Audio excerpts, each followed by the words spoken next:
Hello, hello.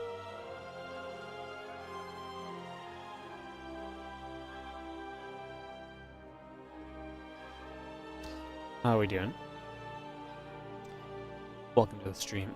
It's WardiTV Korean Royale, day 4. A little bit of a shorter version than we initially expected, simply for the fact that one of our players had to withdraw for the day. Solos games will be delayed, so we're meant to have 8 best of 3s today, instead we'll have 5. We'll see where the 5 best of 3s take us in terms of time, and then we'll see what we do from there. I'm not sure yet, is the TLDR, so we'll figure it out from there and get that sorted, get that all rolling. We're going to be starting the day off with Cure versus Percival, though. Then we also have some Cure versus Zoun action afterwards. So a couple of Cure games in a row, then we should have more from Percival. He's going to take on Reynor. Yeah, 3 Rainor games at the end. Percival, Reynor, Zoun, Reynor, and Reynor versus NightMare is going to be how it goes. So very excited for all of that. As we get ready to rumble through in just a few moments. Again, hope everyone's doing well. Thanks for joining us. Good to see you all. And yeah, hope you're excited for a day of StarCraft doing. Like I say, just the same old, some Korean Royale. We are getting videos done as we speak, so we shouldn't be too far away from diving into game and getting some StarCraft 2 started. So yeah, should be right into this in a couple of moments and ready to roll.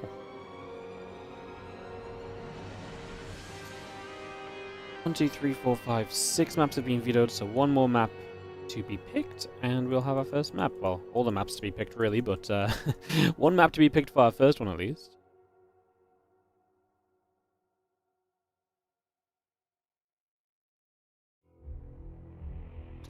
White Rabbit going to be our opening game.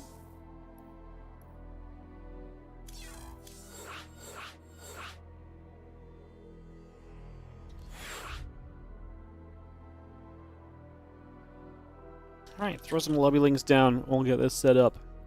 Everyone in here, all of our casters. Cue at Percival. I feel like TKL's meant to be here, but he's not online, so that's all good.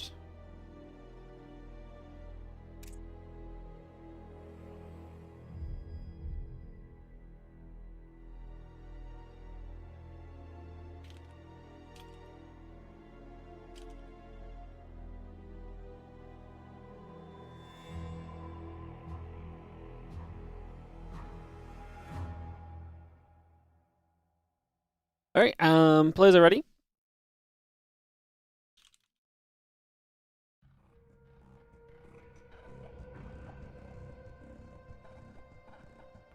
He's in that again.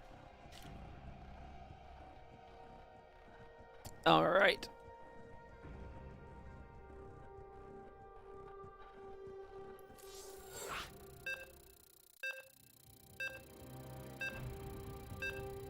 Let's kick off in the White Rabbit for our first match of the day, guys. How we doing? It's going to be Q versus Percival. Just having some fun in the lobby as we get ready to go. Ryung really wants to... Ryung keeps asking for Ryung versus Wardy show match. For, as he says, 10 million USD. But you know what? I'd sign up. Even if I get my butt beaten, I would absolutely sign up. I presume I get at least 1 million for losing, right? Like, that'd be good. So yeah, me and Ryung can keep on dreaming together. In the bottom left-hand corner of the map, we're going to kick things off today in this TVT to start our day. It is going to be the blue Terran player, Percival, up against the red Terran in the top right corner of the map, Cure. I guess kind of important to set the scene. Cure did not have a great kind of opening the other day. Today is a big turnaround point for him. He is 0-3 in this group.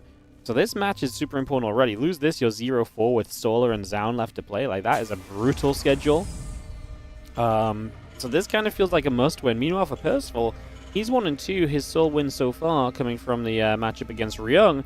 If you can, and Ryung did beat Cure, so if Percival can win this TVT and he goes 2-2, he's going to be in a prime spot because he may very well, just like that, have already done enough to advance out of this group. It's not guaranteed, but there's going to be a very good chance and opportunity that will be the case if we get there. So, yeah, very exciting as we get into our game and look to see what is going to take place, where the players are going to take us, and what is going to go down over the early stages of some Terran versus Terran today. And get this up and running.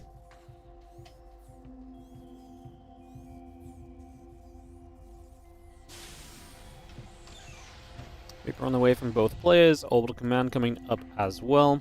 Just going to see Reapers and Orbitals coming through. Then the depot coming about also. A little bit of everything coming through for just a little bit of time. Command center onto the natural expansion. And we have ourselves, yeah, Orbital, Factory, Reaper, all coming through for the moment. The SCV going to get to the top, ready to drop the Factory down. Both players are going to go Factory, but obviously Percival's is delayed because he opts to go for the faster expansion here initially. So,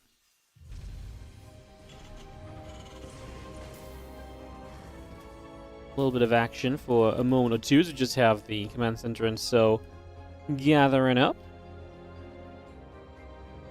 And the Reaper going to continue to linger about on the map for a few moments as well, try and see what we can get done here for a moment or so. As the Reaper hops up over there, that's the home ground Reaper. And now we're going to have the Reaper coming in on the other side. Actually gets an SCV already. Second SCV here. Going to try and just commit for the SCV. Going to lose the Reaper though, so the Reaper will be guaranteed to go down at this point.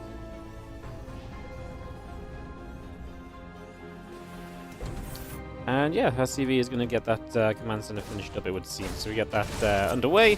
Reaper going to go up against the other Reaper for a moment or two. And actually going to then see Percival losing his Reapers. So nice little follow-up from Cure.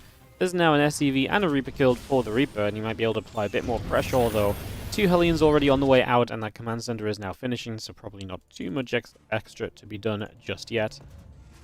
Let's just have ourselves, yeah, the starport, the command center coming on by. The starport building up from Percival obviously will give him access as well for in the next few moments to see where we're going, see what's going to happen, and everything else.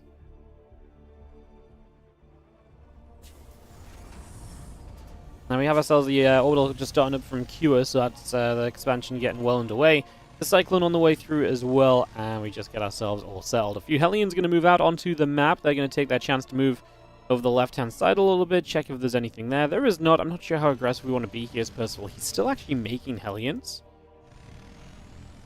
I'm just going to be seeing those couple of Hellions and the Raven coming by. Let's see where we go. What if the loser got $0? What I do for the potential? Yeah, of course. What if Reynor accidentally, like, falls asleep during the series? Like, there's a chance, right? Why would he not? Maybe Reynor will just cut me in anyway. Maybe he feels bad for me, or he appreciates all the tournaments I run. And so he just, you know, he's like, you know what, Wardy? Boom. I'll sponsor you now. Can I take Bjorn in Archon mode? I actually think that would be a hindrance to Bjorn.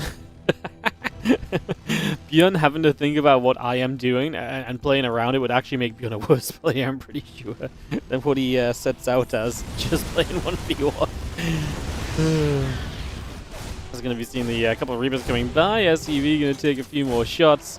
I'm just going to be seeing the couple of Hellions still getting chased around for a few moments as well. We do see the Reapers actually going big for the SCV, so Kira is getting damage done. Getting a bunch of workers killed in these early stages. We are going to see the cleanup, but man, 5 SCVs going down as quickly as they just fell does not feel good, obviously, and that's just not what you want to see as Percival, who is now down in this game.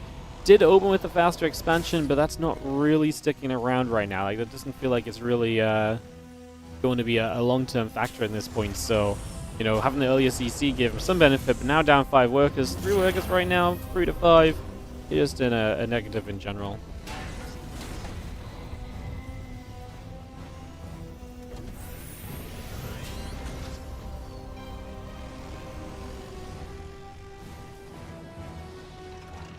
Couple of Vikings coming through, just going to be seeing the Hellions and the Cyclone turning back around the other way.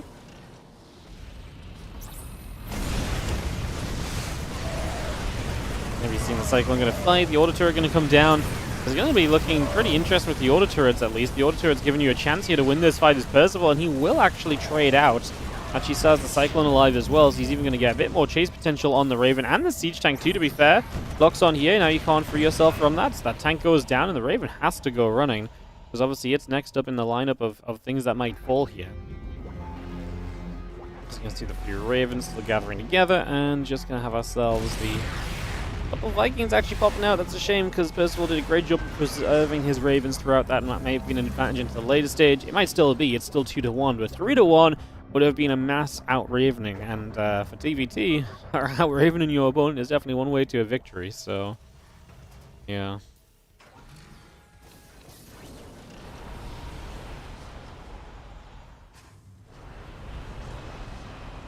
I'm just going to be seeing our tank And Viking just going to pull away once again. Q are going to get back onto the map.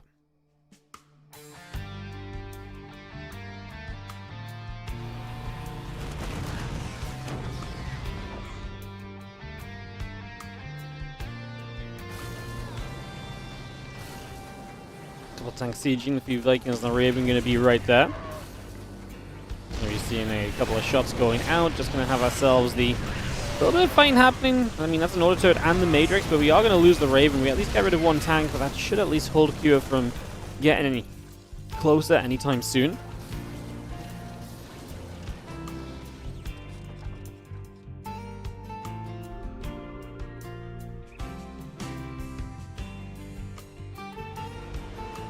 Well, scan coming through, just going to be seeing the rest of this army coming around then, so we take a chance to move across the map for a moment. Just going to see the Vikings and the Raven are going to come over as well, continue to get settled. Another tank will siege as we just have 1-1 upgrades. The stim pack about to be done, that combat shield coming in from the other side. Those tanks still moving about for a couple of moments as medevacs, marines, and SCVs all come through. The siege tank still producing.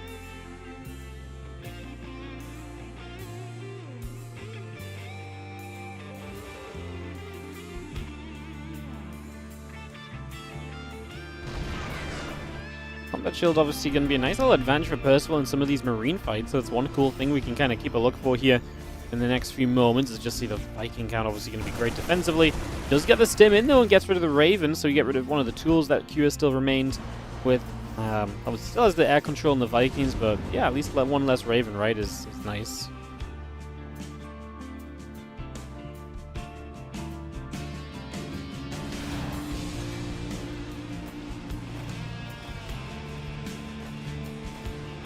Marine's just going to unload. The rest of the Marine tank medevac just gathering about. It's going to be seeing the combat shield coming through. The couple of medevacs still coming in.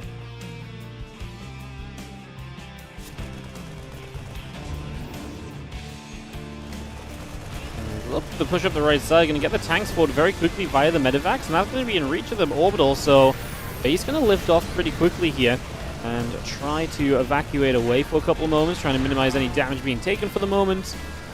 Good little move by Percival. Coming in on the left-hand side as well, winning the Marine War a little bit. Again, thanks to that combat shield doing wonders for him. The combat shield could not come soon enough for Q. He is actually taking a little bit more damage than he wants to. I almost feel like there's a world where you might be able to turn and fight that with medevacs versus no medevacs and combat shield versus no combat shield. It almost feels achievable. Percival playing well right now, keeping himself in a good, strong position. The rest of these Marines still come moving upwards. Just going to be seeing the command center is going to lift and relocate itself.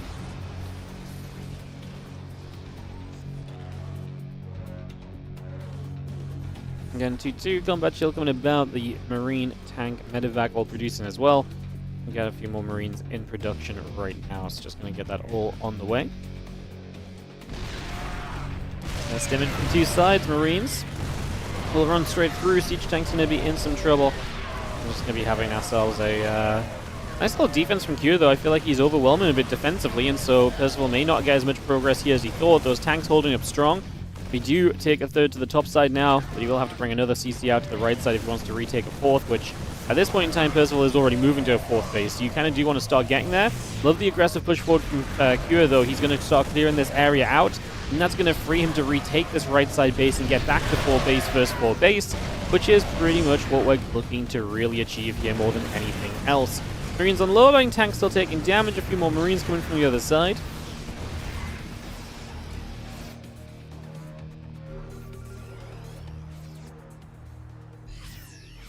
The medevacs falling away for a couple of moments there. Still got the 2-2 upgrades coming through. The +1 vehicle weapons coming about as well.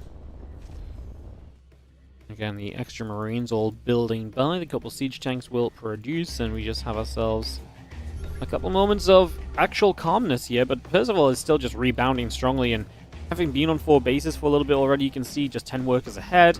He's got a couple extra army supply, going to finish up the upgrades now. I like where Percival's at, and I like that he's already got another army on the map. There is something beautiful about being the aggressor in TVT. In a matchup that relies so much on defense, if you're being aggressive and moving around in different places and seeing different success points, it's really, really interesting, because what ends up happening is that you actually kind of, yes, it's a defensive matchup, but you've got to make sure your opponent can defend, right? You're asking them to achieve that. And if you don't find the opening as the attacker, just back away. You're not forced to attack in. And that's the power you really get, the power of choice, the ability to say, right, I want to attack, or no, I'm going to step away from this right now. I'm not going to commit. That ability really, I just think, go a long, long way to kind of putting us into some interesting spots here.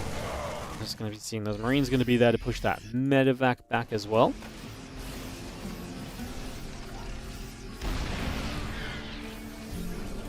Tank for the tank kill. Again, a few units still in the center. Just seeing the 3-3 coming up on both sides. A few Marines and SCVs all building as well. A lot of that continuing to come through for the moment.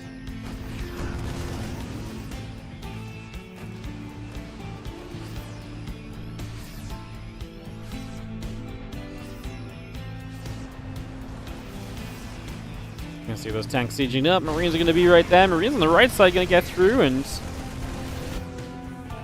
you can see the rest of the Vikings are going to be hanging about. Just going to be seeing the rest of those Marines coming through.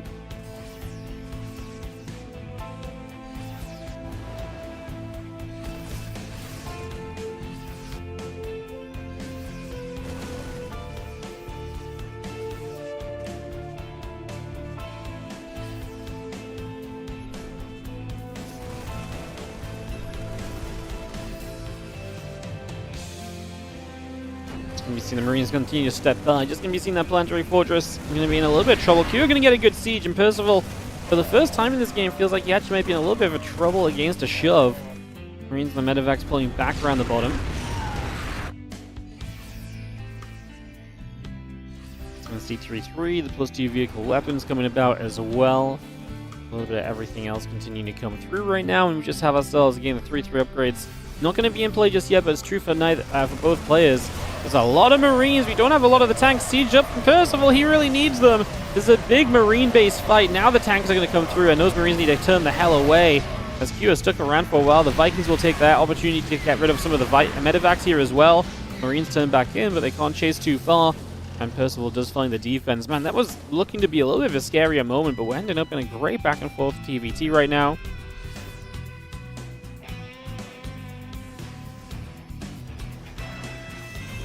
Going to siege. That's going to be a little greedy though, and the Marines will get rid of it. It was not supported by everything else. So try and push forward. Do you get a siege tank to the top side though? Tank on the right side. It's going to go down as well. Medevac tank and the Marines still coming through. +3 armor is about to finish. +2 vehicle weapons coming up.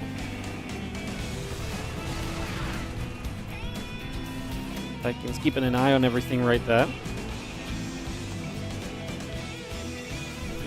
Marines going to get underneath. A couple of those Vikings going down already. Still going to be seeing the Liberators coming about. Starport on the way. Make it 2 more Starports actually as we really head into the later stages of this one and decide to go deep on that air production. Which makes a lot of sense. That is typically one of the next stages you make in TVT. SC5, but we are going to get through the tanks as Percival lost a good amount of Marines in the process. I mean, it has been a bad day for Marines. 150 lost on both sides of the map. 147 for Q to be exact, but the number is just about the same. It's been a lot of Marines going down thus far. Just going to be seeing 14 more Marines and a couple medevacs, a couple tanks still coming through. Everything else still in production right there.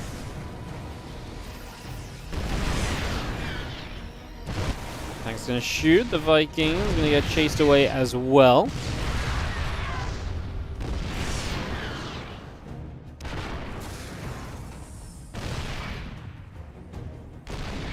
Marine tank medevac still gathering about. Just going to see a couple of Vikings going down. The Liberator is going to get jumped on too.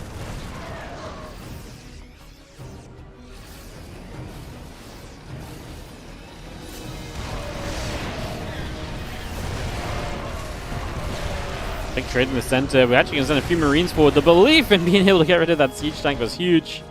Not quite enough in the end, as we do see. +2 vehicle weapons still coming out. Couple of Ravens on the way. Marines, Vikings, and tanks all continue to come by.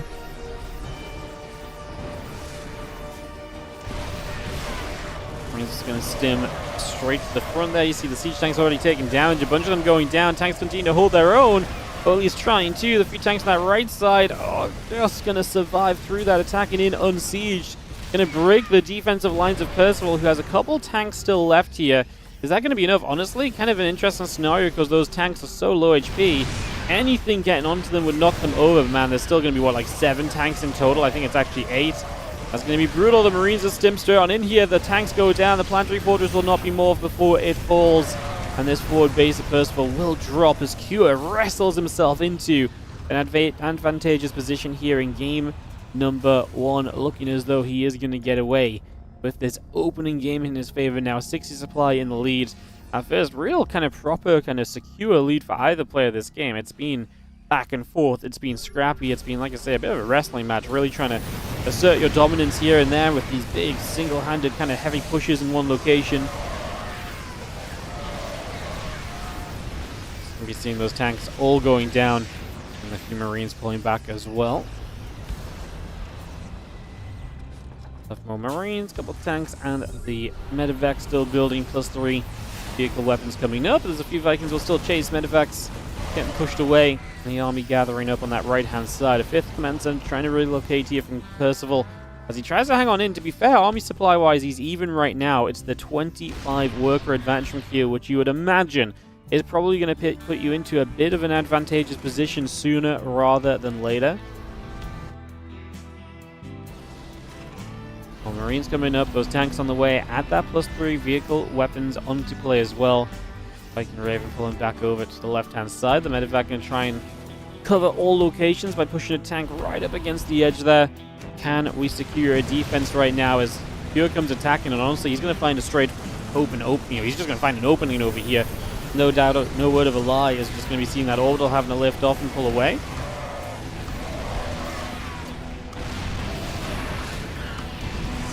Ravens chilling overhead. There's a bunch of those Ravens, which is nice. He didn't see the tank on the low ground. He does deny the drop on the right-hand side at least. No, he didn't see that tank on the low ground, which is the issue. He actually took a lot of shots from that tank before realizing it was kind of shelling away at him. So a little bit of damage taken in a game where you're trying to minimize the damage you're taking, obviously.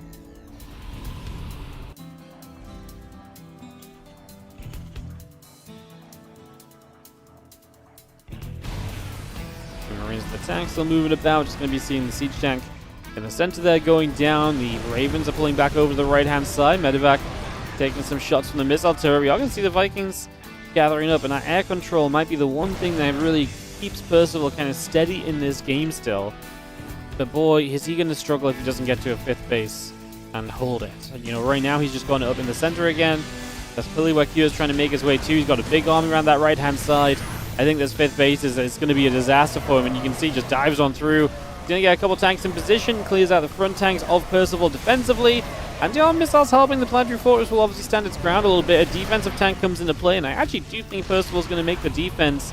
He is going to hold on and keep this 5th alive. Like I said, the kind of the lifeline of his economy right now is not going to be moved right there, so that is going to be a hold.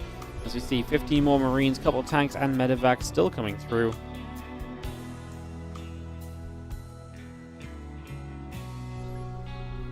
Viking Raven coming over to the right. The rest of the Marines will step up.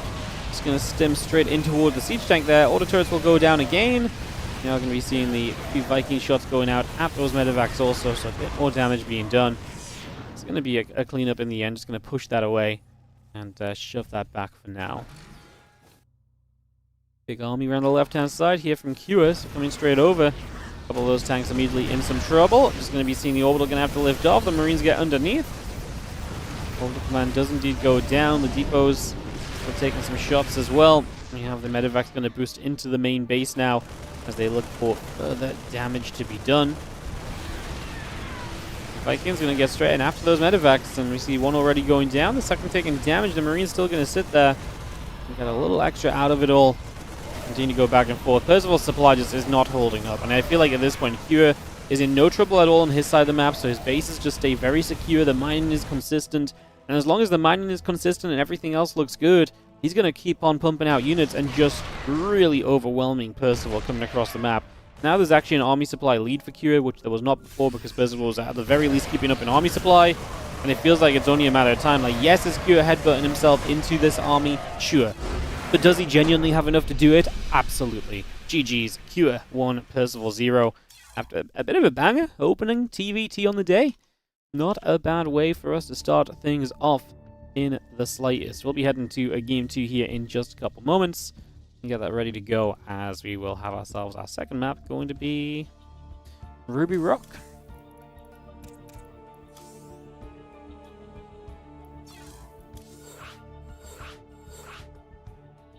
Drop the lobby link down. Yo! TBD forever, level 35 on the Marvel Strike Force. We got a couple days left on that unless I can get it extended, so if you want to support the stream freely, check out the Marvel Strike Force campaign with an exclamation mark Marvel in the Twitch chat. I appreciate it if you do.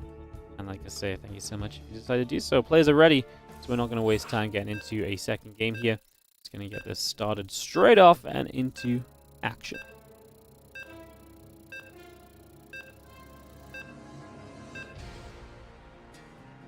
Do.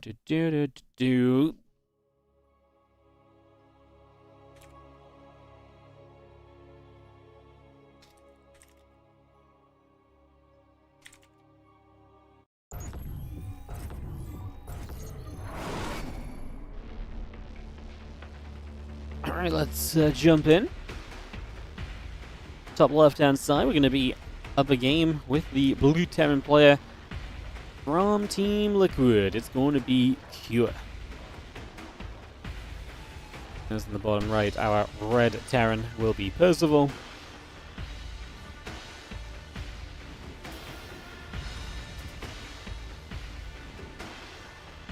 Game 2 here on Ruby Rock.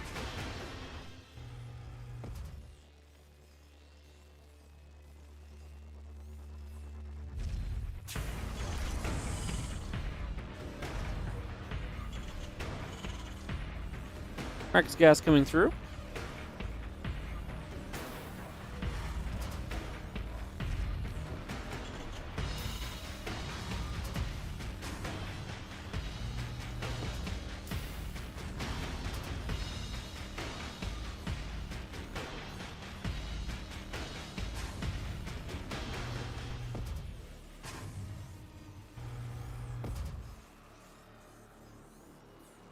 Let me see where our TVT takes us for a second game now. Kind of exciting, actually. Pretty fun first game, and like I say, kind of a must-win match already here for Cure today. Ideally, he needs to go 2-0 today. Otherwise, he's going to still be in some trouble with Solar as his final opponent. Being 2-3 in the group is passable. Like, lose to Solar even, you'd be 2-4. Like, you might still get out of the group there, but without 2 wins today, I really do think Cure is going to be in an absolute world of trouble. So, things to look at, things to watch on, as we just have ourselves the factory starting up on both sides. The Reapers will begin to produce.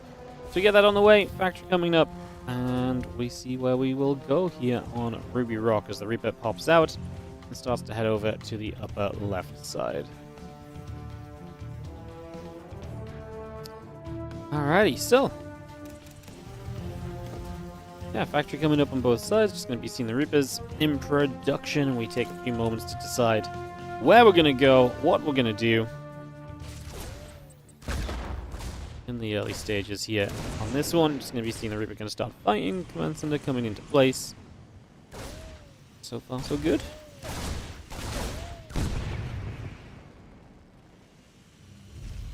We'll never kill that. KO. Boom.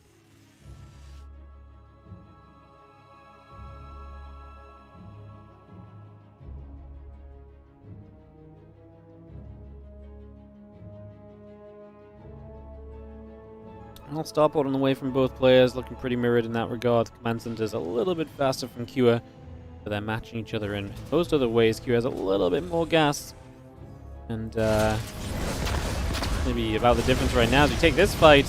Percival does not have the numbers to be fighting on the other side of the map, so that's going to be unfortunately the incorrect fight for him. That's not going to put him in a good position, and that's going to be Cure getting the cleanup there. I mean, that was just fighting into more units of your opponent. You know, one guy has more stuff, and I mean, the grenade and so probably didn't help you, but honestly, I don't know if it would have made that much of a difference. You would have needed half a miracle there for Percival to turn that into something. And he's still pushing with another Reaper and a Hellion, trying to just find a bit more value. I just really don't think there's anything that's really available there, to be honest, though. So, yeah, probably have to back away from that one and look to another phase of this game, because this early game has been good for Cure. He will secure himself. Cycle on the way up, Raven on the way up. It's going to be true on both sides, so both players just heading into a very solid early stage. For the moment is the Reaper. Actually, okay, I like this. Reaper gets in, gets an SCV. I liked it a lot more when we weren't losing SCVs ourselves to the Hellions on the other side of the map. That felt a whole lot better when those SCVs were staying very much so alive. As the Raven coming up from both players, the Cyclone continues through. Marines in production. Just have ourselves the command center getting started as well on the side of Q. Just going to get that CC up and rolling. Hellion wanders back to the top. Raven and the other units gathering together. Interference Matrix on the way out with the Raven and the Cyclone as well. All continuing by for now.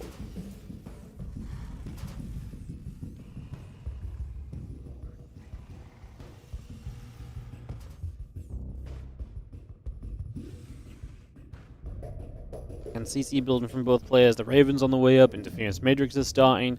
That's Stimpack building from Percival. So he's going to be the first to step in toward the bio play. Don't love this though. His two lock-ons were onto Hellions, and I mean, Percival is just losing this early game so badly to the point I kind of feel like he's just losing. Just kind of rough to be losing so quickly, but it feels like that's where it's going. Both those Cyclones, like I say, locked onto the Hellions, so when the opposing Cyclones locked on, they just got locks onto the Cyclones, and that obviously is way better for Q. He kills both Cyclones, doesn't lose his own. At a phase of the game where Hellions are probably going to be pretty inconsequential anyway, so losing two Cyclones or two Hellions is absolutely never a good trade. Even more so now when we're kind of at the phase where Cyclones can be quite dominant and do quite a lot, and Hellions are really going to be kind of past their point of kind of really achieving much, so kind of sandpapering the wound at this stage, just making it worse as Percival sits down. Just in army supply economy is good for him. He is still on the faster stim pack. He's on faster engineering bays as well, so maybe he can take that into consideration. Maybe he will be able to find himself an opportunity in that regard to try and pull himself back a little bit and get, like I say, a little bit more back on track here again in the near future as well. Excuse me. 1-1 upgrade, stim pack, all coming through. Just going to be seeing the Marines and the Siege Tank coming up as well. Bringing all of that about.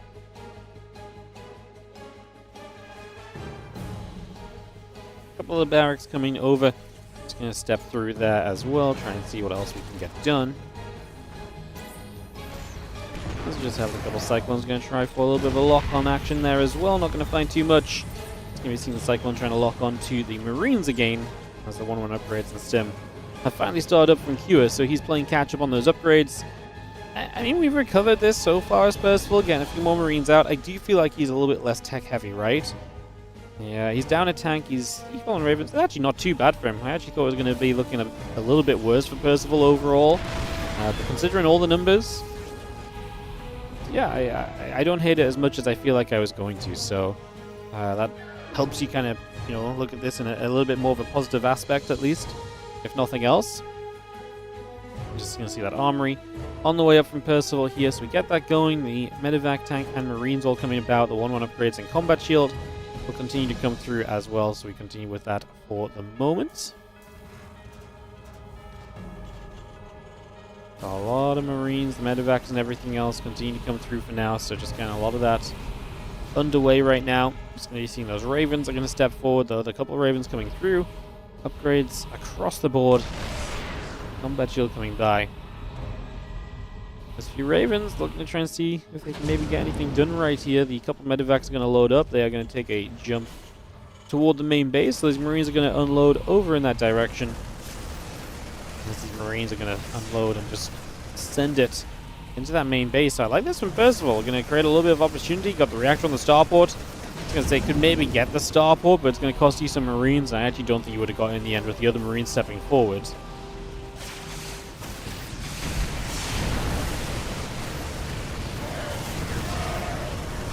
Seeing the Marines stepping through, a couple of the siege tanks already taking a bunch of damage. We are going to see the Marines pulling back, but the Marines taking damage.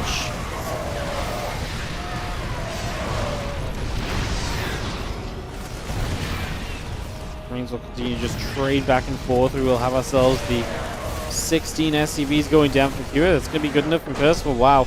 After what felt like a rough start and some rough trades early, he actually is able to kind of step up and stand in this game and turn it around with a big push. So turns it around and we go to a game 3 as Percival takes us the distance on this one. What was that map 3 going to be? It's going to be on Tourmaline. Alright, let's do that in a second.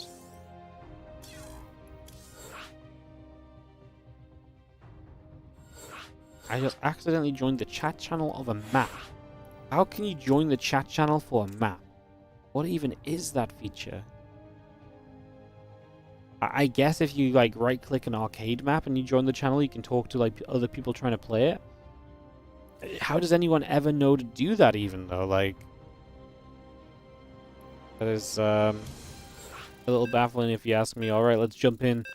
Tourmaline here. Game 3 decided map as we're tied up 1-1 in this opening TVT.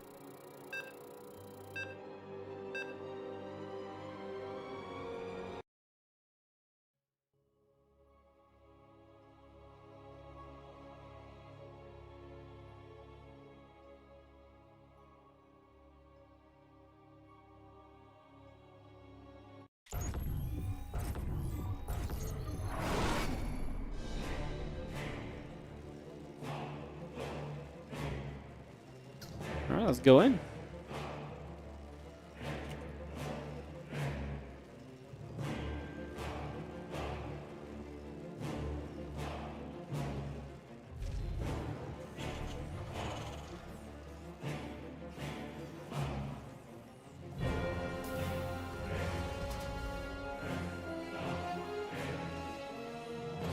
Bottom left-hand side, our blue Terran player is going to be Pure. In the top right, our red Terran is Percival as we get into a deciding map between the two. It wasn't a very important series, like I say. 0-4 for Kua would be absolutely brutal.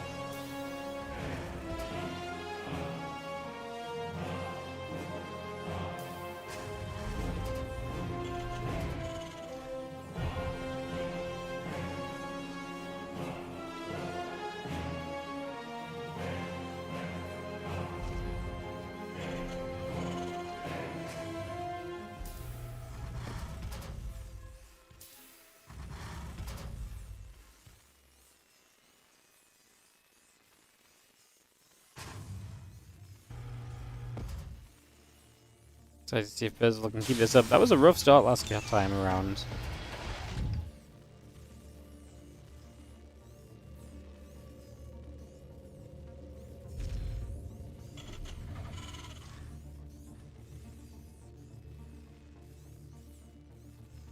I see both Reapers on the way up as we go double barracks here. And what's funny is we're going to be seeing double barracks versus double barracks. They're both going to play like the safe 2-Rex Reaper. Reaper's coming out. Just going to see the SCVs coming through.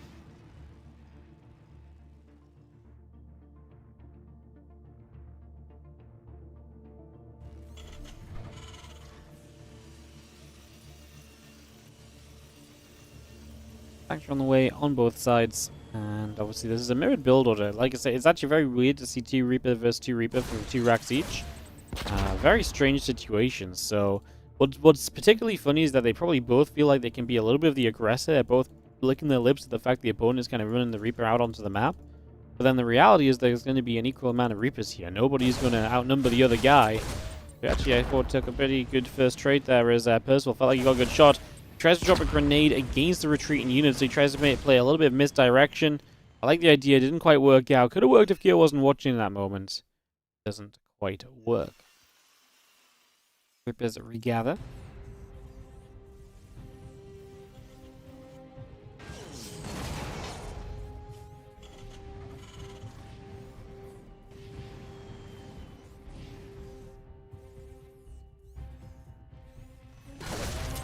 Stepping through. Oh, nice grenade. If they had been buffed forward, I wonder if we would try to make a play. Or not. Well, a Hellion to join up as well. Going to be nice. We are in the bushes here, though. We try and make a jump. We kind of need to hang back for like half a second more and then maybe jump. Would have been neat.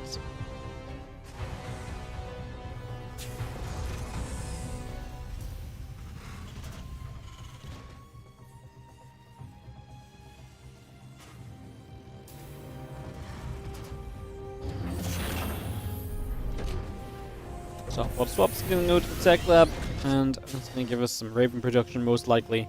Unless we get really crazy and go Banshees. He does start Cloak. Okay.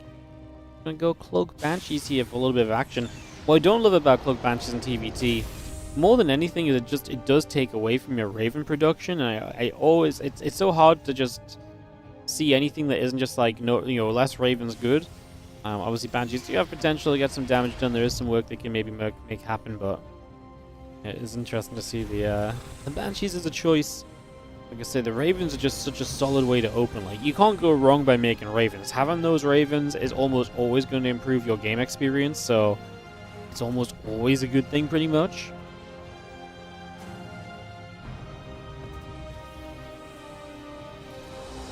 Let's see if the units gather inbound. Mule drops down. Raven and Interference Matrix coming up as well. Banshee and Cloaking coming through. A couple of additional SCVs in production. And yeah, another tank sieged up on the natural there. So, tank will siege.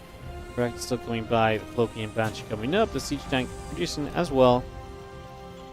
Raven, Matrix, and the Stim continues to come into place. The unit's just going to gather still on that natural for a couple of moments. And the units of Percival heading down to the bottom left side of the map. It's just going to be seeing the Raven, Matrix, and the Stim pack continuing to come on through. And ready to push onto the natural here as the Hellion steps forward. Tank on sieges, relocates a little bit. I'm trying to get a bit more forward of a defense here as Percival threatens with the position, but I can't imagine he's going to go running into the sieged up tank to try and force a lock on or anything. I think this is going to be pretty non-exciting, especially because he's got Banshees on the way, so he's got a chance to just kind of get in the back, and if you keep units busy at the front, the Banshees may find an emptier defensive mineral line, and obviously then more chance to kind of just get a little bit more done in this scenario overall.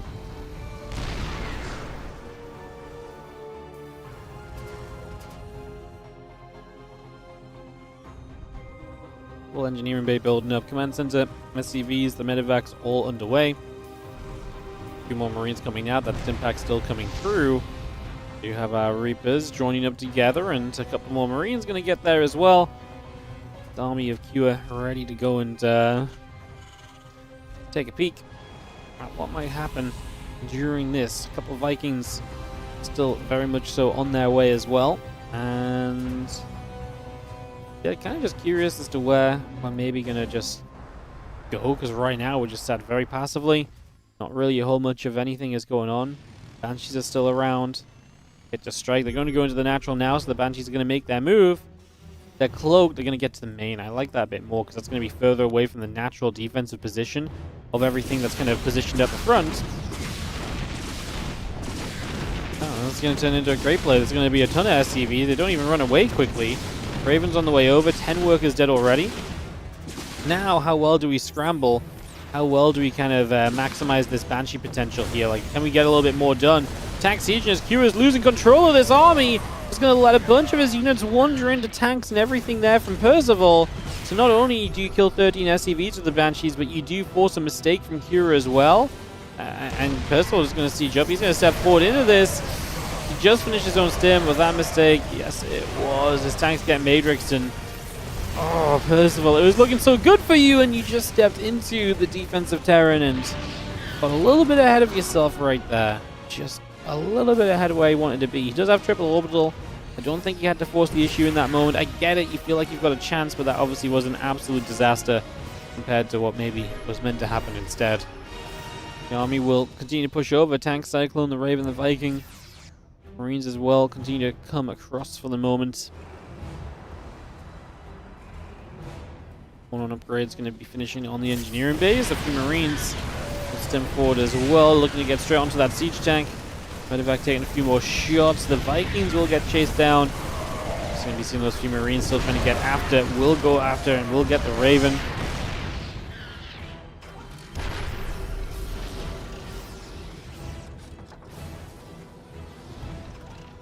Rest of the Marine tank gathers up. The armory still coming through. A couple of barracks on the way in.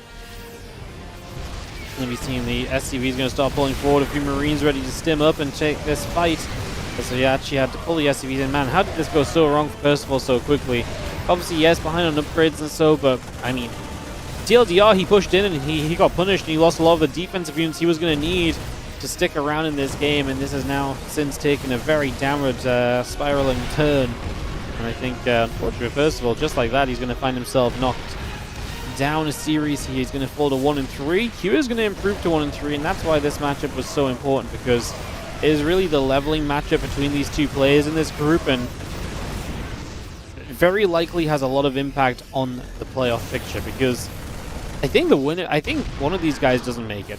Both of these guys are in trouble of not making out of the group. I think one of them gets knocked out, and I just think losing this is just going to put you in such a tough spot. Percival still has Solar and Reynor to play, if I'm not mistaken, which is not ideal opponents. Like, Steve PZ is good, and he has beaten Solar recently, but I find it hard to believe that it's going to be an easy kind of find in terms of, you know, getting a win against either of those Zergs.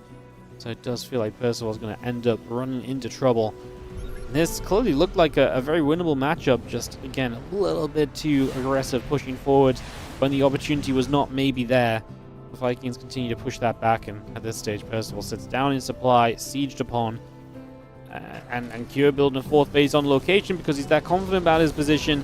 It's never a good sign when your opponent builds that fourth on location. Like, that is just immediately a warning sign, alarm bells ringing. That is an issue altogether. 2-2 coming up, +1 vehicle weapons on the way. Marine tank liberator in production as well. The army of Q is settling down on the upper right still. It's in position. A couple of tanks still set here defensively as well. The Vikings want to try and step forward.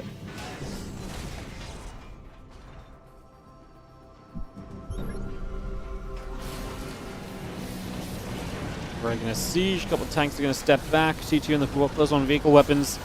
Coming in also right now as the Marines try and stem through. Liberator dealing some damage. Tanks will continue to keep that away. I'm just going to be seeing the Liberator going down once again. A few Marines continue to fight. Just going to see the couple of siege tanks coming through.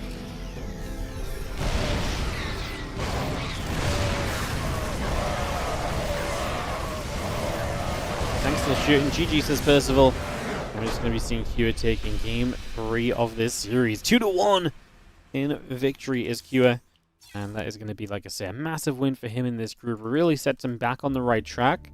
And we're going to get right into more Kua, because it's going to be Kua versus Zoun in what is also a very important game to kind of decide a little bit what exactly is going to happen here and how things are going to go. So we're going to get Zoun and Kua up and running in just a second. Who was A before? It was Kua. Perfect.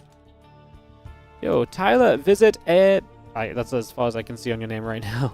Thank you so much for checking out the Marvel Strike Force and downloading. Tyler, visit Alabama. Thank you so much for downloading Marvel Strike Force and supporting the stream. Alright guys, I'm going to be our B team and just going to check on something. I'll see you guys in just a moment.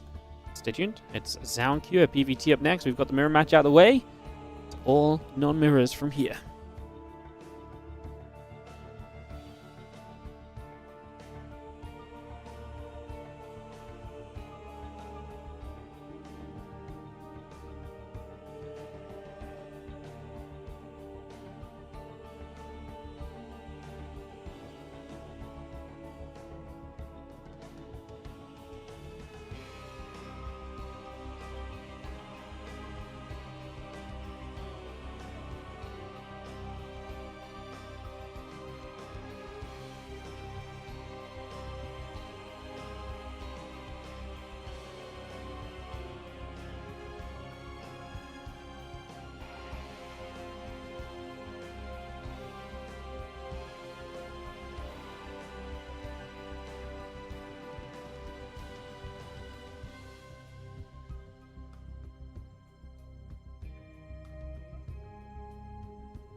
Hello and welcome back, everyone. How are we doing?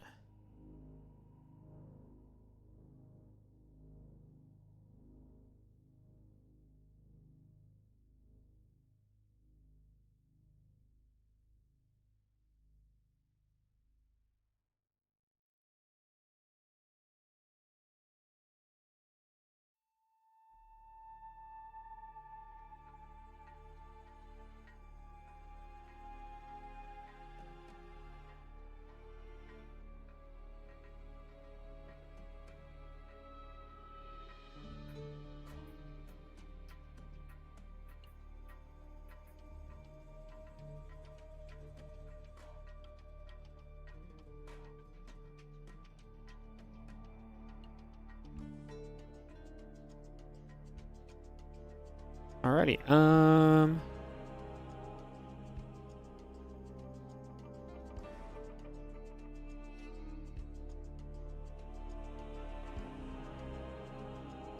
cool. Let's go into Q is down. Sorry, I was just double checking something. We can kick off into this best of 3, guys. Second of the day. How are you all doing? Thank you for joining us. Was that 2-0 Kira? It was 2-1 for Kira. 2-1. What's up, Ivy? Thank you so much for the 32-month resub. Appreciate you. Thank you for supporting as we are on the loading screen for Mothership. Ready to go in a moment.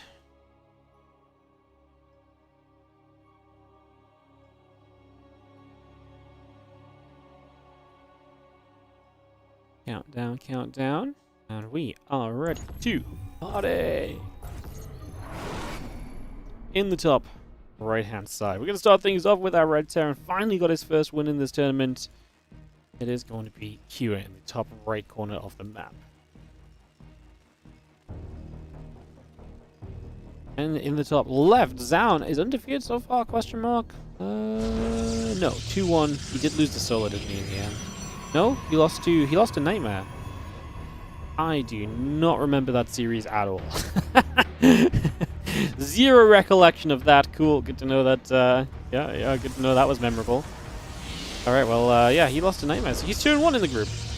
But, good place to be. Winner of this, I mean, win this as Zoun, you're in a very comfortable position, 3-1, 2 matches left to play.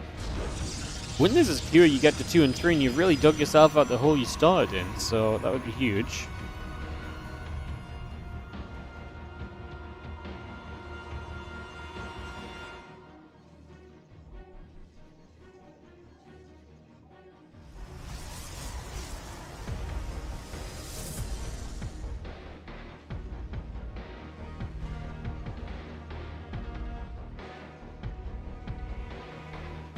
Okay, we're coming up. Barracks coming in. I'm just going to get rolling. As we go a gateway down and we figure out where we're going to go, what we're going to do for the next couple of moments. Probe coming over, checking to see what's going on, checking into the main. And yeah, Nexus and the Cybercore will all be coming up. Reaper and the Orbital coming through as well, so just bringing that straight into play, get that set for the moment.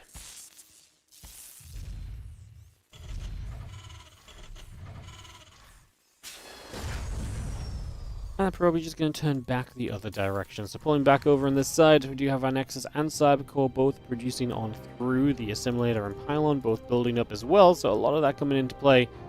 And yeah, Probe still coming by as well. It's just getting, again, a lot of that up and running. Factory, SCV, and the Reaper continue to come through as well.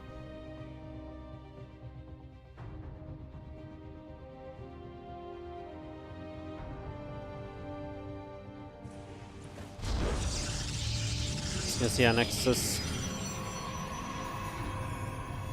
Just going to come around, and we are going to be having ourselves the Reaper popping. So nothing really too crazy. We are on Mothership. There's 3-player map. That does play out to be quite a big map as well. So it'll be interesting to see how that kind of develops. We've seen some long games on this map recently already, and I do think that's going to give you a continuing trend in general. Kind of across all matchups, honestly. Like, it's just large. It's difficult to get across. If you win a fight, it's difficult to get across and punish before defensive setups are made. So, yeah, there's definitely something to think on there. And the Reaper's going to get through. A couple of probes already going down, as you see the Stalker coming back over that right-hand side. Twilight Council coming over. The starport in production. Reactor on the way. And yeah, the couple of Reapers still just building through for the moment. Just getting those Reapers up and running. Blink will start. Warp Gate building. And just going to be seeing our Hellions still moving down to the bottom side. A couple other units are going to step forward. As we do see the SCVs also coming around. Just going to get that command center on the way up. And the Warp Gate and the Blink will come by once again. Getting a few probes going to be along with that. A couple of probes already going down, so a few workers dropping. The Reaper will fall. And again, everything else just continue to come through for the moment as our Blink probes in the gateway coming by. Just going to see the couple of Hellions getting after. 7 workers going down so far.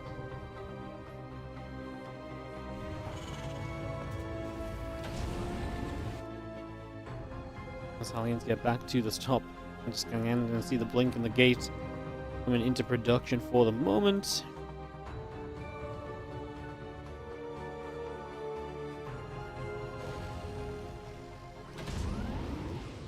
That medevac just going to load 2 Hellions, and the Widow Mine going to go and boost in toward the main base next few moments here. So, just going to get that straight over to the top left, drop into the back of this main, and see if we can do some damage. Cure! 2 Hellions and a mine, and those probes are stacking up! Zoun! Please start microing the probes. 6 workers go down.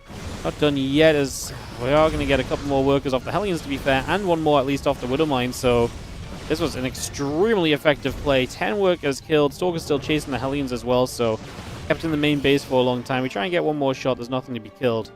That was fantastic.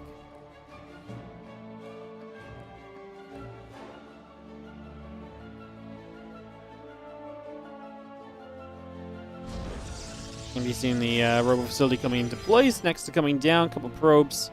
Still on the way through. The sentry being added on as well. It's just getting that straight up and running. Marines in the tank coming through. Racks in the engineering bay coming up also. We got the refinery dropping straight down onto the natural. Put that into position right now. An engineering bay, barracks, tank and the Marines in production. Charge on the way. Robo facility coming up. A few probes still building through. As the Raven wants to make a play in toward this main base. Stalker's already firing. Raven taking some damage already.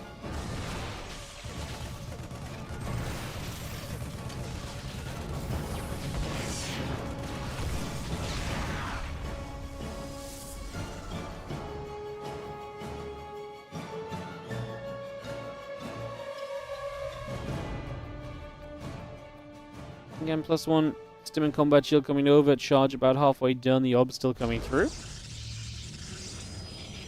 That's going to have ourselves the setup from Zoun. Building to that Robo base. One of these players that has definitely swerved a little bit more away from Storm. We still see Storm being built into by a lot of the top tier pros, guys, but do you think Zoun has been preferring to kind of open the Colossus frequently and kind of sticking on them for a little while? Again, Stim Combat and +1 all building by. The charge about to be done. Robo and the gates coming up as well.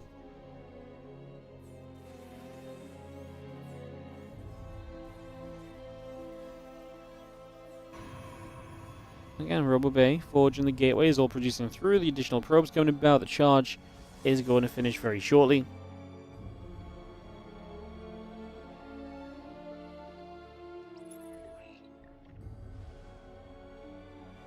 Got that charge completed. A little bit of bio going to boost in toward the natural. And all of our upgrades continue to come over.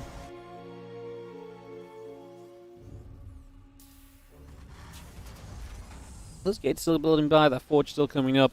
With the extended thermal lens and the +1 attack upgrade coming through as well, we continue to put ourselves into some better positions here overall. Marine Marauder medevac building through, compressor shells, and the +1 attack upgrade building also.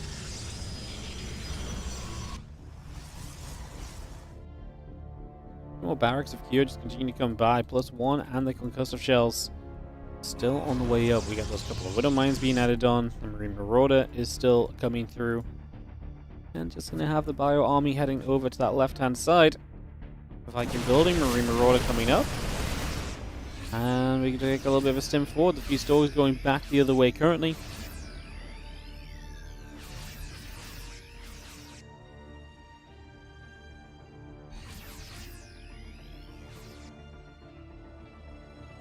Stalkers will rejoin in the center. At this stage, Kira's army is scary. If he gets the chance to jump on the Colossus and he can take a fight in an open field, it's going to be difficult for Zoun. I mean, this is a jump on this Nexus, and Zoun's not in position, so that's immediately him losing track of the army, and 4th base falls.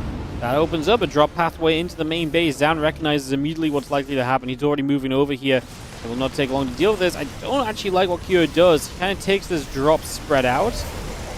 It's interesting, because a lot of this is actually good, right? The Zealots are stuck on the wrong side of the wall off, but he lost a lot of supply there.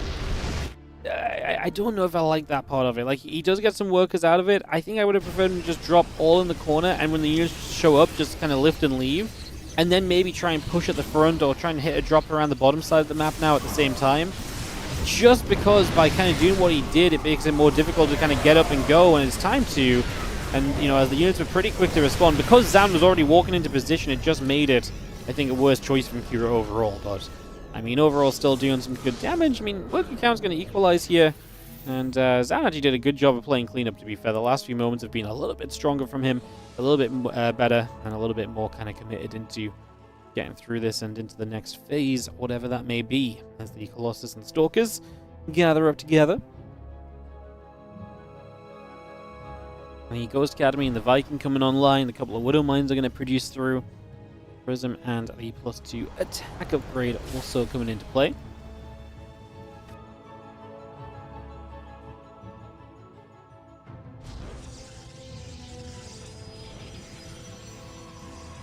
And Viking, Widow Mine, Medevac all building through for the moment. So a lot of that coming up. There's an armory to add on to as well. Also add a couple of ghosts in amongst that. So a lot of stuff coming in for the moment. There's a robot facility and forge. Will continue up and running. +2 attack upgrade. Going to be that next step from Zoun as he tries to kind of, I mean, he's going to catch up on upgrades a little bit.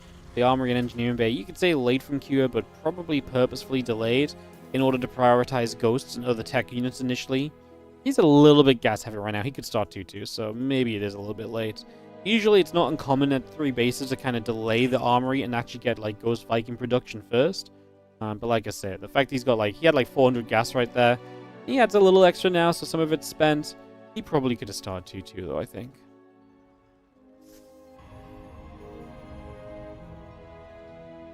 Couple disruptors and those upgrades still building out. Just, yeah, we focus a lot of the ghost production here is Kira, and yet Zoun is still Colossus heavy, no? So he had 7 Vikings. He had like 6 Vikings when he was focusing ghosts. I was going to say, I feel like a few more just to kind of guarantee the ease of removal from those Colossus. You get rid of those Colossus more easily, you're only going to be pushing yourself into a better position. Hallucination goes down, and again the 2-2 upgrades continue about as well.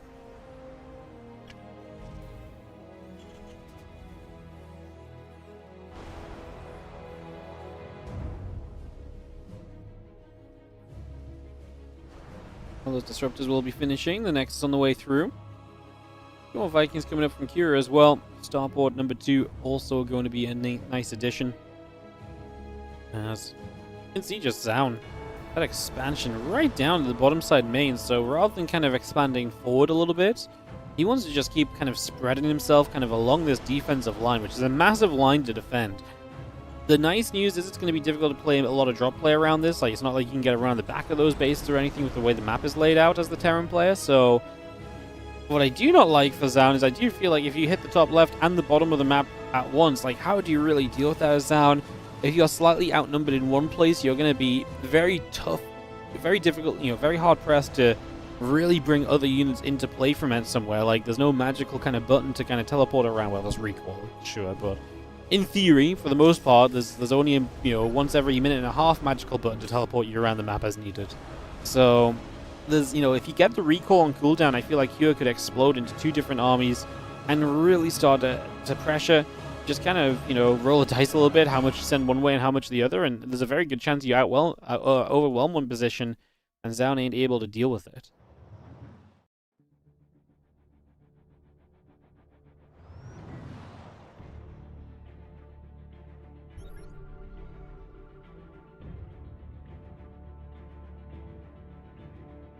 The upgrades will finish you up, so Kira is going to have those engineering bays able to start 3-3. He's actually going to be the one a bit out of position here. Trying to establish this topside base. He's being pretty passive in terms of base taking, though. He's actually only on 3. Needs to really get this one up for the 4. Zoun's army is running and that ain't pretty. Disruptor shot actually buys you a little bit of time compared to everything else. So the Disruptor actually delivering for once. Fairly rare occasion in this day and age, some would say. But yeah, Zoun kind of stepped up and then was instantly like, oh god, my army sucks for fighting, and just started running. The problem is if you're in full-on retreat mode, so many units just take so much damage as you're retreating away. It becomes very meta very quickly, you know? So yeah, not ideal for real.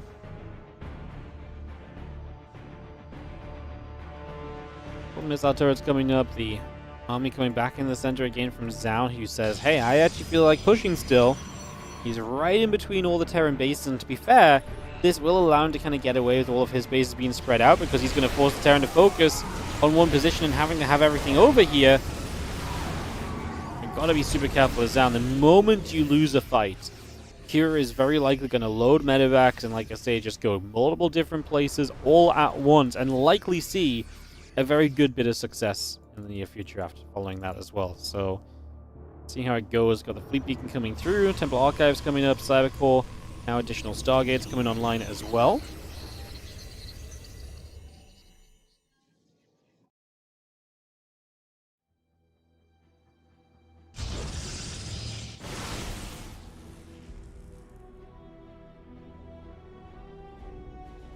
Armies crash into each other for a moment or two. Disruptor's going to threaten with some Disruptor shots, so trying to figure out what our play is there. We continue to regather together again, so just getting set back up once more.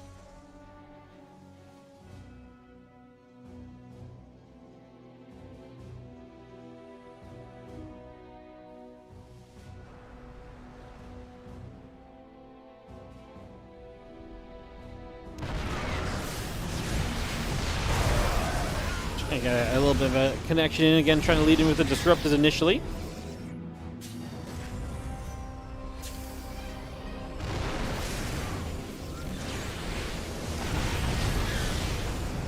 Seeing a couple of shots from the Siege Tank, damage being done. Just the amount of damage being dealt so far. Still got the Storm coming through, 4 carriers on the way, because Zoun is not really being touched. He's going to opt to go into carriers.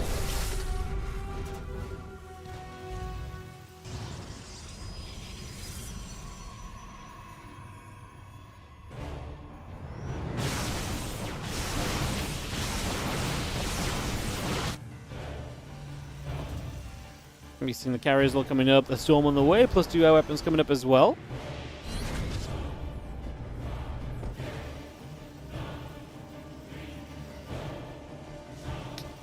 Army gathering in the center, Liberator, advanced ballistics on the way through, plus 2 ship weapons coming by. 3 upgrades in production as well.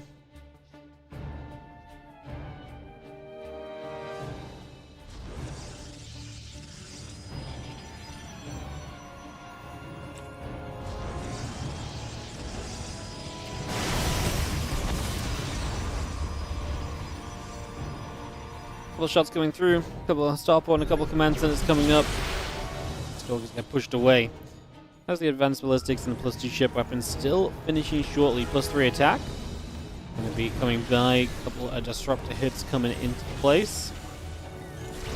Another disruptor shot landing for the moment, but the bio taking some damage in that moment. Carrier still producing through as well. I mean, just we're going full air upgrades, and at this point, Kira's being held back so much, he's got to be expecting that there's some kind of tech up happening from Zoun, no?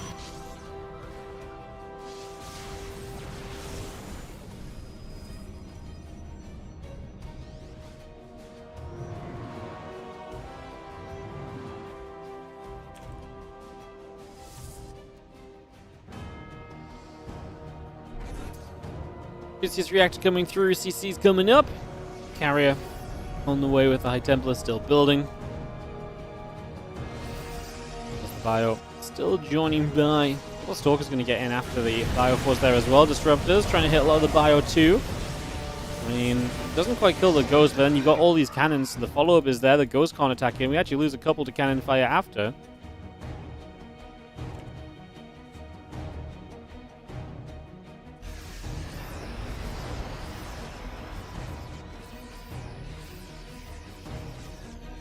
don't love where Kyo's at. Like, he's building 8 Vikings at a time, so I guess that part is nice. But man, like, all these bases are so well defended at this stage. They're so well set up. This really feels like a challenge at this stage, as we just have the army gathering together. Just going to be seeing the couple of storms trying to come down. We only got one down, and units mostly just sit away from it as they finish off those High Templars trying to become an Archon.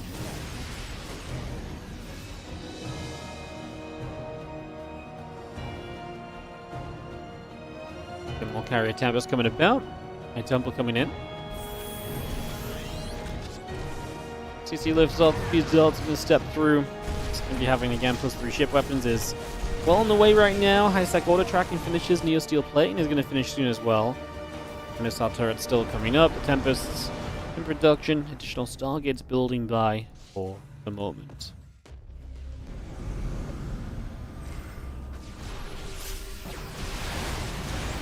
Go to the Observer, and we again try and make a bit of a step through. EMPs available to threaten those Stalkers right there.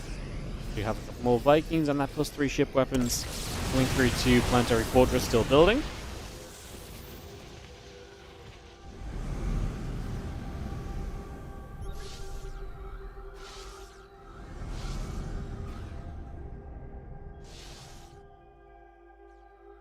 Tempest coming by, Stargates in production, the cannons will build. And have ourselves the upgrades still coming by. Lots of upgrades across the board. Ship weapons, shields. Can this army be fought is our question. You know, can Kyo actually take a challenge to this army of Zoun? 20 minutes. 15k to 10k loss. Kyo traded well up until now. But again, Zoun has had the map. He's had bases for days. He's really not been slowed or hindered in any real kind of way, shape, or form either. So it's genuinely looking like a difficult situation across the board right now.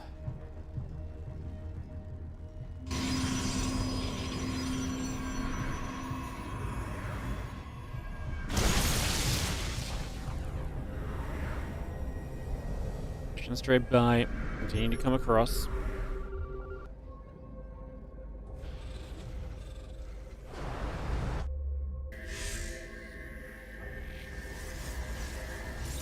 As the army just gathers back up, with 3 ship weapons coming through, missile turrets on the way. Gonna have ourselves the command centers building up as well. The Tempest stepping over the side, and I mean, I do like that Q is getting a bit more progress to the bottom side. There are going to be a bunch of cannons where he's attacking into on the bottom of the map right now. That main army steps through. There's a couple storms there as well from Zoun. Storms won't do too much, and if we don't get other units here, that's going to be an issue. The main fight does happen, though. I mean, not really the main fight, but the main push forward. We are looking to step into this forward area. You see the missile turrets continue to fire away. So then we see the mothership doing its thing. The Tempest is trying to fire up a storm as well. Marine Marauder, Viking Ghost in production as Kyo looks to rebuild. Gonna find Zealots over here, so that's the warp in a Zoun. I don't hate that for Kyo though. Like, yes, it means you can't push into this base. You already killed a base, and by forcing those Zealots to warp in, that's a lot of supply that's not going to be rebuilt into something like, well, more useful. And realistically, like, Zealots are never bad. But there's a point where Zealots in this army are not necessarily going to be able to do too much for you either, right? So, there's definitely some things to think on there.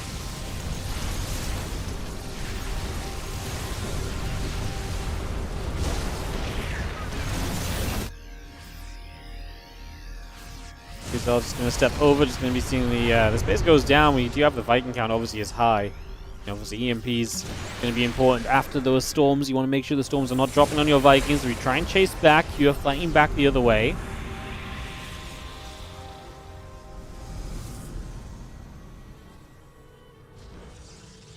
A few more interceptors coming by. Just going to see all of that coming up. The couple of batteries coming in. Cannons in production. A few different bits and pieces coming through as command centers in the orbital. +1 vehicle plating coming over. A couple of Tempest shots there onto the medevacs will deal some nice damage. More of these Vikings still taking some shots right here.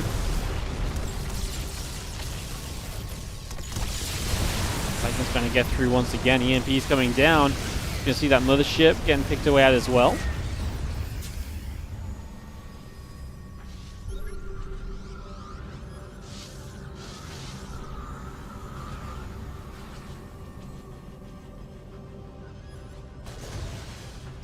I mean, I like the last few moments from Q. I do feel like he's won some fights, he's denied some positions, Resources lost his 7k in his favor, so he's still trading efficiently as 5k before, so, you know, the numbers continue to kind of, you know, benefit Q here in terms of what, you know, the story they're telling us.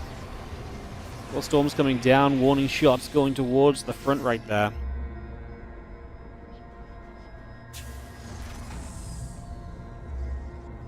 The Tempest still coming through, the Mothership on the way in production as well. Mechs are still building by, as we have a few more cannons in production, battery coming up.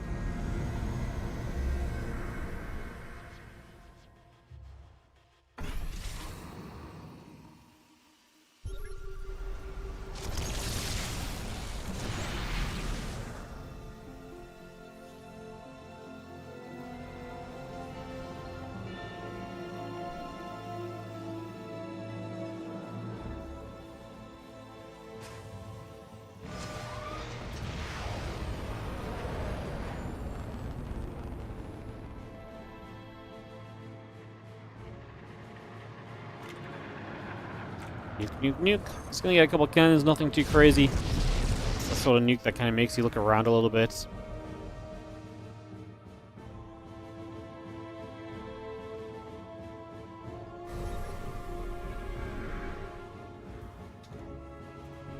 Just gonna see the couple CCs going about. Nuke still in the way, so we're gonna get ourselves another one of those available.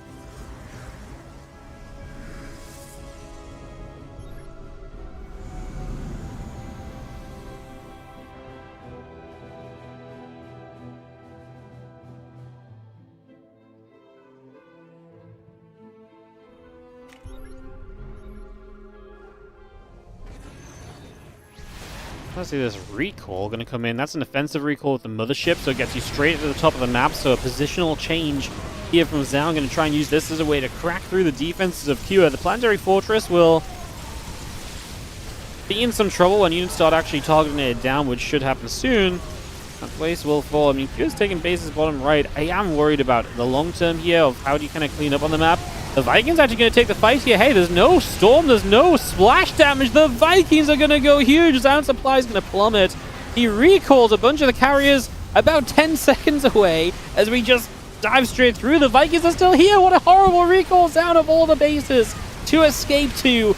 This was not it, because that did not really help you out at all. I mean, the Stalkers aren't even here to help protect the Vikings still, so the entire air army getting absolutely destroyed. 1 carrier and 3 Tempests remain. We go back into carrier production. Don't know if I really agree with that right now. I get it, you want to try and rebuild something you feel is strong, but our carrier is really it. I love that from Kua. He's instantly just like, bam, 7 Liberators. He's going to, you know, play against the ground army now in a big way.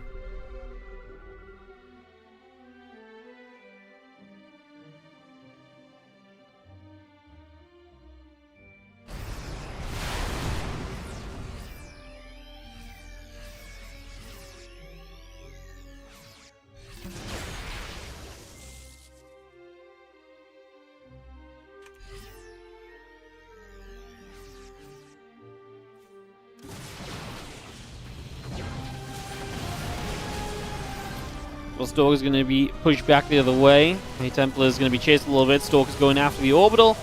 Bio chasing through. The couple Liberators will get sieged up. A couple of Zealots being kept back.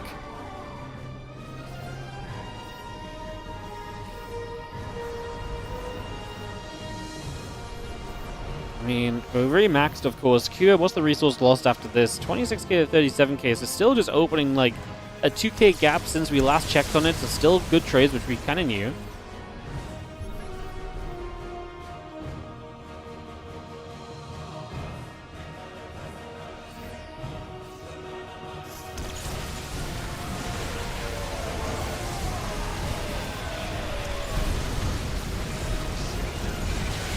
Shots coming through. Just going to be seeing the Tempest going down. Carriers as well. Another fight here from Kua. Here's the thing, is Kua is kind of winning on the ground as well. The High Templar show up very late to this fight. The problem is when it's only High Templar, you can kind of pick and choose where you stand. A couple of Liberators will maybe go down next. The Zealots showing up do help. Kua is right down in supply. So is Zoun, who drops below 100. Obviously, the banks are actually getting drained at this point. Zoun rebuilds a bunch of Stalkers. That's going to be the end of his minerals. But he is going to have a competitive army right now where Kua maybe needs to join up a little bit once again.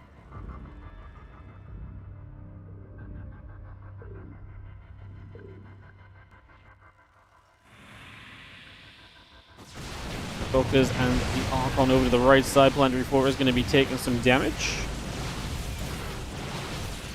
That Planetary is going to be dropping, but not immediately. The SCV is doing a good job of keeping it alive. Honestly, Planetary shots right now worthwhile. Just hitting this army. We're actually going to get units over here. More than anything, I was going to say, maybe that could have been great for Q because you keep the units there so you can actually jump on that fight when this army is really not powered up. Q just needs ghosts, honestly. Zoun is playing very Archon, High Templar heavy right now. If we get enough ghosts up, we can just absolutely crush our way through this. You guys remember when we started this game and I told you guys Mothership was going to be long? We're nearly at the 30-minute marker. We are very nearly at the 30-minute marker, so that is coming up quickly now. You know what? It may not be a bad thing we had to rearrange some of today's games because today apparently is the day we play long games of StarCraft 2. That seems to be the idea. 16 medevacs of Kira in the sky, healing this army up. Do we have... I mean, EMPs right now kill this army. This is literally an Archon field. We're going to have 5 more ghosts on the way. Liberators are great in this scenario too, because Archons are going to have to run through Liberation zones to get close to the Liberators to hit them, so it's not ideal either.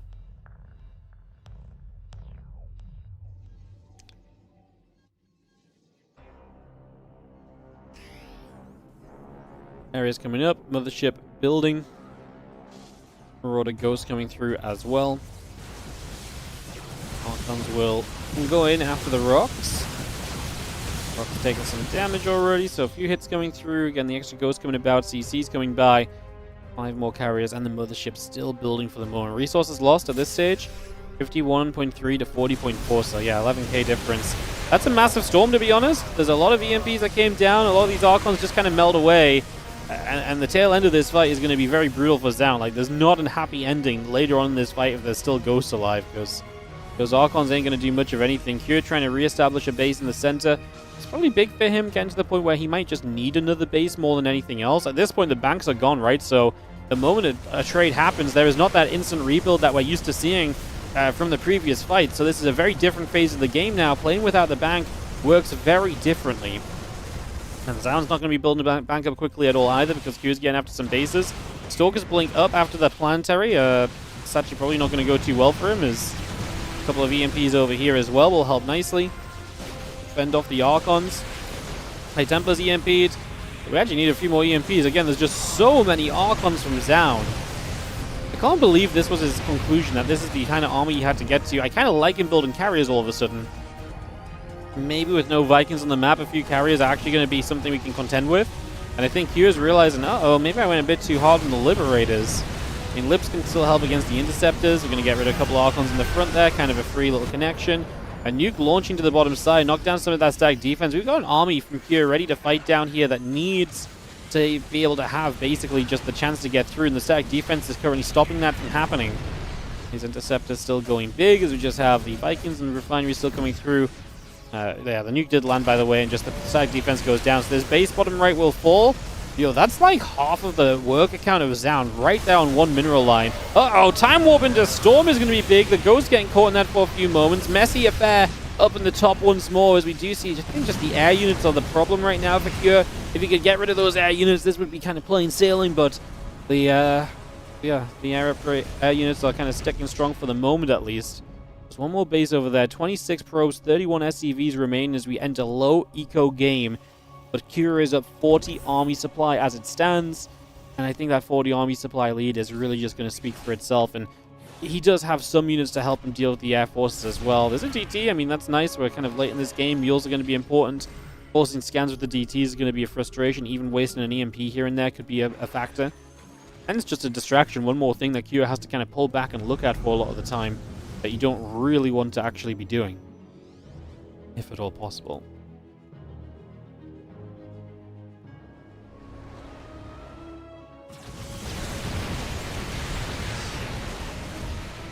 Interceptors flying through.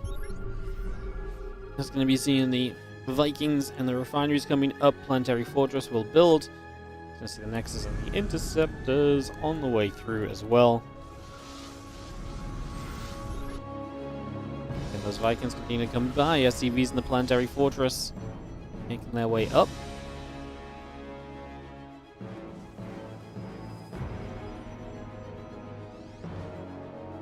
full zealots coming through. The Vikings about to finish. Planetary is moments away. Gonna step towards this, the rest of this army here, as we are going to make our way in towards that. The Bio taking some damage. Interceptors flying through, trying to get a flank on this. The Archon is going to come around, and I mean, the flanking army, is it enough? I feel like it should be personally, but we'll see. Like I said, the only thing I'm slightly concerned about is like enough anti-air against the carriers, and I think we're kind of there. We drop a recall to get away, but we lose a lot in the process, and Zoun says GG, man. This looked like a miserable game for Kua. Like, Zoun had so many bases. He teched up beautifully. It felt like Zoun, at points, Kua had no way to fight this. And Kua just said, I don't care. Let's go as long as freaking possible. The longer we go, the better. And that was very true in the end. Again, trading well throughout all the fights that he ended up taking. Very nicely done. All right, we'll jump into our next game here, which is going to be Steam Players, because that was just game number 1. In a couple of seconds. Thank you so much for reaching level 20 on the Marvel Strike Force. Appreciate it. Second map, Ruby Rock. Let me get this ready to roll. This map should be deleted. I don't love how just macro kind of it forces the game, I think. To me, it's one of the... it's not the fact it's a 3-player map. I actually love that it's a competitive 3-player map. I just hate the fact that it seems to be forcing kind of hard macro games, basically, without any real other options. Alright, move myself to referee. We'll get Zoun ready to rumble, and we'll get ready to kick this off and rolling in just a few moments. Game number 2 on Ruby Rock in a few moments' time, guys. Whew! What a game. Carrier is probably the most unreliable unit to go for in PvT. Yeah, I don't really love the carriers in PvT, to be honest. I'm with you. I feel like just Tempest just do so much more. Like, it feels like the age of the carrier is behind us, you know? Like, it feels like we'll put that away, we'll put it to the side. I feel like the age of the carrier really is a little bit behind us right now, so... I feel like just Tempests, being able to apply pressure from afar, having, you know, the rest of your army to kind of, you know, take a fight should the opponent come and run into you and threaten the Tempests. Just don't know if the carriers are really worth the supply they take up, and... the speed of them kind of slows down what you can do on the map as well, mobility-wise. Like, obviously, that's kind of true with Tempest as well. But when your main fighting army relies on the carriers, then it's a little bit more impactful, right? So, yeah. A couple of things to think on there. But for us, we've got a couple of players to introduce. Up 1-0 in this best of 3 in the top left side. Big match for him. Win this, get 2 and 3, and he's going to, like I say, have dug himself out of the hole. He started the day in at 0 and 3. It is going to be Kua, someone we expect to be able to make playoffs and expect to be doing great. It was obviously a surprise already to see him kind of 0-3 already in this group, so him bouncing back, kind of expected. Excited to see how he takes it. As in the bottom right side, our red Protoss player here is Zoun.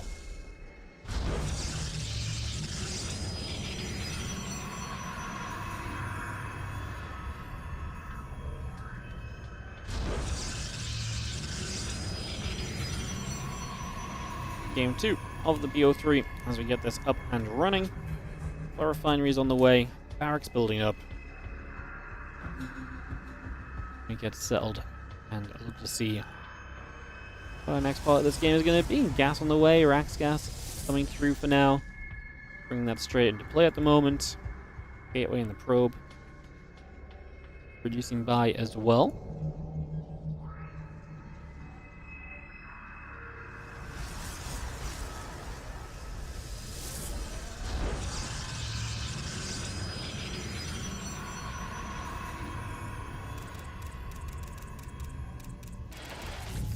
I was saying, no one's observing the game right now. Everyone's just AFK. Unbelievable. I'm trying to be lazy over here, you know? I'm trying to be lazy over here, and it'll force me to like click things and do stuff. Truly insane. Truly insane. Access down. We do have a probe scouting across the map from Zoun. It's going to turn around and go back the other way already because it's already scouted, as you might be able to figure out by the fact it's going back home. I don't say I don't give you all the good information, guys, when we're casting, okay? Don't say I don't give you all that good info. You know we do. You know we do. I'll just take a few moments then, and yeah, Twilight Council coming up. Nexus on the way, so we continue to get that all settled for just a little bit. Nothing really super crazy just yet. I mean, there's a Reaper out the front. It's going to move around a little bit here as Kira, and that is kind of our summary for the moment. Where Indy when you need him? I know, Indy's been slacking, man. No, I don't even know if he's casted any Korean Royale. What's he doing? Casting stuff in the time zone that's better for him? I can't believe it.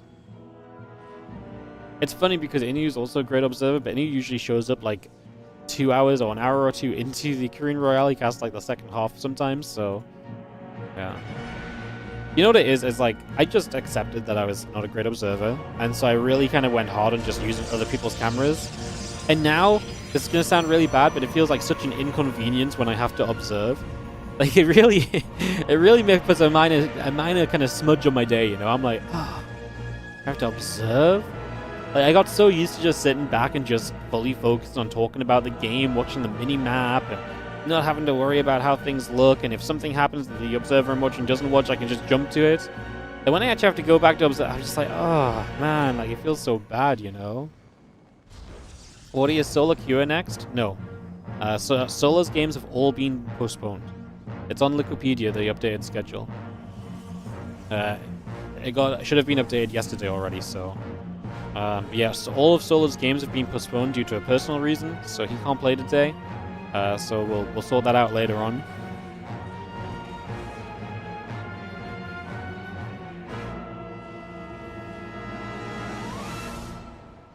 So yeah, no solo games today, so it'll just be the 5 best of 3s, like I say, Wikipedia order. So after this, it's all the Rainor games. After this, it's Reynor Percival, Reynor Zoun, Reynor NightMare.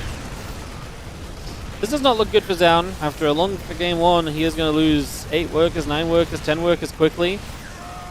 Gets rid of the siege tanks, so the staying power of this is obviously dismantled. But we're going to force a secondary probe pull. I mean, the Viking wants to land here. It's going to do bonus damage to everything that's involved at the moment. 2 Stalkers dying as well. Every Stalker that goes down feels like a real kick in the teeth right now. We just finish up Blink as the medevac.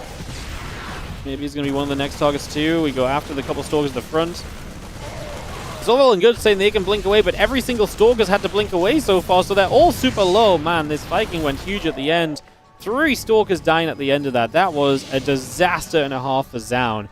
Resources loss is in Cure's favor, and he killed a bunch of probes, so that's just not a good sign at all.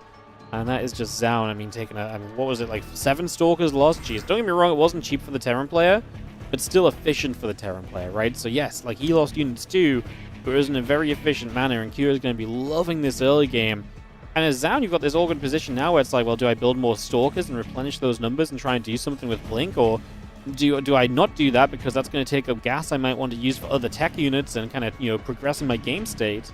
If you don't progress your game state right now, you end up in a very awkward position. Charge probes, the Nexus coming through. It's going to be seeing the Engineering Bay and the Barracks still coming up, SCVs, tank, and Marines coming by as well. +1 attack upgrade still being built.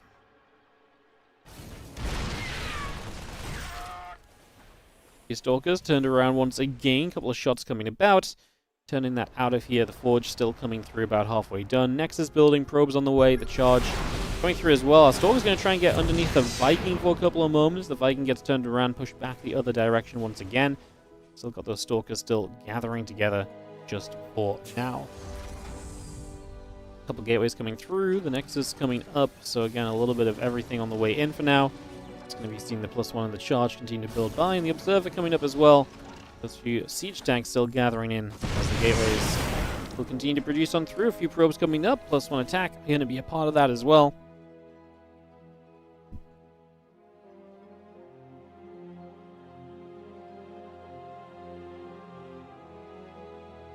And Stim Combat Shields and +1 continue to be added. Just going to see the rest of the bio coming up as well. Those mines with those medevacs. Like I say, a little bit of everything coming through for the moment. Just going to be seeing the charge and +1 still coming in. Gateways in production. Immortal producing through. And those couple tanks will begin to siege. Charge still building by.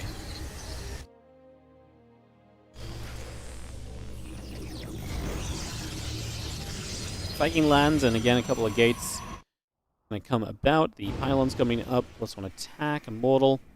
All continuing by. The medevacs are going to step on in.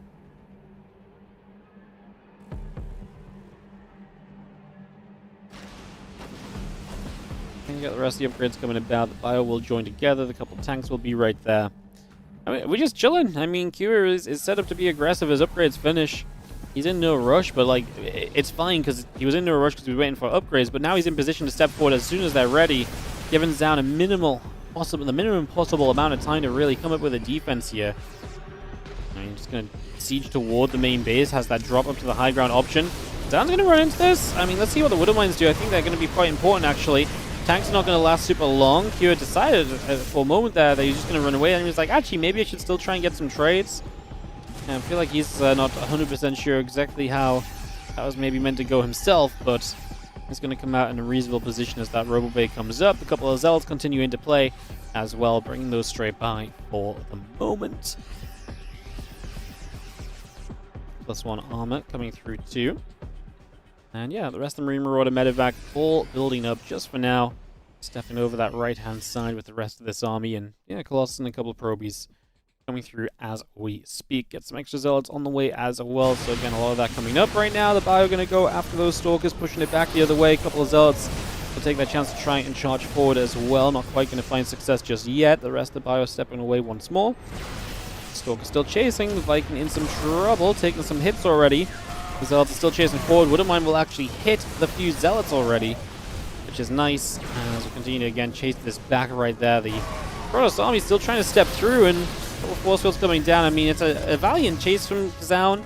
You can kind of believe that, you know, you can kind of see how it's going a little bit and how a little bit of this success might have come about still, but again, it's just as soon as extra units show up here from Kira, it becomes a very one-sided affair because you had such a poor early game. That trade was so bad for you, and yeah, it doesn't mean that Kira's going to stomp all over you right away, but it does mean that Kira is meant to be in a good position, and that's exactly what's happening in these fights. The position is being maintained, and at this stage, I think it's fair to say that Kira is just looking very comfortable at this stage of game number 2. Looking for 2-0, and like I say, that would be 2-0 on the day for Kira, which would be really incredible for him, putting right back into kind of, you know, fighting point of this group. He will have Solar left to play. Again, that will not be played today, but we'll figure that out and get it sorted and get you guys that casted as soon as I can. He's actually made his way right down to the bottom side here and is going to come in and just knock down a base. There goes one of the locations that Zoun would have preferably kept alive. You know, 4 bases is nice, especially as Kira currently just 3-base Terran, but I mean, yeah, he's just a 3-baser, but he's very happy being 3-base to 3-base. He was going to be okay being 3-base to 4 for a little while, so killing the 4th is just a real added bonus for him. He's going to be loving that for now. As the Bio gathers up, the Medevac is going to join together as well. Couple Stalkers step through. Widow Mine will go down, to be fair, so the Widow Mine falls. Stalker's getting some value. And Kira's going to start moving towards his 2-2 upgrades as well. Armory, Engineering Bay number 2 on the way up. So we get those little bits and pieces added on top of everything else. And a few additional ghosts coming through. The Viking Marines still building by. Need to build into all of this for the moment as we just settle down. Again, Robotics facility coming through, the couple of Nexus on the way, the Disruptor and the +2 attack upgrade coming by also.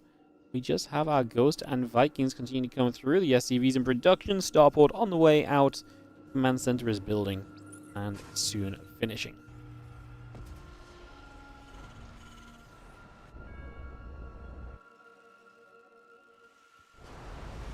With that factory taking a little bit of a float over the other side. Again, the +1 ship weapons, 2-2 upgrades coming about, Robo Facility and Nexus all coming online.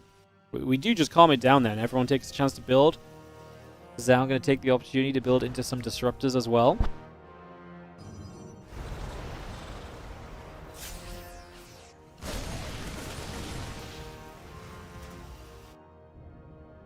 Just going to see that Bio Ghost coming back around for a couple more seconds. We're just moving our way over there. And we don't really have too much happening. Again, the Stalkers want to poke. At this stage, Q is doing the right thing, right? He's prepping up a lot of tech units. He's going to maxed out. He's saying, my maxed out army is very capable of dealing with your maxed out army. And he's not playing afraid in the slightest. So making sure that that's the case keeps him in a very, very strong position. And I think that's something that we've just got to look at and say, yeah, we kind of like that right now.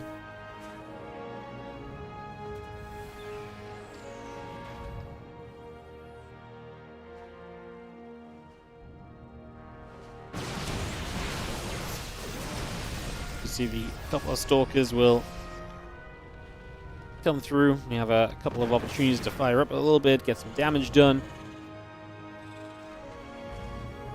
Zoun will take the chance to get to 5 bases as Kyo secures his 4th. We saw in the last game how long Kyo was able to sit on 4 bases for and be okay. I don't hate that Zoun fights right now. Typically, this is when the pros has that stronger mid-game. And even if they don't have one army straight up that can do well, being able to rebuild right now is one of their strengths, and they deny. I mean, Zoun denies the 4th base of Kyo. Like, he kills it. So that's going to keep Kyo from being in that more comfortable 4th base scenario for a little bit longer. It's coming at a cost. All your Colossus go down. Some of the Disruptors getting chased as well. Doesn't look like Kyo is going to chase too much harder after that now.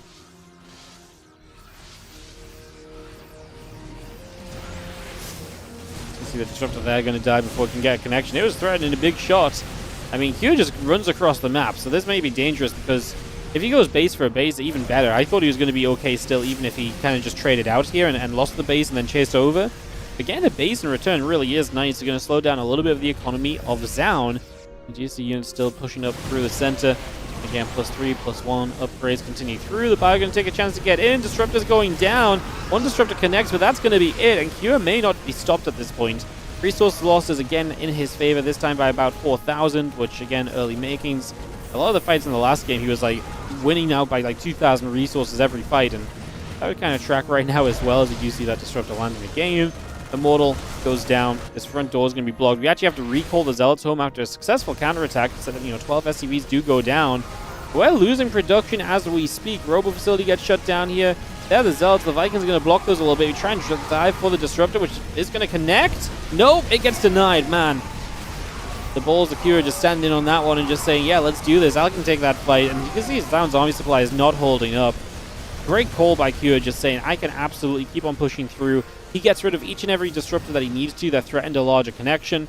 And so he just never got displaced. He keeps his attack going and is now moments away from realistically just knocking down everything in the natural. I like that he says, hey, I might not be able to get rid of the Nexus in time, but I can take down a bunch of the tech structures and just make it difficult for you to rebuild anything more meaningful. If you're going to be stuck on Zealot Stalker the rest of the game, I'm going to be okay with that. GG's, Q 2, Zoun 0. And that's not exactly how Zoun wanted things to go on this one. And alas, it's how it goes. GG's.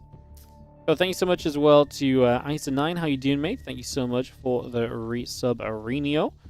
Coming in for the 87 months. Go Cure, go Wardy. Thank you so much for the 87. I am Mentos. Thank you so much for the 4-year resub. Appreciate you as well. If you guys are enjoying this during the day, hit that like and subscribe on the YouTube. Hit the follow on the Twitch. Prime us up as well. We are trying to slowly get back towards the road to 700 subs. We're off track right now. We're on a bit of a field trip away, but we're working on it. So keep those subs coming. We appreciate you. We are going to have some Rainor action coming in next, guys, as we go into our next matchup. It will feature Rainor versus Percival, then Rainor versus Zoun, and Rainor NightMare will round out our live games today. I'm not sure. We'll see how long the games take. Yeah, we'll see how long the games take. I was thinking of doing some replays maybe a bit further down the line today, but it really depends, because we've had long matches so far. Like, we're an hour and 50 in. For 2 best of 3s, usually we say 1 hour per best of 3, so we're a little bit we're a bit behind schedule. The schedule's a little bit tight, typically. Like, we design it like that so players are ready on time. So yeah, we'll see what happens. What's up, Ian? Thank you so much for the 5 gifted subs. Generosity pouring through. Appreciate you. Going out to CatLover96, GP Terek, Pull Vista, Greybush83, and Riviard. Thank you so much for the generosity of the 5 gifted, mate. Appreciate it as always. You know it. Thank you so very much.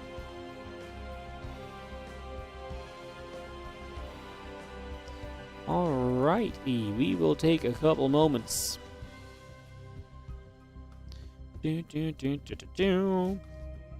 Old Republic vetoed, Ruby Rock vetoed, Mothership vetoed initially. While we have a couple moments, I'm going to do a good thing. I'm going to go on my own YouTube stream and give it a like. Because I'm asking you guys to give it a like. You guys should, I should have to go through the same process. The best part for you guys, though, is if you're on YouTube, you're already there. So hitting the likes even easier. 35th like of the day, guys. So you got 300 people watching. Let's get that like button smashed. Appreciate you guys. Thank you. Thank you, thank you, thank you. Past 47,000 YouTube subs recently. The road to 50K. Very real. Very, very real. By my estimations, we'll hit 50k in August. Okay, it's not fast, but it is going up. You know, sometimes that's all that matters, you know? We just need YouTube to be like, you know what? Wardy's YouTube channel is really cool. Let's get loads of people to subscribe to it for like 2 months, and then bam.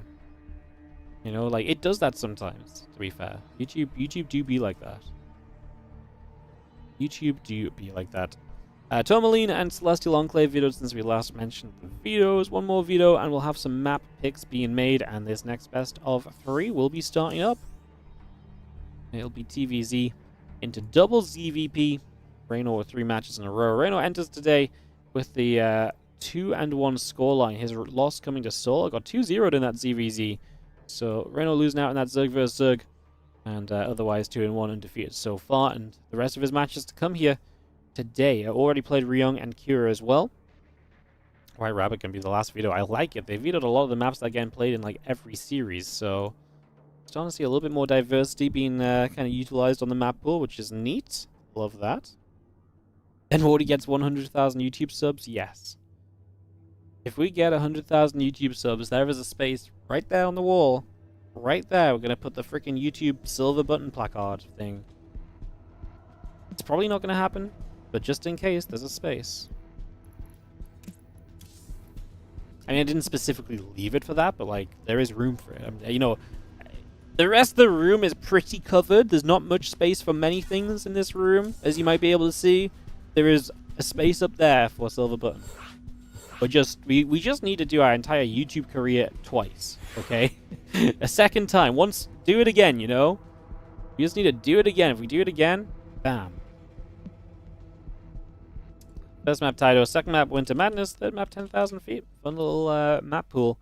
Reynor and 10,000 feet come through in a lot of these TVZs. It's kind of fun. He really didn't like it too much in the TLMC from what I remember, but just letting it be played in the TVZs here today, in the Korean Royale, and some of the previous days that we've seen as well. We get everyone invited through and ready to party into our Terran vs Zerg matchup coming up. Just subbed on YouTube. Appreciate it. Thank you so much. Like, every sub counts, guys. Every sub counts. Alright, we will take a second, and yeah, if our players are ready, we can go. Just waiting for Rainor to give us the go-ahead to kick this off and get this rolling. You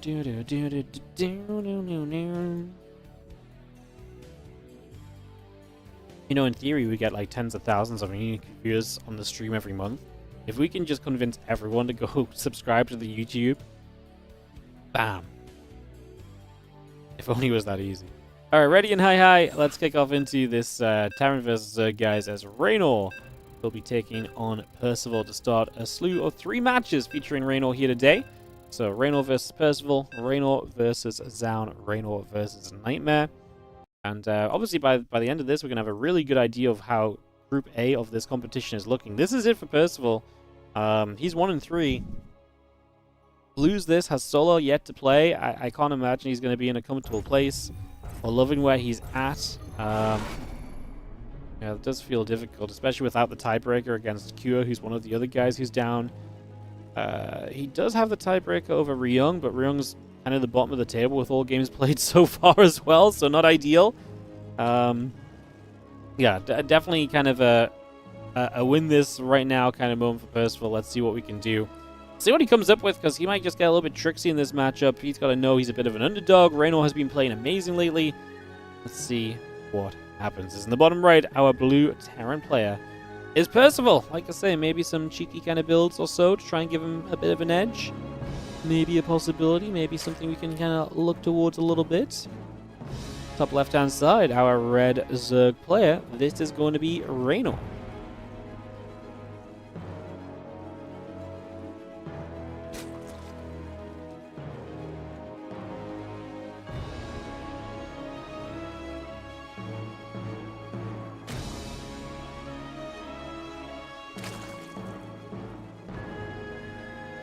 Game 1 of the BO3 as we set up and go.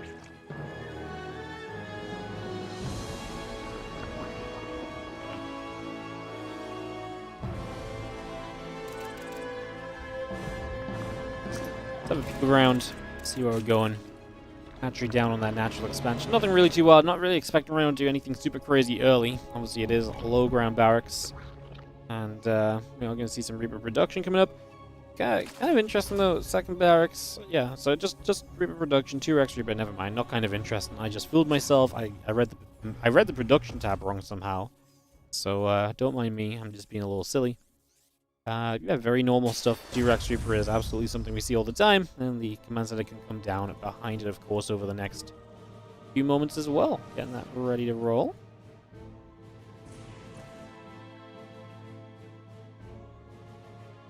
Couple Reapers then on the way through. Queens and the Lings in production right now, so bringing all of that up and running. Reaper heads around the left side. Hatchery going to come into position. And we take a few more moments as those queens continue by, overloading the drones, building up as well. So a lot of just little bits and pieces coming through for now, as we just have the Reaper going to fight. A couple of Zerglings start to take some damage, and we do have those Lings taking a few shots for the moment. So a little hit or two coming by. The Reaper's coming over, and the Queen going to get hit as well. Grenade's going to threaten toward that Queen for a few moments. So a little bit of damage potentially coming out just for now.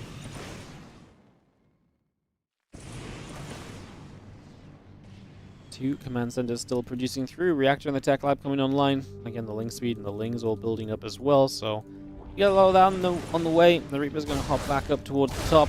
Head in toward the natural. Spore Crawler going to cut place. A couple of spores coming through. The Queens are going to be right there. Push the Reapers back the other direction. The Queens will still pull back towards the natural as well. Engineering base and the command center is coming online.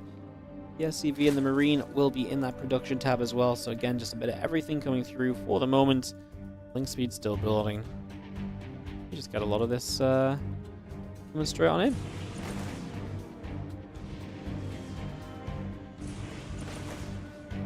Reaper's pulling back. Gonna hit the Reaper pull back. I mean, we lost one, we got a drone. I think it's time we just say there's not much more we can do. Link speed will be done shortly, so you don't want to play that risk. As Rainor gets a few Lings on the map and will take his own map control then for the foreseeable future.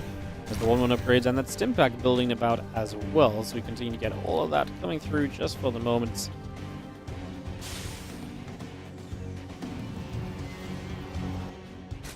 Again, a couple of Queens, OVs, drones, all building by. The Orbital Command, Marines, and the SCVs coming up as well.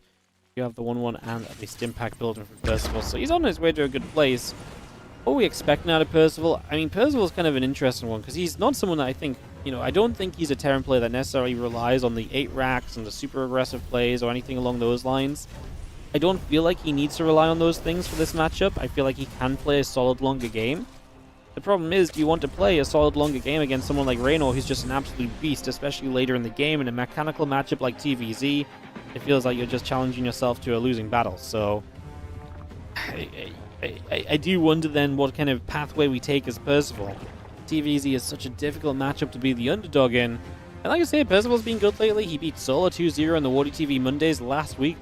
Solar came fresh off the win in 59. Percival then beat him in 60 in the quarterfinals. So absolutely has the level of TVZ to kind of challenge some of these top guys, but I can't imagine it's in the super straight up ways, because players like Solar, players like Rainor are just so good mechanically.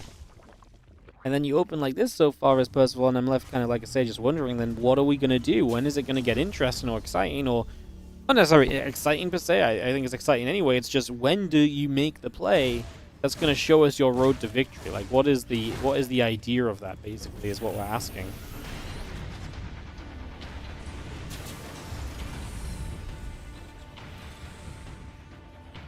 Armory finishing up, barracks still coming through. Medivacs, Marines, and depots building up. A few SCVs as well. Combat shields still in production. Sailing speed is on the way out as well. A couple of evolution chambers still building by.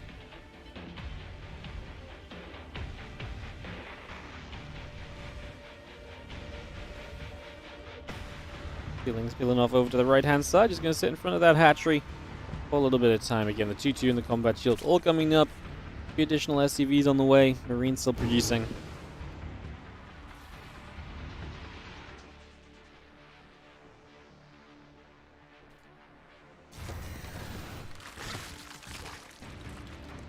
Again, those melee upgrades and that Baneling speed all coming by right now. A few additional Banes coming up. Lings and the Overlords coming up as well. So, got a good amount of that underway for the moment. Marines is going to take a chance to step through. The couple of Reapers getting some shots off. Also, clean up a little bit of creep, which is never a bad thing. Reynor with his burrow on the way, so you might see some fun burrowed Banelings in this game as well. No Baneling speed just yet. It's moments away from being done. The Marines will fight for a couple of moments, lift up the majority of the Marines, and escape away after some pretty, fine value is found. So not bad for Percival. Right ideas, kind of taking trades where you can, not getting overcommitted if you don't have to. Those kind of things are going to keep you on the right track generally in this matchup. Round of Banelings wolfing in. Queen's going to take a chance to inject to the top of the map.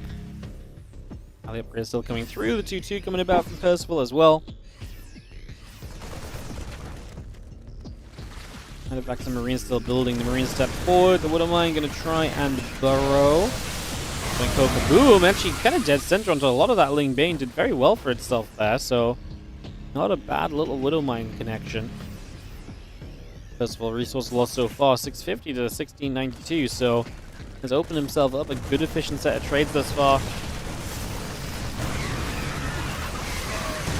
Doing a good job of letting the Widowmines kind of only hit the Lings, pulling back nicely with the Bioforce as well. Good solid control so far as he continues to put the pressure on and now dives on that right side, gets a couple of cancels already, spying a Spore. Stack defense not allowed to be kind of brought up, and again, just utilizing these drops well. And a fair bit done with fairly little so far, right, is the main thing, right? Like, you're not kind of overcommitting to these drops. Still getting some value out. Very reasonable across the board, I would say. Marines and Mines take another chance to step forward. We're just going to see the Marines again, just going to have to lift the medevacks. Percival is indeed paying attention as he should be. And doesn't let anything crazy happen with that one.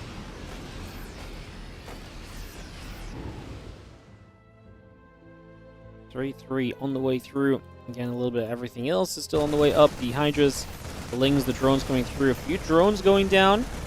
As Rainor is going to have this base taken out. So Percival, again, very systematic in his approach. And just adding on a fourth base, just like he's just playing a very normal macro game with just good harassment, solid trades thus far. Again, my only issue is you're playing against freaking Reynor. And it just feels like as long as this game goes on, it's just so hard to kind of put to the back of your mind that Reynor is the opponent for Percival, and that is not going to, at some point, become a bigger issue. Like, Percival, like I say, playing great, but you know Reynor is going to be so good, so quick, so tough to force into a mistake. Like I say, it's been a fantastic start from Percival. I just got to keep us aware of the fact that Reynor's on the other side, and he's not going to let, games be won easily for the Terran player. A couple of Burrowed Banelings on the ramp there. Does get a connection, so Reynor showing his speed, noticing what's going on. Behind all of this Ling Bane, Hydras and now Lurkers are going to be on the way through, so stepping into the next phase of the game himself, not kind of just going pure Ling Bane Hydra or anything. We'll get to some Lurkers, look to try and force out Ghosts. Once you force Ghosts into ZVT, what you can typically do is you can pull away from kind of Lurker production and then just go back into Ling Bane Hydra, maybe some Vipers or so. And it's actually very good at kind of fighting ghost-heavy armies because the Banelings, especially nowadays, trade pretty well against those ghosts. So, things to think on.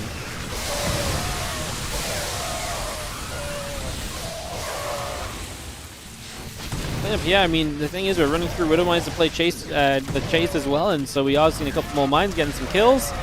Supply is still fine for Percival. Again, we look at resources lost, 9.6 to 5.8k. It was a 5-base Zerg, yeah, but we're a very comfortable 4-base Terran player, so I think we're in a very okay spot at the moment. Feeling pretty reasonable about things right now.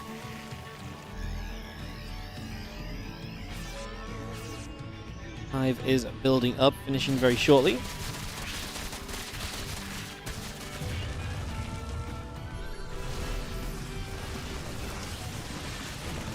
Once Rock's getting knocked down, we will just see the Marines still stepping forward, the Marauders as well.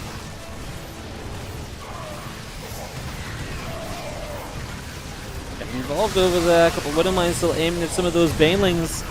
And we're seeing the Hydras getting jumped on, the Banes are still getting picked off. The rest of this army continues through, and we are going to see the Hydras still trying to chase the rest of that Bio army down. Continue to try and hunt, +2 missiles, +2 melee. As Reynor again forces Percival into a retreat, only for Percival to regroup and rebound. A couple of burrowed infestors now start lingering around the map, and that's going to become a challenge as well here for Percival. Keep track of those, find them if you can, scan them down and remove them from the game if at all possible. Would be a major step towards success for you, but there is the fungal, and then the Widow Mines are going to friendly fire. Oh no, the medevacs are getting melted. And there is the one fight that goes very well for Reynor. It was the fungals. I actually thought he was going to get away because he got the lift off before the fungals, but the medevacs just all end up going down, and that obviously is absolutely brutal. And that's going to be Reynor very happy with this trade. Finally, a bit of a supply lead for Reynor. A lot of the time, I'm so used to seeing the supply tabs looking kind of even after these fights. Resources lost, still about a 5k difference, but yeah, Reynor taking a fantastic battle there, helping out wonderfully.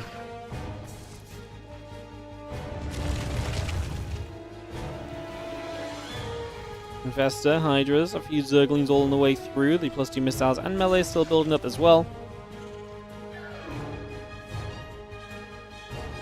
Couple missile turrets and those refineries all coming about. Little scan goes down, couple grenade, Widow Mine shots. Hitting some Zerglings. We don't have too much in the top right here from Percival. Probably just has to lift and get out. Oh, and then he loses that medevac as well. He played a really solid first 11 minutes of this game.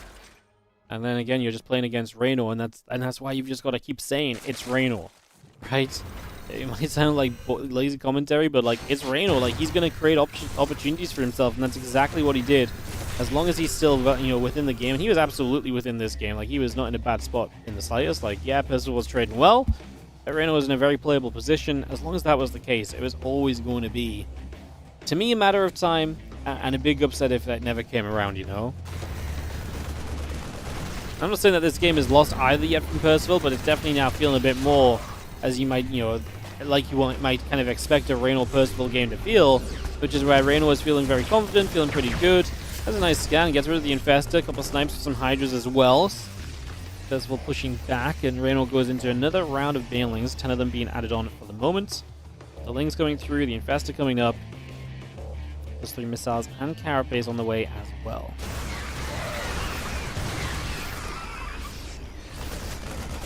Those mines going off, libs are setting up, and the ghosts and the ship weapons coming through too. Again, Hydras and the Infestor still coming around. Just going to be seeing the +3 missiles, the +3 Carapace all coming by. And drop another command center in at the front right there as you are going to be seeing those ghosts. Going to find some snipes. The Nidus gets up in the natural. I was trying to wonder if we could maybe defend this going up because he was getting a lot of the lurkers, but he lost a lot of SCVs. He's already lost some ghosts. That's a nice fungal as well. We're going to try and capitalize on it. Ling Bane taking the chance to run straight through. The Liberators going to try and hold their own in that moment. And Percival again overrun a little bit, and again eventually this game just becoming Rainor swarming. Again, gave a lot of credit to Percival. Got to give a lot of credit to Rainor. He did a lot of good things. He took a lot of good defenses. He set himself up with a lot of different tools to take advantage. Burrowed Banelings were used effectively. The Burrowed Infestors were used well. He kind of teched very smoothly in towards the Lurkers, had those as an option and an opportunity. He immediately went toward Nidus harassment. The list goes on. If you're writing a textbook game of kind of how to play ZVT, and you get to the chapter on, ways to kind of distract and disrupt the Terran play, we really hit all of them, apart from maybe kind of like big run-bys. And honestly, Percival was pretty well defended against run-bys throughout, so Reynor choosing not to really look for kind of a lot of those early. It's the only thing that was really missing from what has been, just like I say, a very solid showing on ZVT against what was, like I say, a very solid showing of TVZ up until about that 12-minute mark, where Reynor did just kind of overpower a little bit. Those few ghosts are getting caught. That's not pretty. The Banes rolling through, trying to catch them. The Planetary Fortress will get rid of those Banes. The ghosts live, but the Planetary will fall. And now the Hydras say, you do not live. We're going to dive on in, lunging forward to take the trade. Reynor just taking that aggressive option and diving straight through to make use of it. Hatchery in the bottom. Yeah, going down. That gold base denied. So what? Reynor still sits at a solid 6-base Zerg. And yeah, it's a 4-base Terran player, but the way that these trades are going, the base count is not going to be what determines this. As long as Reynor's got money, which he does because he's got 6 bases, he is going to be A-OK.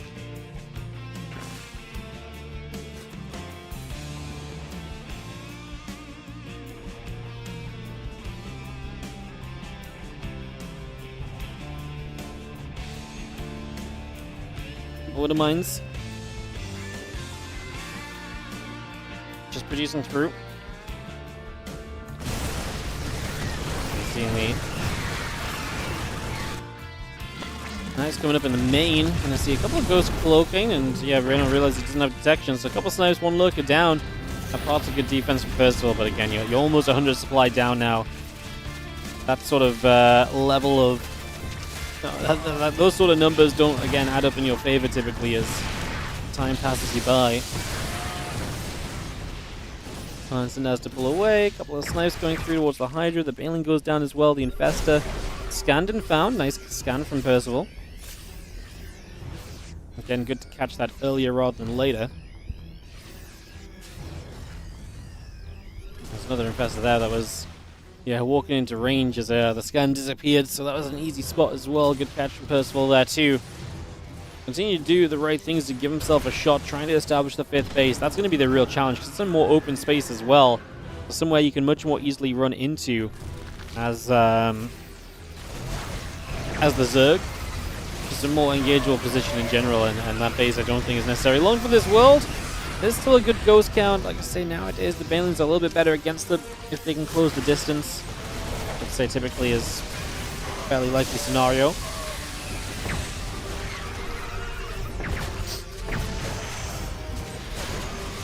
Just gonna try and take some fights. Snipe, snipe, snipe. A few more Hydras going down already. +3 melee coming through. Ling Hydra all on the way. Got a couple lips coming across, sieging up. The Lurkers are gonna move over to the sides and just try and get out of there for a moment. The medevac's still setting up. 11 SCVs going down currently.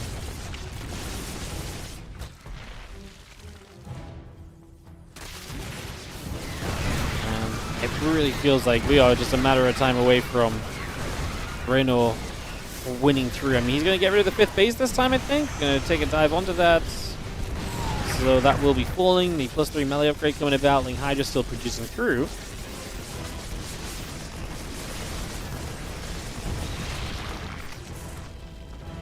Couple more Infestors building up. Again, the +3 melee upgrade going to be a part of this as well, so continue building to that also. The command center coming up on the side of Percival, as you can see a few additional SCVs on the way out. 16 workers died in that previous attack, and again, that's what remains unsustainable. Like, you're not in a position as Percival to be losing and replacing workers. You need to be replacing army. And losing workers means you're going to have a double down effect of not being able to replace army, because A, you got to build new SCVs, and B, you're not mining.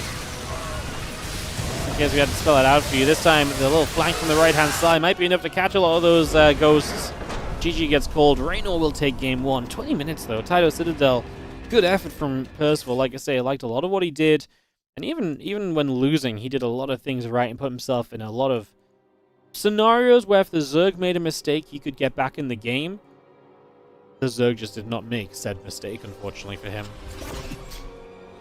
Thank you so much, Tyler, for the level 5 on the Marvel Strike Force, guys. We've got a couple days left. A free way to support the stream. !Marvel in the chat if you want to check it out. Download and play. The more you play, the more you support the channel. It is direct money into our pockets, which allows us to run more StarCraft 2 tournaments like the WardiTV Korean Royale.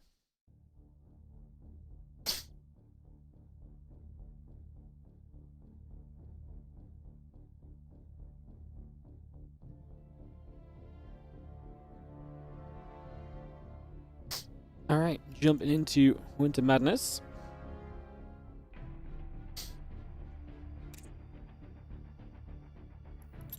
And for Rainor here. And we can go. Ready ups are being called.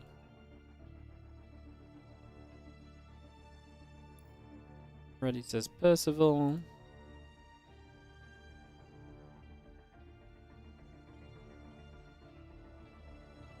Waiting for Reynor to say he's ready too. We can go ahead into this, guys. Thanks again for joining us today for some WardiTV Korean Royale action.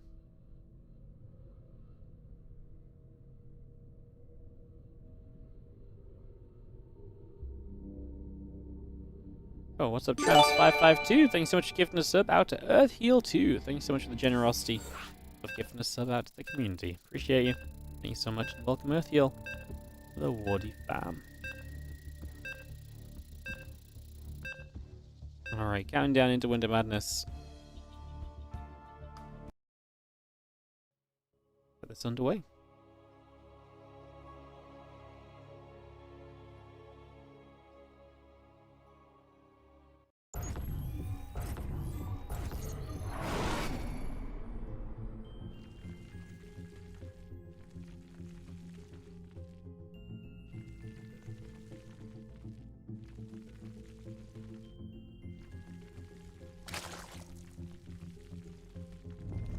In the top left, up 1-0. Our blue Zerg player here is going to be Reynor. We do have the treat of watching a bunch of Rainor games back-to-back today. It'll be Rainor versus Zoun and Rainor versus NightMare after this, in case you didn't hear earlier.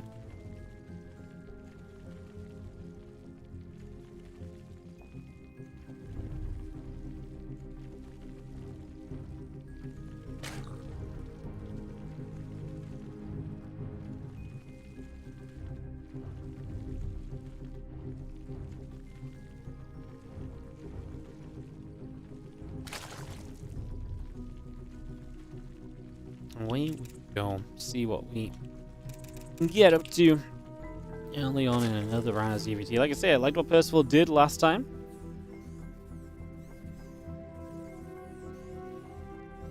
See if we can get more of it going.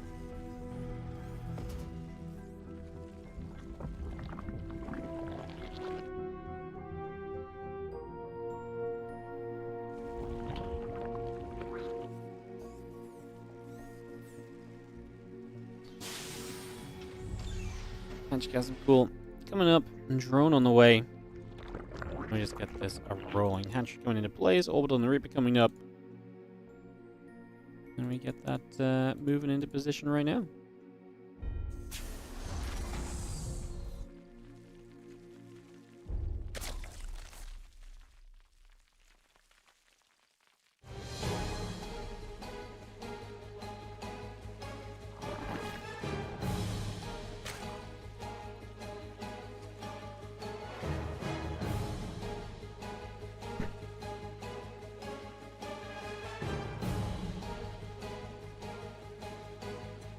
So here we go, and looking to see what sort of action may be in store for us, and a little bit of Reaper gameplay. It's just a little, I lost my words.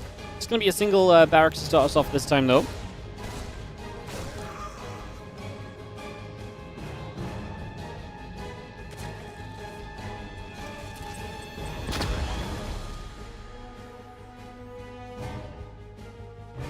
Gonna see the couple of queens, drones, all coming about.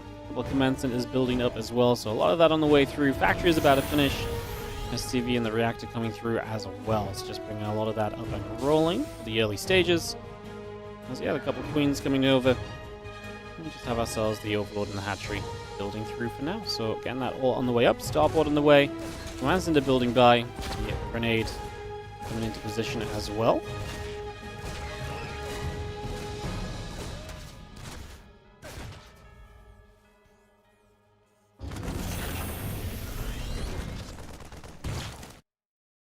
Just goes through, a couple shots come out, drones in the hatch coming up, starport and the command center building. Like I say, Percival, what do we do here to try and achieve the same thing as last time, which is at the very least a very solid early game, right? If nothing else.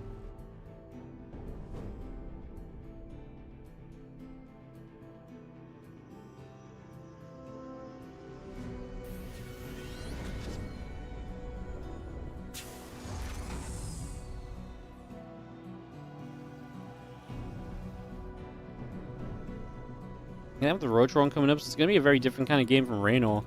I mean, he's got all the gas as well, so he's just gonna get aggressive this game. Now, this might work a bit for Percival still, because he's going into the Banshee, so at the very least he will have a bit of a natural defense against this. Again, Roach is building up. Queen's on the way through, the couple of Evo chambers coming into play. This drone's still producing guys. Again, we have the Banshee and the Hellions coming up, the Cloaking on the way through. SCV is producing, Tech Lab building. A few different bits and pieces on the way up for the moment.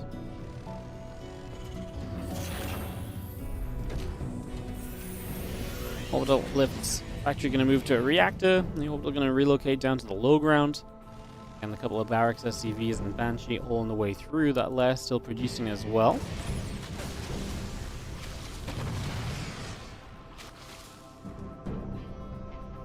Roach is going to be there. Hellion's getting pushed the other way.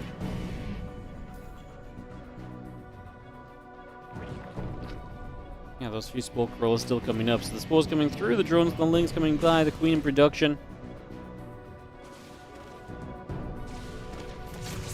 You can see the roaches and the queens is going to be able to jump onto the Hellions, so jump onto that. We do have ourselves the extra drones coming about, the land, the queen coming up, spores in production as well. engineering bay in the barrack still building by for the moment, as we just have the 1-1 upgrades and the stim back coming through. The Queen's trying to get in toward the Banshee, and the Hellions going to be chased around a little bit as well. Queens with a good defense at the front, but yeah, at the end of the day, these roaches never got aggressive, and so Reynor will cut them up and can still maybe make use of them at some point. Getting the carapace upgrade leaves them open to kind of transitioning through toward Lingbane in the future, which would not be too surprising of a switch. Roach Ravager into Lingbane is a fairly valuable composition in the TVZ, so definitely one thing you can kind of play for here. Very solid Roach early to mid game, and then kind of flatten the later stages of the mid game out into the, like I say, the Banes and so on. Gets the Baneling Nest now. We'll still need to get Link Speed as we have those Banshees. Actually getting some drones. They're going to find 8 workers over on the right-hand side, so able to get a bit of damage. Infestation Pit coming up as well. We got a bunch more workers here. Damage continues to be done, so just adding up for the moment.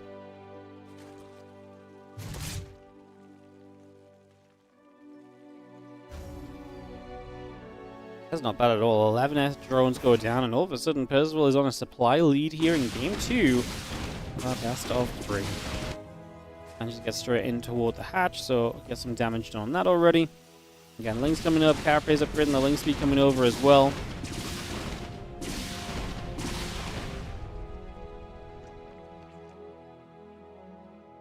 Again, Banshees with a little bit more value for the moment. You're seeing that Hive coming through. Again, +1/+1 upgrades coming about, Medivacs and Marines all on the way over. Again, the Armory is going to be coming through to the factory, not far from being done.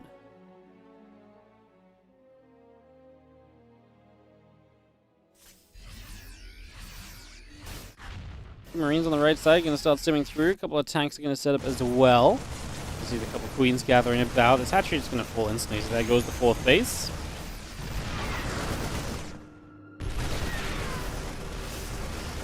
He's got underneath. Overlord will go down. You see the rest of the Lings coming back over. Overseer going down as well. A couple of Queens still getting picked away at. Again, 2-2 upgrades. Drilling floors coming around. The combat shield building as well. So just getting all of that up and rolling. Marines and Medivacs will regather here. Tank sieging. Setting up to go toward the natural expansion. And Percival going to take advantage of this supply lead he's found from the economic damage delta. Start trying to trade nicely. Jumping up to this high ground. Lings don't have a melee upgrade yet as well. Keep that in mind. And yeah, running into that position does not feel great when the tank will support from the low ground as well. So a pretty rough position for the moment. A couple battles trying to land. The Marines taking some damage. I think Roach Ravager in general there still joining up, but a few Marines will unload back to the low ground now. Marines on the left side going to get after that hatchery. It will go down. A few Marines can maybe load up here. I mean, they're just standing and fighting. It does mean in the end we're going to lose this tank, but we actually got a few units still killed. Resources lost 1.8 to 3.8k. So very efficient out of Percival. I mean, probably expected so far with a good economic start and having a lot of units to throw at his opponent so far, and he's been throwing them nicely. They've been landing well.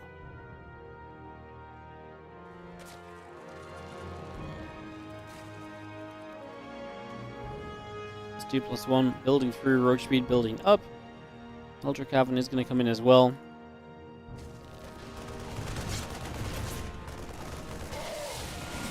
Parasite Bomb going to go down on the Medivac. Just going to take a few more shots.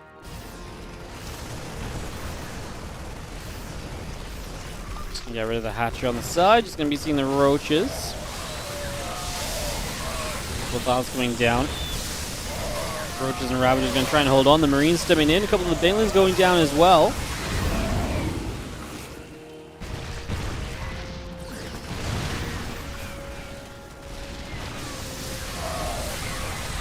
So the Roach Ravager trading through. A little bit of a fight to push this back. Can we actually push Percival away?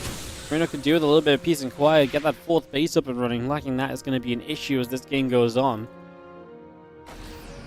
The accidental Swarm Horse is on the way.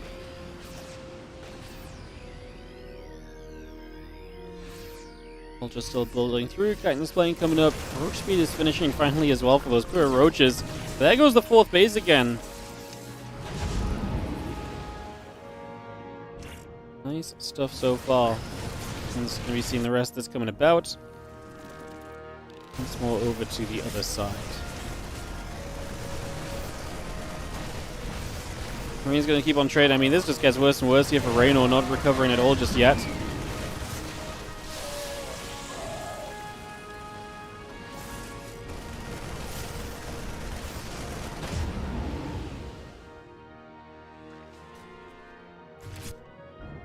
Lines, bio units gathering up, tank gathering through.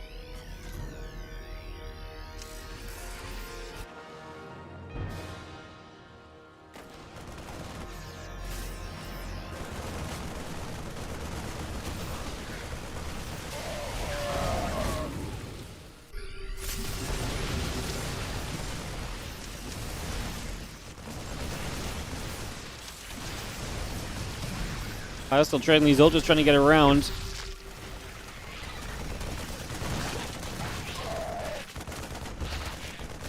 Thing's gonna get over. A couple of units going down. Percival up against those ultras now. How well can he deal with some of this late attack? He's done a great job reducing Rainor to 3 bases this whole game. The 4th base now gets up to that left side. The Ghost here should give you the opportunity to take some better fights. It's gonna be pushing around. The Ultraling Vein going through. The Roach Ravage does not feel great at the moment. General Glands coming by, that +2 melee upgrade, Overlord speed building into place.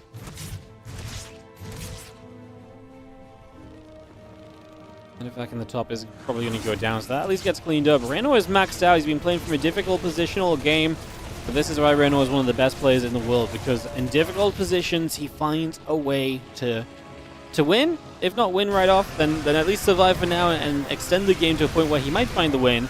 Takes this fight over here, and it is going to be a pretty decent fight. The Ultras are still chomping on through, so having a good time chasing forward for a couple of moments. And actually still chasing here. How far do you want to chase? Because now we're going to start losing these extra Ultras, and then the Roaches are going to be kind of out in the open as well. Not ideal. Medivac still trying to lift around and boost around at the same time. Percival has been trying to keep pressure onto that left side 4th base, and again looking for that once more. If he can keep denying the 4th base here, Reynor's going to remain in a very poor position. I mean, for now, he is mining from it, though, so for now, maybe stabilizing a little bit. Going to lose some of these active creep tumors. The Lings run down to try and play a defense on that. Try and get the creep out the front. I love the target fire on those creep tumors, because it really just stops you from getting control of the, down your ramp and into the center, and it keeps so much freedom for the Terran out into the middle of the map here currently. So love that. On the right side, we're forced into a lift now. That Widow Mine was great as well. Denied the attempted hatchery, as Reynor wants to get a replacement 4th available, so preemptively build another base, because right now, yes, it's going to act as a 5th, but I think it's more likely it becomes a replacement 4th, because I'm still not convinced he's going to hold on to that left-hand side with the pressure that Percival keeps on trying to apply. Plenty of Ghosts available here, just needs to try and find the right fight where those Ghosts can get involved. Infestors are popping soon, that's going to make life a little bit trickier, with those Fungals available as well. We already have one flanking Infestor just running on that right-hand side, looking to get a catch. Does hit the Marines. What a beautiful Infestor placement. No! Fungal on the Medivacs. They didn't retreat away. We are going to start getting out of here. One more Fungal, though. I was mostly worried about that Medivac. That's super low HP. It had a lot of the Ghosts inside. That was a nice catch from Reynor, and Percival actually had a getaway clause there, and he didn't quite manage to make the most of it.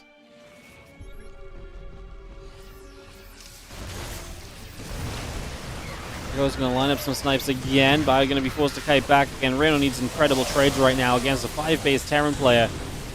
Percival again has taken the advantage given to him in this game and really ran with it. He's really pulled it for everything it's worth. And yeah, now still feeling pretty cozy. I mean, Reynor is still just spamming up ultras and just doing what he can. Liberate over here gets a few drones. Now this base is not even mining right now. Reynor only on 62 drones in a very troubling place when you stop and look at it. Definitely in a bit of a rough scenario thus far. Ultra Infestor coming about, Banes and a few more Zerglings coming around as well. We still see the Bio stepping through. The couple Liberators will begin to siege.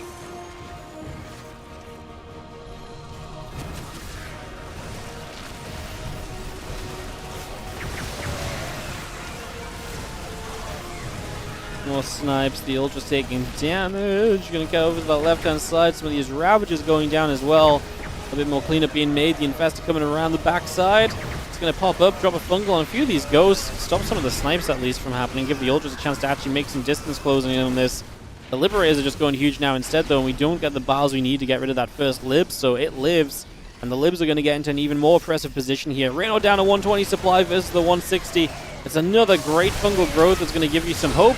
as Rainor, and the Go's taking Widowmine damage as well is not ideal, but then the ult just died to the Liberators. The Infestors are out of energy, and if we have anything left here as Percival to press forward with, this game is going to be coming to a very rocking close very soon. Percival takes game 2, and we're tied 1-1 in the best of 3. Percival going to bring Reynor to a third game as he takes the lead, and we saw in that first game how well Percival was able to play. He played this brilliantly from the damage he dealt. So he dealt good damage, and he said, cool, with this damage, what I'm going to do is I'm just going to play really well. And he did exactly what he had to keep the game in his favor and to take us through to 10,000 feet for a map 3 of this series. Big game win for Percival, who is really maybe even fighting for his tournament life right now. You can see how he took some games off of Solo recently as well, last week's Monday Cup. So, yeah, crazy business, as game 3 will be 10,000 feet in just a couple of moments.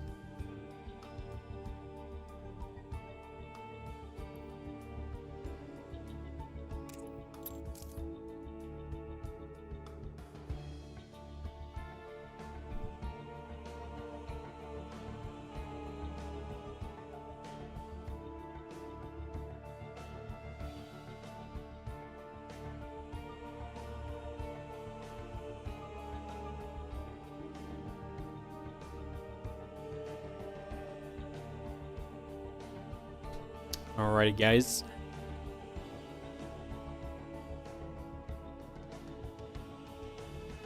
Waiting for Reynor to join our lobby. We'll kick off into game 3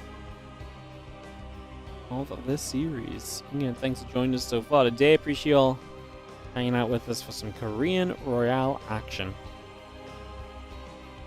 Reynor join the lobby, and we should be able to ready up and go.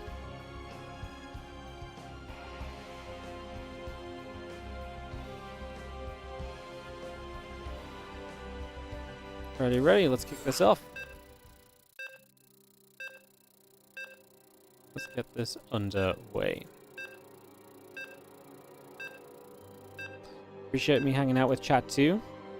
It's the only reason I'm here. If there was no chat, would I even be casting StarCraft 2? Probably not. You guys are the thing that keeps me logging in every day. 10,000 feet, guys, game 3. Let's kick it off. Let's see what we get on a deciding map of this series. Gotta say, if nothing else, even if he loses the series, I'm impressed with how strongly our Terran players played. Percival has been popping off, honestly. He's been really fun to watch. Playing some great games thus far. Taking on Rainor, the blue Zerg, in the top left corner of 10,000 feet. See if we can have a little bit more of a comfortable game here. Try and close out this series, his first of 3 that he'll play today. He looks to try and secure one of the top spots in the Korean Royale playoffs. Or in this Group A, which then does naturally lead you to the Korean Royale playoffs as well.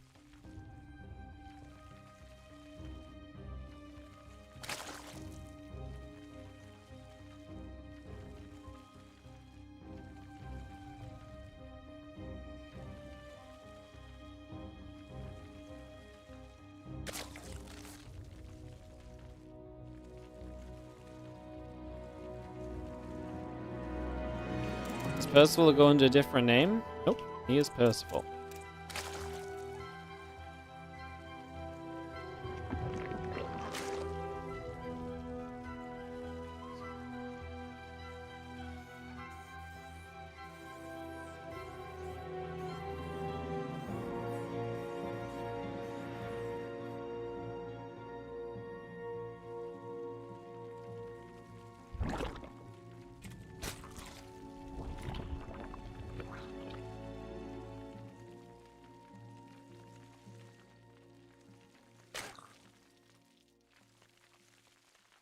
Guys, pool coming through. Get set for a couple of moments here. Take a little bit of time. Reaping the command center coming up. The orbital coming online.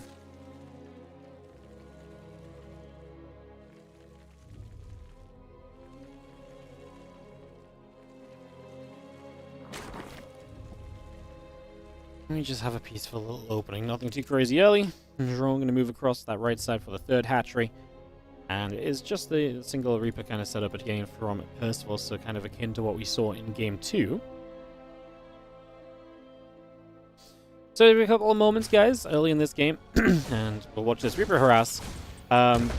do consider, if you are enjoying the WardiTV Korean Royale, supporting the WardiTV tournaments. These tournaments do not happen without your support. Obviously, there's all the different ways to support the stream, and all of them, indirectly help the tournament one way or another, whether that's subscribing or even just following or watching the ads when you're tuning into the stream and everything, etc. or patreon.com/WardiTV.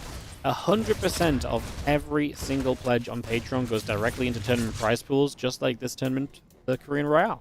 So if you're enjoying what you're seeing and you want to specifically support tournament prize pools, check out the patreon.com/WardiTV. We even cover the transaction fees, so 100% of anything you pledge, like I say, will end up in the pockets of the players and help us to have more StarCraft 2 tournament prize money to give out over the course of the year. So check that out. And thank you for listening to The Sellout for a minute or so here on 10,000 feet as we are chilling, waiting for our Game 3 to really get underway, to be honest.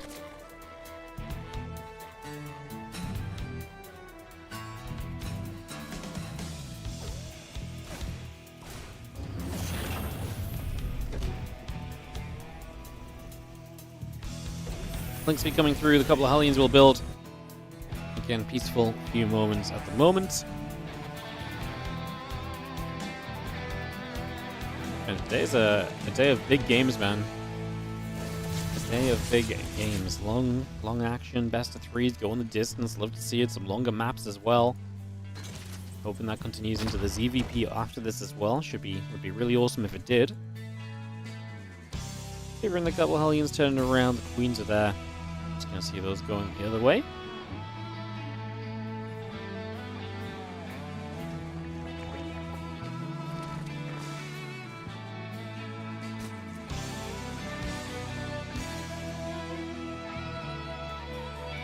And will be on its way through. We do see the Banshee's going to be the choice once again from Percival. They did well in the last game. This game, I'm not going to bother with roaches as Reynor, so might be off to a little bit of a better start from the very get-go as well. Just not going to play into something that got denied, or that gets denied super quickly.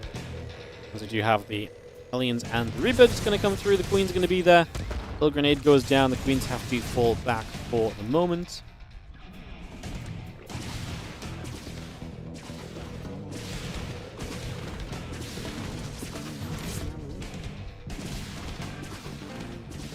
Banshee continuing to hit, and that Hatch has taken quite a bit of damage, so some shots coming through. Stemming the cloaking coming up, engineering bays in the barracks building as well. The reactor is on the way through as we just have Hatch, drones, Lings, Overseers, Queen. A little bit of everything coming online for the moment. And yeah, I think if nothing else, it's going to be a much smoother opening from Reynor. Like I say, not going to stop off on the roaches that are unnecessary. And the Banshees just fly into the Queen, so they take a bunch of early damage, and that's going to negate how much sticking around they can do and how much kind of hovering at the edge of mineral lines they can find for themselves. So that's going to reduce their damage output, no doubt. It's a great little catch, as now these Lings looking for a good catch on the Hellions as well. And Reynor off to a much more fiery start in this game at number 3 than what he had in Game 1 and Game 2 of this series. So yeah, really nice. Shutting this Hellion count down where it takes away so much of that map control of the Terran. Yeah, a couple of Hellions survive, but 2 Hellions can't even kill creep tumors quickly, which is going to net you into, overall a pretty rough position. Because the Queen's are going to get rid of both the Banshees. What a defense this time around from Reynor, as Percival just finds himself in trouble and nothing lines up for him like it did in that previous map. And honestly, even in Game 1, where in Game 1 he was very good at kind of maneuvering around and extending the play and, kind of finding opportunities for himself. And in Game 2, he kept himself in that Game 1 a long time. Game 2, he took hold of the reins and he really went for it, and he took a lead and kept it. In this Game 3, like I say, it's not game-ending damage, but it's going to give Reynor the most solid foundation possible to build off of.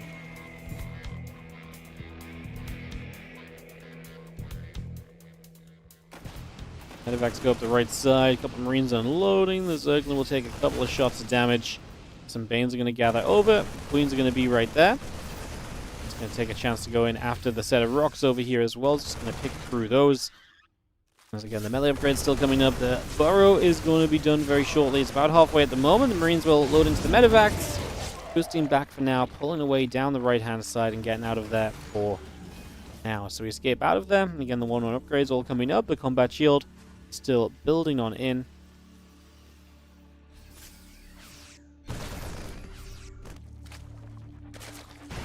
White Terrans don't use one Raven, one Banshee to clear creep instead of 2 Banshees to try and hunt a few probes near Spore. Because hunting for multiple drones near Spores with 2 Banshees is very effective. Whereas if you have 1 Banshee, all you can really do is like very minimal like creep clearance. And even then, creep is very easily held when you only have 1 Banshee and 1 Raven, because the Queens have nothing to be afraid of stepping forward and pushing you back. So the reality is you just don't get a lot done. And it's just not really worth it. I mean, is a Raven nice to have? Yeah, but it's kind of awkward to use later in the game. It's it's kind of slow moving. It gets in the way of your kind of, ability hotkeys. So yeah, it just doesn't really work very well, is what it comes down to. 2 Banshees harassing mineral lines have so much potential, as we saw in the last game, and even when they're prepared for like Banshees, you can still do well with them. As Percival here trying to make this fight happen, by the way. Reynor looking for the engagement from 2 sides to make this work, and that was not quite it. His army supply is struggling. This is an 8 racks from Percival, and this power up is kind of looking good for him so far. I mean, Reynor is likely to be behind on army supply during this. Moves like this, catching the siege tank, unsieged in the back with the lings, those sort of trades are the ones that are going to be really frustrating for Percival, because those are the kind of trades where it's like, oh man, like, if I just had that tank with the rest of my army, it'd feel so much better. Imagine an extra tank firing at these banelings, clearing them up a little bit more quickly and giving you a bit more freedom as Percival to kind of stay in this fight without just being chased away and shut down. Would feel very, very different and very, very good in comparison to what we just saw there, which was not ideal to say the least, as now have Hydras popping out too. I feel like this defense is getting more and more comfortable from Reynor as the seconds pass by.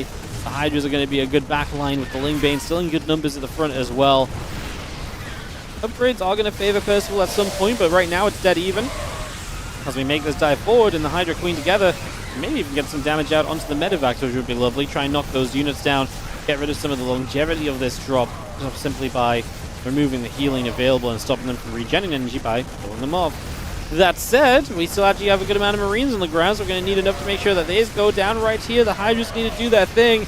As the Lings got in front to do some tanking, the Hydras now stepping into siege tank range is not fun either. It's a real fine line that we're dancing on at the moment.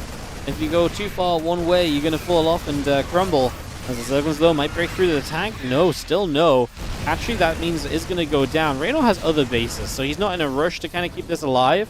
Like, he did fight here, but he probably didn't mind the scrappiness, knowing that he never had to full commit into the defense, because at any point he could kind of pull away to the other bases that he owns. Now, the central base is not easy to keep alive. The tanks can reach mineral lines from the other side. The one on the far left should be much easier, and that's why he does send the majority of his drones over to. So he will start mining the far left, and that does force a big relocation from Percival. Big difference on that far left side. Look at the creep spread. It's right out in front, so at the very least for a moment or two, you have some natural defense in position because your creep is out the front of this base. That was not true on the right-hand side of the map, and that might be just one of the things that Reynor can kind of latch onto to find himself the defense against this 8 racks eventually.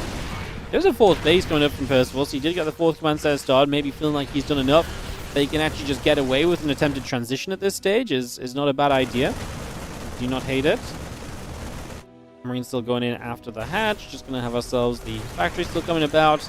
The Liberators are going to reposition themselves, and the Marines continue to move through as we continue to settle in. Just going to see the Lings in the hive coming by. Again, Hydra speed continue to come up. A lot of the Lings producing through. The Ghost Academy coming online with the siege tank and the Marines still building. These Marines going to fight against a little bit of that Lingbane Hydra. The Hydra's getting underneath. The Liberators will take some shots. It's going to be seen. I mean, this hatch going down, that's fine as long as we have the left side hatchery. We're actually going to try and, retake the right side as well. So we're actually going to maintain or remaintain or attempt to retake, I guess, the top right presence of the map. And now a Ling run by, something we've not seen a lot of from Reynor in this game. Trying an actual kind of full-on run by. He's going to hit this mineral line. There's a few units were starting to come out from the natural wall off. Gets himself about 10 SCVs. A lot of the Lings get out alive as well. And at the same time, pushing forward over here, Bailey's crashing into the siege tanks. I don't really love, because that feels as though you're going to take away the threat against the Marines. I just don't think that that was worth it for Reynor. Would have rather him just sat back and waited for the Terran to attack onto his creep spread again. Because now he does come in from the other side. If that kind of, wraparound was there immediately, this might have gone a whole lot better. Instead of all the Banes being given up and not really going anywhere for themselves.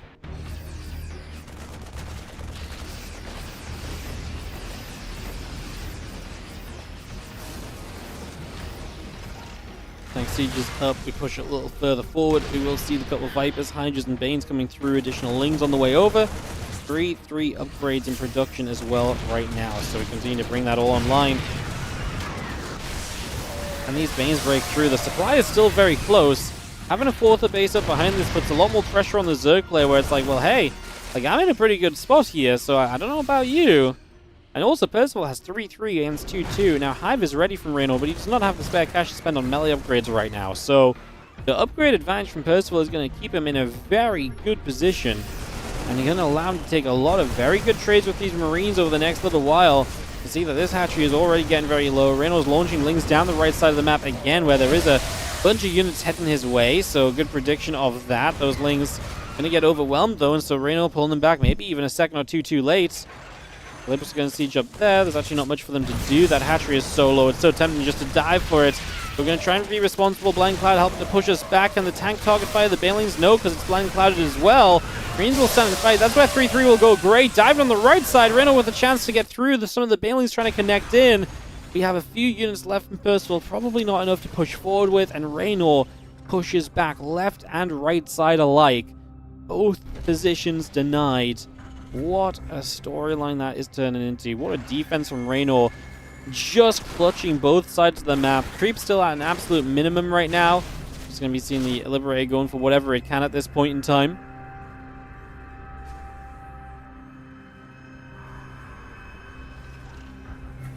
Internal glance coming about. The +3 carapace coming over.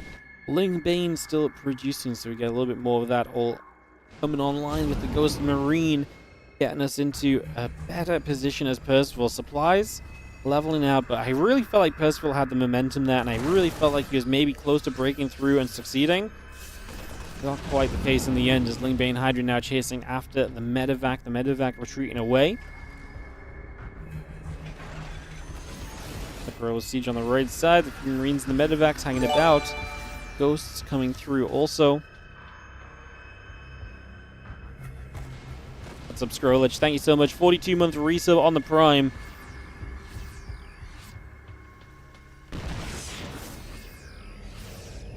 Obviously, Infestus coming out as well. These are the tech units which have helped Reynor so heavily, surviving for as long as he did in that last game, turning game number 1 around to some extent as well.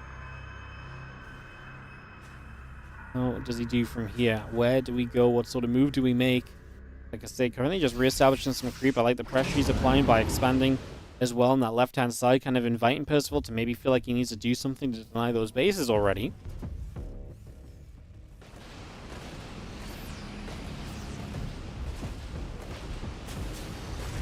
Marines unload from said medevacs, and we just have Lurkaden on the way up. Nidus Network coming through.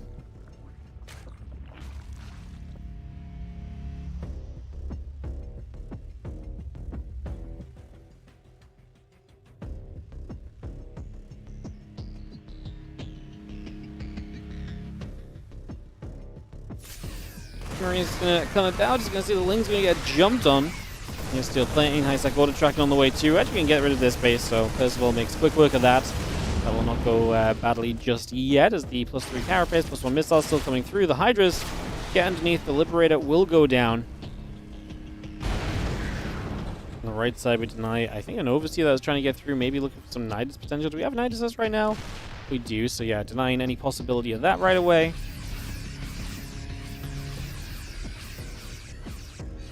Command Center still coming into play. So can you get that going? The medevac loading up. A few Marines gonna step through for the moment. Again, the Libs still in production. Missile turrets, fusion core. Command centers all still building by. The Lingbane Hydra wants to make a move over. We do have these Infestors as well. Gonna really complicate things, especially for these ghosts that want to try and snipe. Obviously, sniping ain't possible when you're Nidust, so gotta try and stay clear of that as best we can. As we aim for this hatchery again, Fungal goes down, and the Hydras are here. Only one of the 2 full medevacs got caught, so that was not as bad for Percival as it could have been. But it shows just how quickly danger can arise right now in this TVZ for our Terran, as Rainor gets comfortable with everything else on the way through and looking good for him.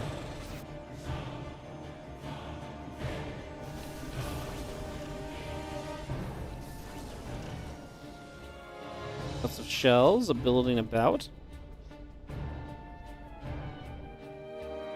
Armor gathering up. A couple of Libs coming through. The advanced ballistics coming over. +1 ship weapons and the cloaking coming by. And And the upgrades on those Eva chambers getting going as well as the command centers all built into place. Libs are nicely sieged. Missile turrets and center towers coming through. A couple snipes coming in already.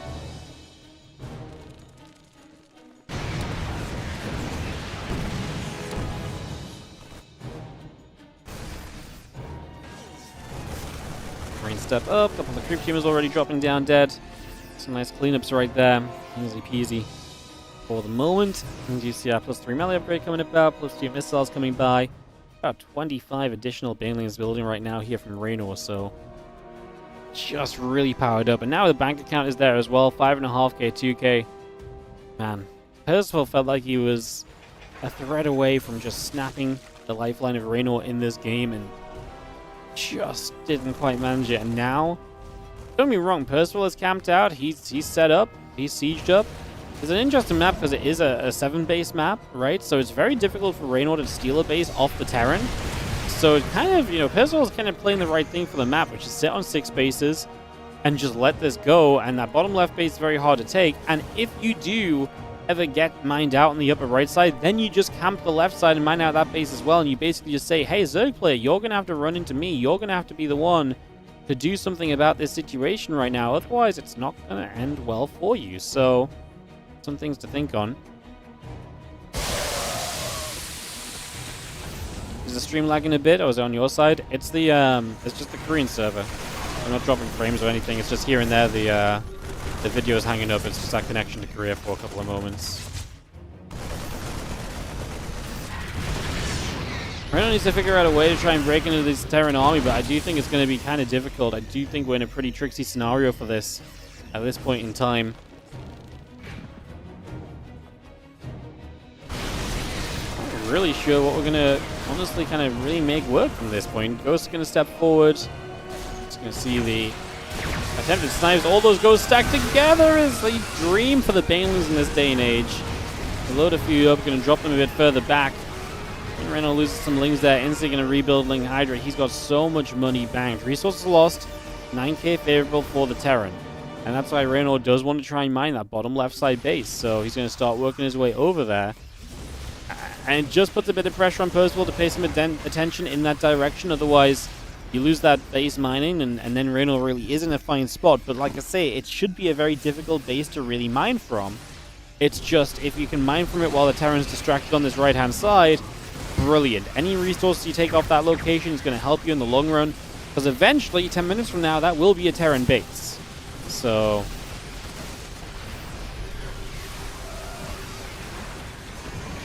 especially if that right side's been decent, and Lib's going to siege up and trying to do a little bit more. Reynor going into the Greater Spy, giving himself a chance to move into the Brood Lords a bit deeper in this game. I do not love the moment where you decide to turn around and run back the other direction, because you lose so much more in that process. Still about 11k resource loss difference. Percival just doesn't have the money to instantly remax, which is his perhaps bigger problem right now. Reynor sends all the drones to the bottom left, by the way, so instantly going to mine this bottom left side of the map, and that's going to be huge, because like I say, that's a base now that Percival does not have in comparison, and that should be the kind of base that Percival wants to deny. It's actually an easy base to deny because it's so close to the bases, but he needs to realize it's going on. Otherwise, the more resources Reynor takes off of that base, the more okay he is overall, because not only is he mining 8 bases then, his opponent is only ever going to be able to mine 6 if that base fully went to Reynor. So this is a good fight from Percival as well, from Reynor as well, taking a good jump forward to start us off. Percival into a very good initial position. Lots of SCVs going down. This is tough. This might not be recoverable for Percival. He loses too much right here. I mean, he does not have a huge bank account, so rebuilding from scratch is going to be very difficult. That was a lot lost in quick succession, especially 20 SCVs in a game where you're not banked up. You need those 20 SCVs to keep on mining, to keep the income going, so you can replace as much as you need to.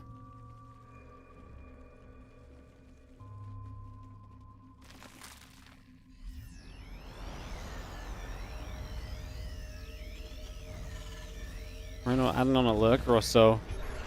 Just gonna see how many of them he tries to use. There's a lot of anti-lurker stuff in play. Tank, Liberator, Ghost, all available, so I'm not sure if you really want a lot of them, or if it's just for a little bit of harass, or maybe there's one position you feel like a lurker would be nice in. I'll launch a nuke towards the central base, by the way, so setting up there. And yet Percival's trying to fly a base over here, so he has no idea this base is taken. It's going to be really bad news for him, because if he doesn't realize that that base is taken, yeah, he probably has just underestimated his position. Now the Bane's getting a decent connection again. It's going to be seen the Liberators will hold out. Parasitic bombs on those medevacs, going to get them low. One goes down, but it did empty its cargo at the very least. Percival is just not mining enough to rebuild from these fights. Still about 11k resources lost difference, but that means we're staying in a very stationary position overall.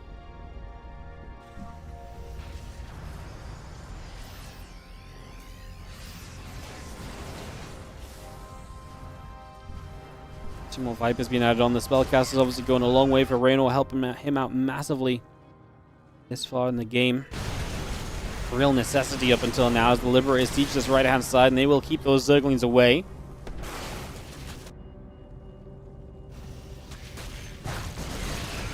The Ghost is going to get rid of a few more Lings. Again, the Siege Tanks and the Ghosts coming up.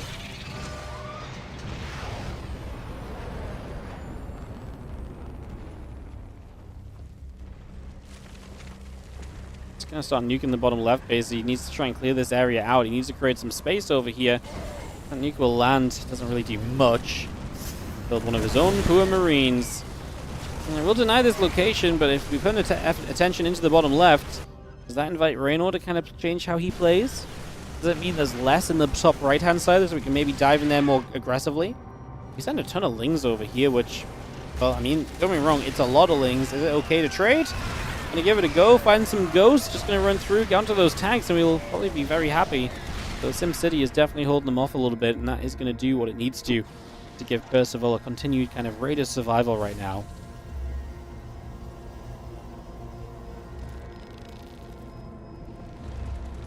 Well, the rest of the Vipers and the Hydras coming back over again, settling on that right side.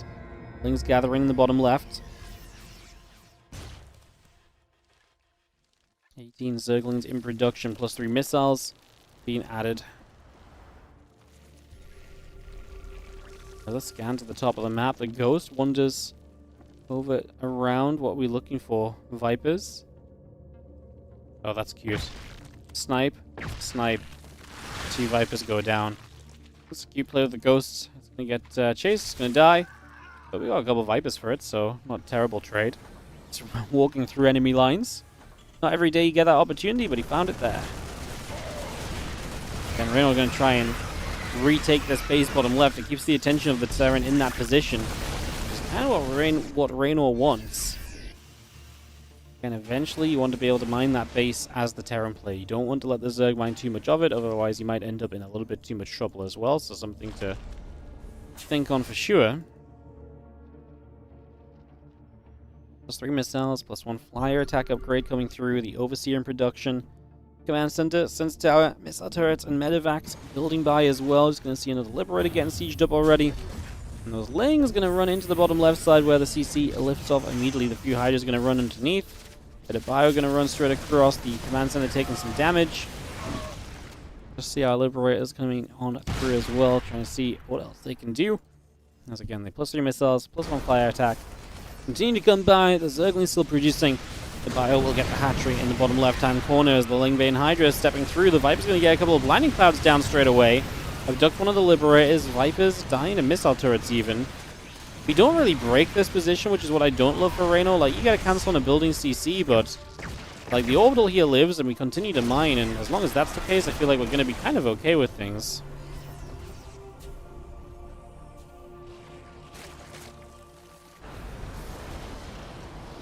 Say, Percival's bank is now rising up, and he is going to make more of an effort to take his 7th base of the game. And because of the map, 7 bases each really kind of brings you to this kind of standoff. Hey, what's up, BGF89? Thank you so much. 11-month resub on the Prime. The Bio regathering together. We settle down here. 1 second, guys. I need to snooze the ads because we are in yet another long game today. 30 minutes about to be reached. So Lingbane gathering on the far left. The Lings running down the right. Going to get after the missile turrets. The rest of the Lingbane Hydra gathering up. Moving about for a moment or two. Going to go in after this missile turret here. And the Liberator and the tank going to try and hold their own for a few moments. Going to see the rest of the Banelings coming forward. The Ghost on the right-hand side will step through as well. Tank turning around. A couple of those banelings still getting picked away at. 54 Zerglings coming by for now. It's a lot of ghosts that just cloak up. Reynor losing a lot of supply, as you kind of would expect to some extent. Yeah, well, this is an issue, right? What if Reynor loses this base? And he doesn't fully mine off of this position. Never mind him fully mining out his 7 base. What if he can't even mine, you know, never mind him mining out 8 base. What if he can't mine out 7? Reynor needs to decide what he's going to rebuild. Does he have lava? Well, he's only got 10 lava. He's a little bit lava starved. Mandate forward bottom left. We're going to try and dive to it. Those Zerglings, it is going to be good enough for the kill. Those Lings and the Banes will probably go down, but yeah, it gets rid of the base for the moment. It's going to become an orbital next, which is not exactly ideal. Realistically, you do want a planetary there. You do want the defense that that provides. Maybe if you land an orbital for now and you build a CC next to it and just morph it into a planetary, that would be okay. Reynor's resource loss tab is now 16k difference. The last set of trades has been 5k worse off for him in the last 3 or 4 minutes. And that's, like I say, heading in the wrong direction in a game where you're mining the equal base count to the Terran player. And like I say, this base, he's going to give up on it. So he's not even going to mine out his left-hand side. Now, he has mined more of the left than what Percival has of the right. So maybe can he strike the right side and stop this location from being mined? That would be great. Would it be nicer if one of these libs was on top of the tank?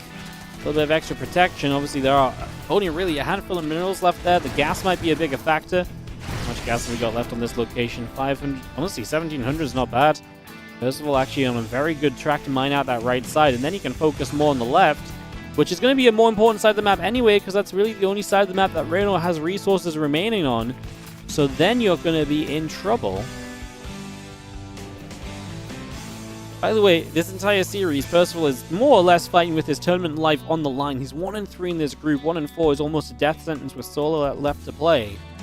Beating Reynor would be an upset that might keep him alive in the Korean Royale and have a shot at the playoffs, which, if he's playing like this, would be an absolute treat to have Percival there, but it definitely would shake up this group in a big way as well. Reynor has out of cash, guys. He's only going to have whatever he's mining at this point in time. There's a little fungal there. Efficient trades like this are going to be important as the Broodlords make their arrival. Reynor will have some very minor mineral income. Some long distance mining here. We've got about... oh, yikes. We've got like 400 minerals left there.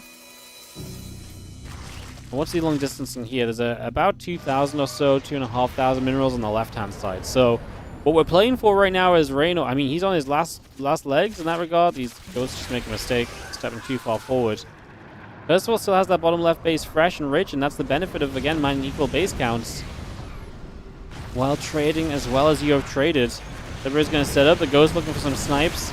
Not going to bother building Thors, which is maybe an interesting question mark. Reynor is down to one army to try and win this game with, and he's long distance mining to try and secure himself the final minerals to have some, you know, semblance of a rebuild available if a big fight does break out.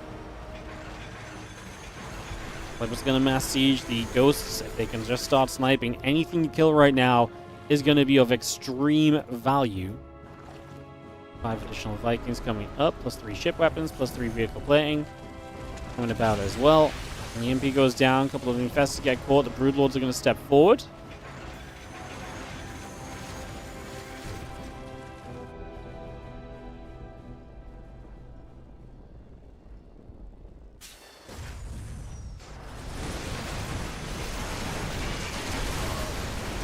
Vikings want to just get forward and get some shots off. Going to eat a parasitic bomb, but we split away kind of nicely. Then eats the... oh, he actually misses the fungal. That was a dodge in the end. I think what we're trying to do there, though, is Percival put some pressure on, put a little bit of damage out.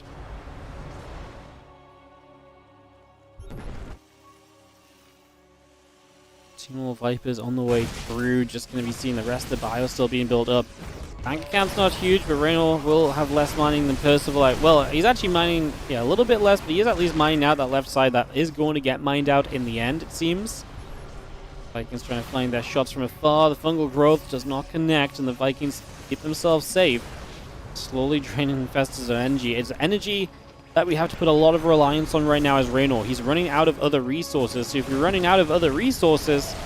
energy is the resource that comes back again and again, right? And that could be your way to trading well enough to seeing success still in this game. The few Marauders try and dive through, just looking for a trade onto Infestors.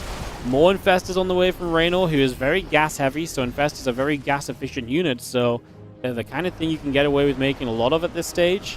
They don't take a lot of minerals. They do take a lot of gas, trying to maximize the resources we have available. And he's still mining gas as well, as we're going to attempt the nuke here. As, uh-oh, how's this going to go? The Broodlords do not find the ghost just yet. The nuke is going to force Reynor to step back a little bit. Nuke is going to land. And yeah, Reynor had to make some space there. The Vikings got a few picks. A few more Corruptors, a few new Infestors on the way out. Again, we are mineral starved right now. Even gets the Overseer, little things that could add up. We actually do still have 3 Overseers in the game, but 3 Overseers is not a lot. And we take a much more aggressive stance with these libs. They are going to be making their way toward that mineral line.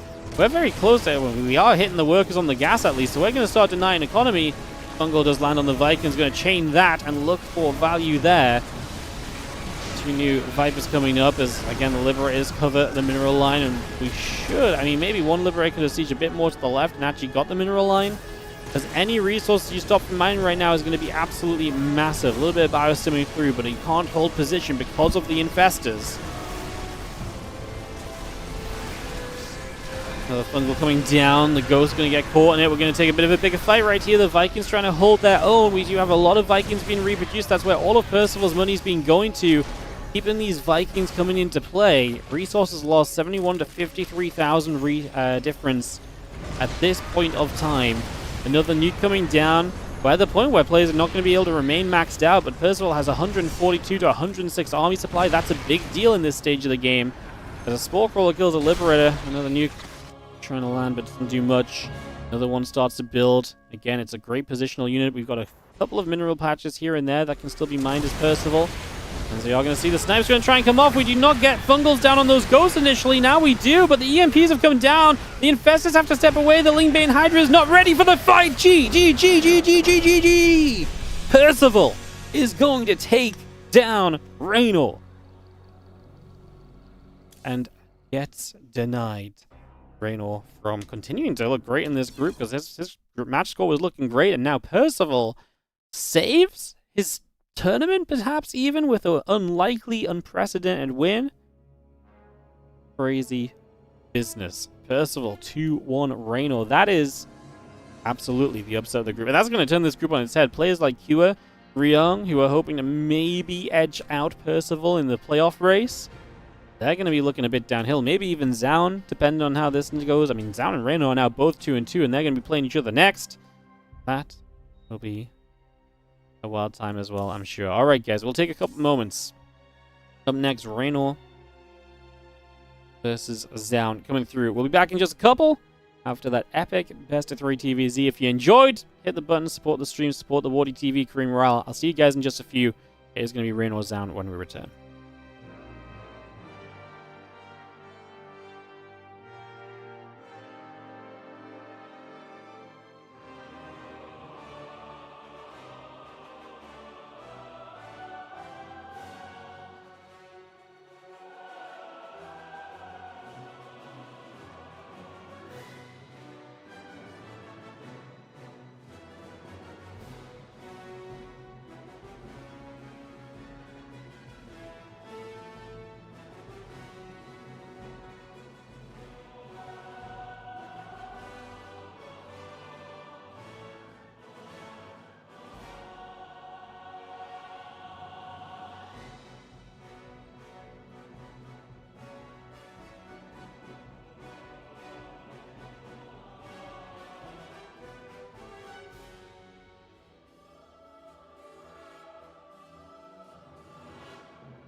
Alright, hello. Welcome back. How are we doing? A couple moments and we'll be into Reynor Zoun.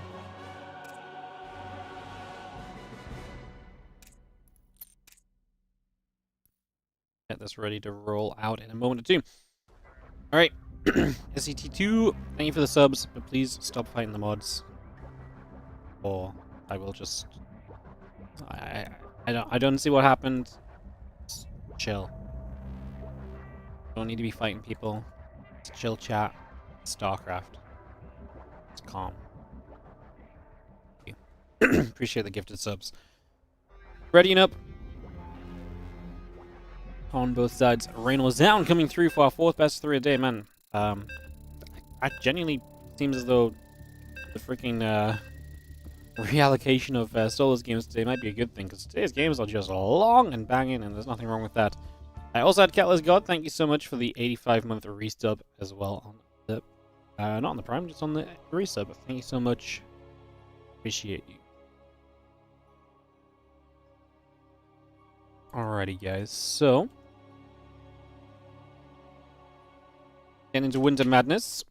Let's get this going. As in the top left side, I'm going to have ourselves the red Zerg. It is going to be Rainor. As we have a couple more Rainor series to go. As he looks to bounce back from the loss to Percival. He's now 2-2 in this group. Zoun is 2-2 in this group.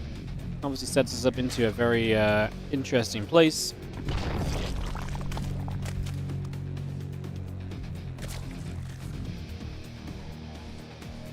Let's see what is going to happen. Let's see how things are going to go. Reynor top left, Zoun bottom right. I'm genuinely very excited. I mean, that was a great previous series. I'm sure Reynor's not feeling so great about it, but great for us as viewers, and we get to go on.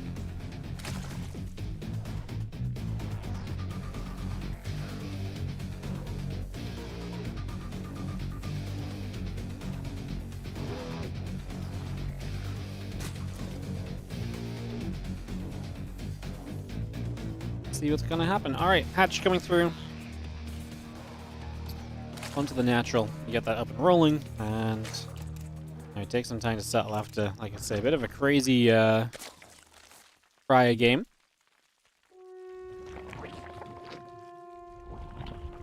Recovering a little bit myself as we head into this EVP, and it will be, like I say, back-to-back EVPs with Reynor versus Zoun, then versus NightMare. This might be where the day kind of speeds up a little bit. Might be where the day speeds up a little bit, because it is that kind of point where Reynor likes to play kind of more aggressive kind of ZVP stuff, so I do think that that will be interesting. Nexus Cybercore coming in, just gonna get that settled in for the moment.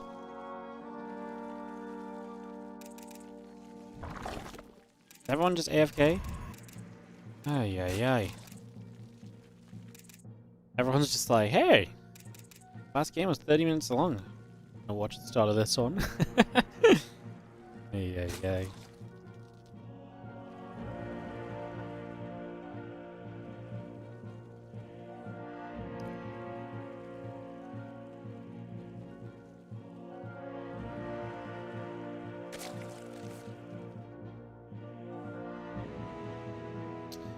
Alright, link speed coming about. I'm just going to see the Stargate coming through. Nexus is about to finish. The Adept and the Warp Gate still coming about as well. Let's have ourselves the couple lings, a couple drones coming over, the hatch coming through. Adept will shade to the upper left.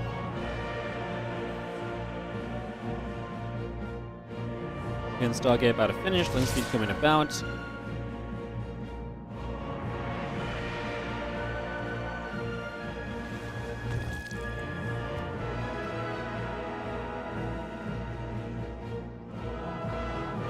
Lings coming about, Queen and So coming through. It's a lot of Lings actually, so Reynor going to have a pretty hefty attempt to put some pressure in toward the bottom right-hand side. So that's definitely going to be something we keep our eyes on here next few moments. Look to see how that goes as the Lings and the Ling speed will finish. Overlord on the way, and drone coming out. Let's continue to get this on the go for the moment.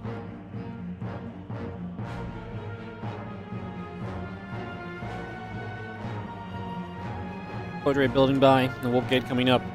Again, the gateway and the couple of probes coming over for now. Let's have ourselves a lot of units on that right side from Reynor gathering up. A couple lings going to start making their way forward and just going to dive straight on through over there, so pushing straight in.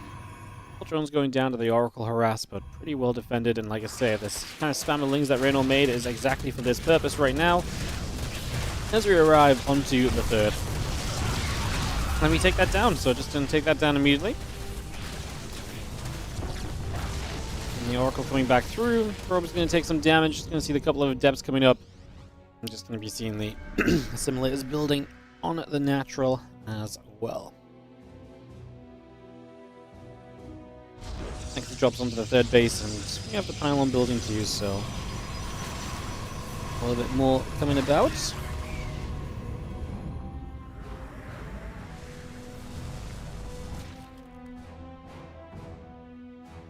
Again, road drone coming about, the drone's coming over, Lings and the Overlords coming by, the Queen in production. We do have Twilight Council and Forge and Nexus all building on the side of Zoun. Full probe still building up as well.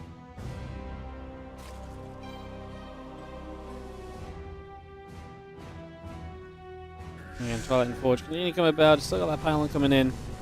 Just going to be seeing the Voidray able to get in after the Overlord, so Oracle actually going to go down at the same time. Man, this is kind of brutal. Oracle goes down. We'd only build one. We might even want to go back and build another now.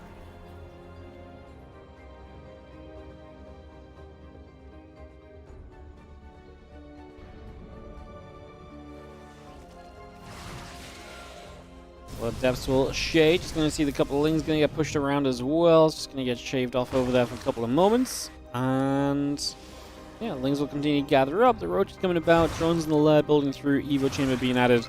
The depths will be there to push the zerglings back to the other side. Again, 8 roaches coming through the lair and the drones all coming up as well.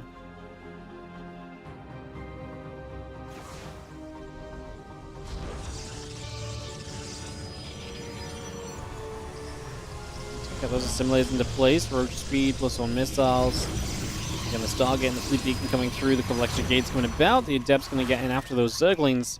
Still having the +1 and Blink all building for the moment. So bringing a lot of that through. A couple of gates and probes coming up as well. And the Queens are going to get there to chase the Oracle around also.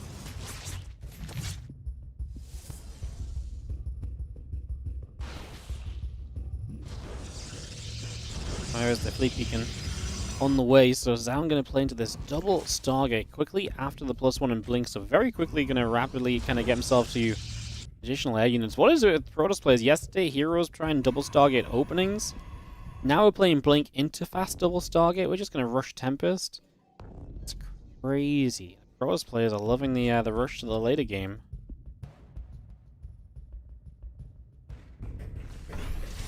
+1 missiles, Roach Beat coming through. The mothership is going to begin building.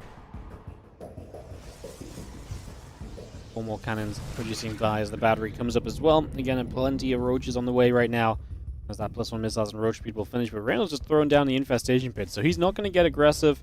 He's not going to look to kind of just ramp up into one big attack into this. He is instead going to play the longer term game with the tech units and structures coming down instead and looking to go from there. A little Overlord pick off as well.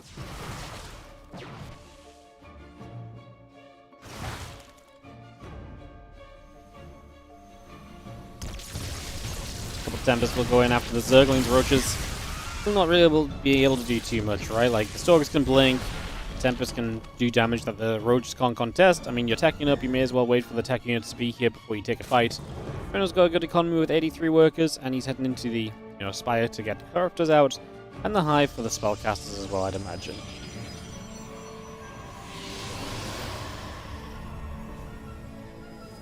Let's do attack. Charge coming through. Tectonic destabilizers coming up as well. Mothership about to complete. Tempest in production.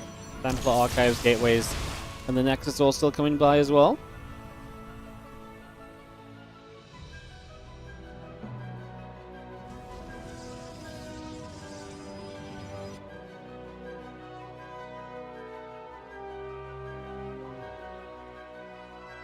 Investors still coming by, that Hive still coming up.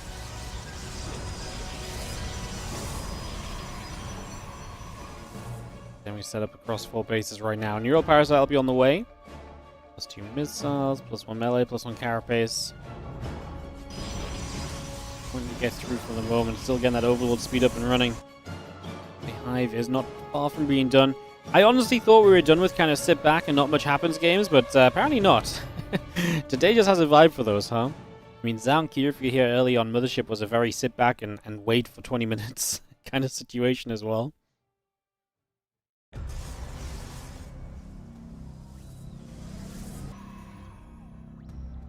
Adrenal glands, all the upgrades coming about. Just gonna see the Neural Parasite obviously finishing very shortly as well, and it's gonna be seeing that Ultra Cavern about halfway done also, continue to get settled here. Let's just have the Storm coming up, the +2 attack coming up. Air weapon's going to be a part of that, as well as a couple of extra gates in the Robo Facility building through too.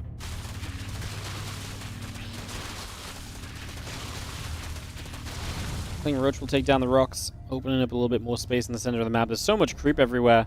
To be fair, Zoun basically gets to kind of do as he wishes. Like, he got into the Tempest, and that led the way, or paved the way for him to be able to, again, do as he wished from that point, and that's exactly what he does now.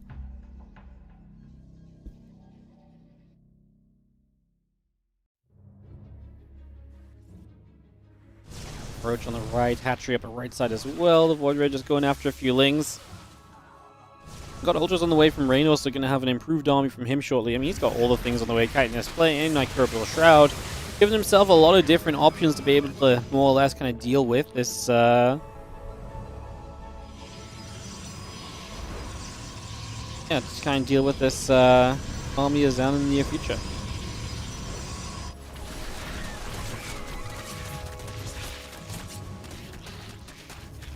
Things will chase, and those Zelds will be hunted. The Roach is going to get there as well.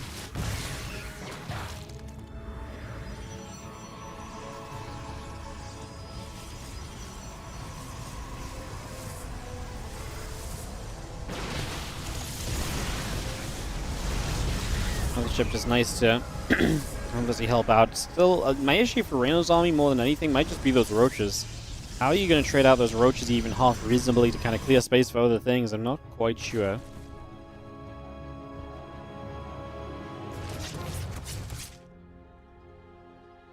Let's gather.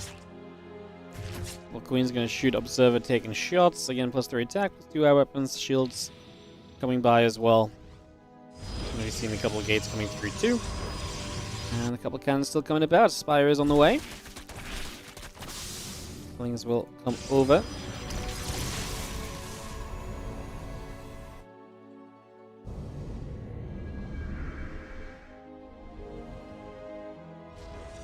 Army actually from down, retreating back down the bottom a little bit. Just going to move in over there. A couple cannons and gateways all on the way over as well. The Spire is coming up. The drones in production.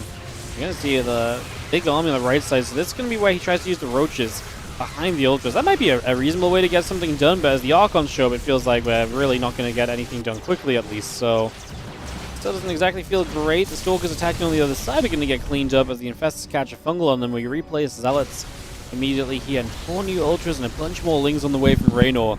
The other day in the WardiTV Monday Cup, well, yesterday, he actually played some great CVP and had some really impressive fights later in the game, so right now, I don't know if I feel great about his army, but I do feel great in the fact that I watched some of his games yesterday and having watched those games, he came up with some very, impressive trades that I wasn't expecting him to be able to at points, so.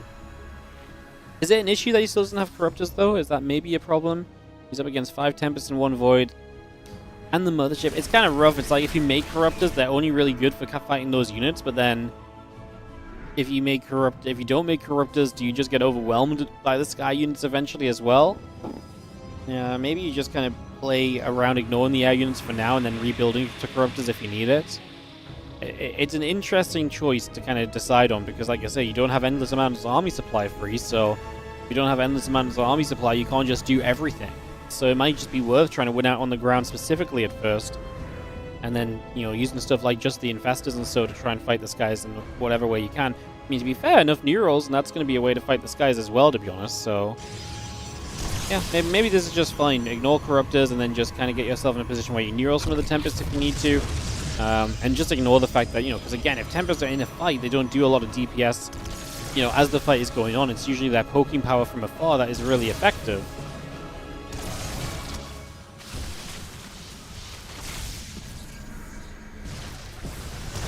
Tempest splashed up. Just see a couple of Spore Crawlers there in some trouble. Spine Crawlers too. Big fight brewing right now. Here we go. Love the time up on the right side, but the Ultras will make their way down. Neurals begin to come into play, and we will not get rid of too many of those Infestus. The Neurals will help. The Archons are doing their thing. Reynor's supply, though, has disappeared. Does he at least clean up a good portion of this army? I'm going to go ahead and say not really. That one Ultra remaining is going to go down too. I mean, Reynor rebuilds, so does Zoun. This time Reynor does rebuild into Corruptus and decides they are going to be necessary now. That was not ideal, to say the least. It was not ideal. Any Corruptus coming through, the Ultra's still building, +3 melee upgrade in production as well right now. Just going to be seeing the extra Corruptus and Lings all still building.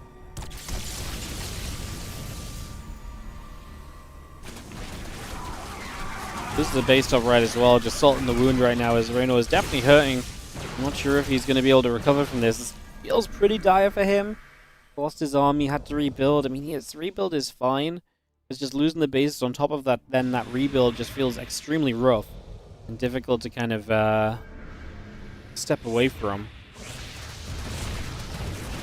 These Zerglings get their kind of butts into gear on that right side base, but it doesn't really do much for probes. You get a Tempest for free from these Corruptors already, so that's nice. And any freebies are taken in this scenario. Never say no to a freebie. Corruptors come back around at the moment. Ultra's going to bound. Just going to be seeing the High Templars and the Sentry and the Cannons all coming through too.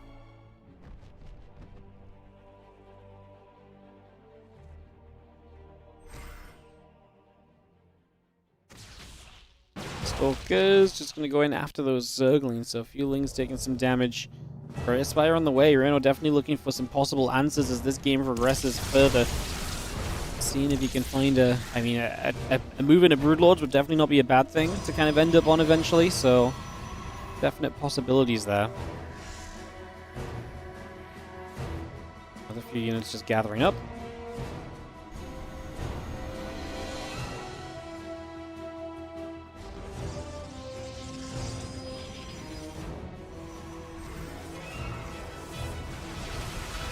Ultra's going to dive down. Stalker's going to get jumped on. Just going to be seeing the cannons. Going to be in some trouble. We actually see the Corruptors try and chase into the center there. We are going to be seeing the recall down to deal with these Ultras. Just they back off, but that puts the recall on cooldown at least. Just one storm under the Corruptors is pretty much all we find on the side of Zoun in that moment or so.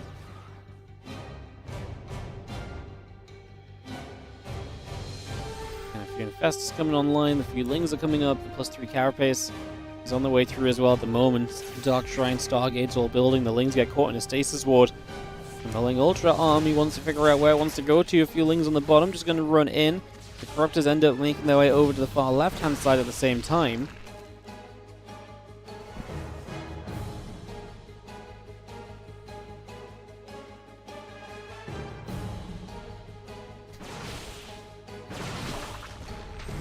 Nice dodge from the Fungal. Beautiful timing on the blink back there. Really nicely done, as you do see those extra Stargates to give Zoun the rebuild capabilities he might just be looking for as this game progresses. Again, probably going to need some Infestor help there, but I'm not sure if there's enough in general to fight that. So many of your units are elsewhere trying to fight through currently static defense and not really progressing very far. Zoun seems to think he still has the better army and is once again hence pushing the issue and pressing on forward. Reynor did rebound from that previous fight and was able to take some extra bases and get those all set up. Definitely putting him into a better position. As the rest of the Archons and the Tempest still coming around. Actually getting hit, the Corruptors going through, Storm coming down onto the Corruptors as well.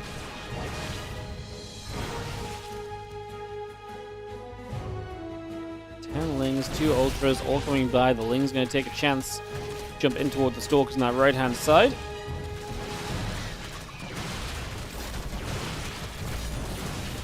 At this point, Stalkers are kind of just, they're not dead supply, but they're not great supply. You know, I don't think you're ever upset about losing some of the Stalkers here for other things. There are some scenarios where you kind of do want to keep on, you know, keep some of the Stalkers upright, but I think the current setup, it's not too crazy to say that we're kind of beyond that. So yeah, I don't hate kind of trading out some Stalkers and replacing with better things for now.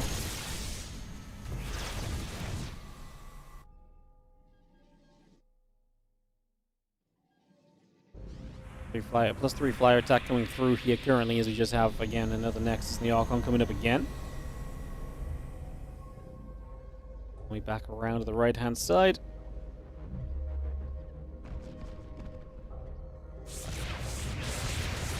Fortress is going to dive onto the cannons.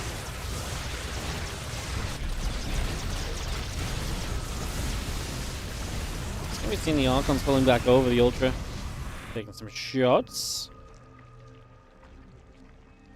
Archon and the +3 armor upgrade gathering about there. Still a Great Aspire still coming through with those Broodlords now producing. So Reynor making the dive toward the Broods. They're going to try and utilize that tech in his favor in these next few moments. So getting that set up, the Immortal Archon and so the Tempest as well, fighting their way through that. Just going to be seeing the Corrupted Broodlord still coming about, +3 flyer attack on the way in. Just going to be seeing the Archons still stepping forward as the Tempest continue to go in after that Hatchery. So Hatchery will be taking a few more shots going down here shortly. Infestors keep on moving back around. The Ultra still stepping about also for the moment.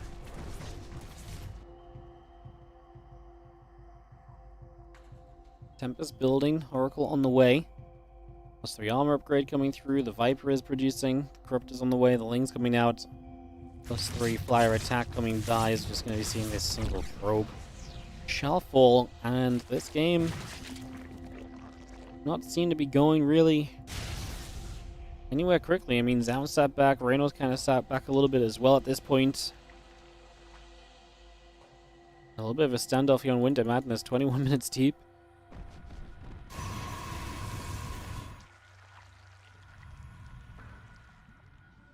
A lot of bases to be taken, and Reynor is starting to take a lot of bases now. Zoun definitely has to feel good about how that earlier fight in the game went, but a bit of a different army now with those Broodlords available too. Let's see how Reynor tries to maneuver at the later stages of the game as we chase down a Dark Templar. Gonna be an easy grab. Gonna get the Archons down in the bottom right as well. And yeah, Shadow Stride, +3 armor, continue to come up as we speak. So bringing all of that through. Armor upgrade still coming in as the Ling Ultra gathers up. Hatchery will join together. Maybe seeing our Broodlord still building in. Reynor getting a few more of those up and running as the Ling Ultra runs in over on that right hand side. The Archons underneath on the left as well. The Ultras are going to start diving into that position. A couple of Fungals coming down to try and take this fight. Broodlord's able to fight from afar, but that's going to be the last Fungal. Storm's coming down will zone the Corruptors from being able to join this battle, and now the Brood's going to have to step away themselves. Try and keep themselves in the best position they possibly can. Reynor's army is disappearing a little bit. I mean, his supply's still there. He's still got money to spend. Has to figure out what he's going to spend it on. He is counterattacking that Ling Ultra on that right side. Is doing well. They're just trying to find an angle they can actually fight in. A lot of the angles right now, a lot of the fights right now just happening with Storm. So the Corruptors find an open bit of sky. They can get in and get some damage done, but I don't know if this push of Zoun is going to be stopping anytime soon, as he is just sending it onward and into this top side of the map. Ling Ultra pulling back around. Stalker's going to actually get a dive onto the Broods. Reynor's rebuilding Ling Ultra, but I mean, honestly, Zoun I think has the army to fight Ling Ultra as well, so I'm not sure if that's really going to be that much of an issue at all. It's going to be seeing the Ultras and the Lings keep moving through. Stalker's still coming back over again. The rest of the army gathering up.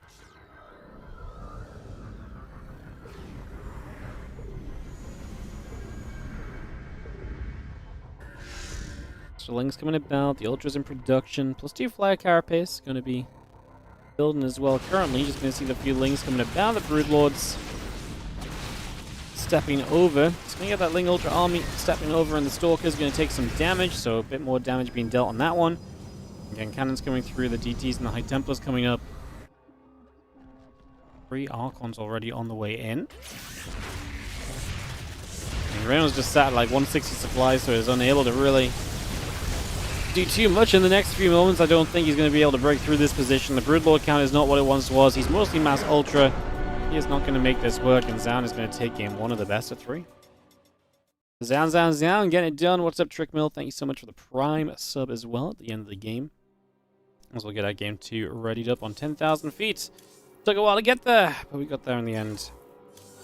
As we head into game 2 in a couple of moments. So, second game coming up as we head into 10,000 feet. Get this hosted straight away. That's ready to go. What's up, Liquor? Thank you so much as well for the Prime also. Appreciate you. Thank you for priming. Sorry about ads during the game, guys. We just keep having long games after long game after long game. I'm literally out of ways to stop the ads from playing. We do our best to run ads as much as we can between games. We've ran 3 minutes of ads between every game today, and it's just not enough because they just keep playing 20+ minute games. So I can't do anything else about it. So apologies. I know it's not ideal. That's just one of the rare times where we actually lose control of the ads. As our players, if they're ready, we can kick into game 2. Zoun taking the 1-0 lead. What's up, Vara? How you doing? Thank you so much for the 71-month resub. Appreciate you. Players are ready. Let's get this underway.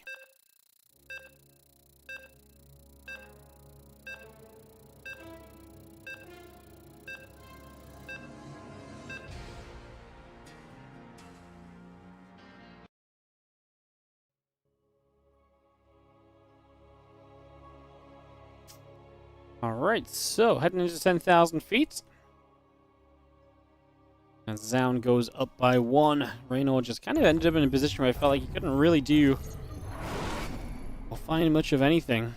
On the bottom right-hand side, our red Protoss is going to be Zoun.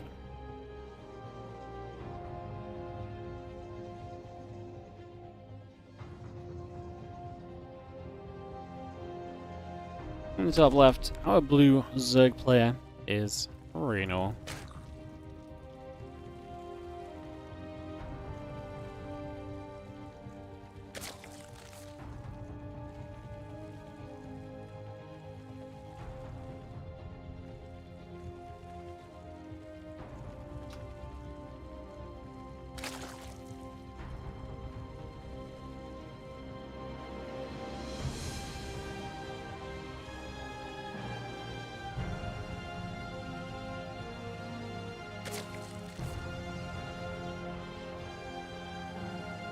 Alright, and game number 2.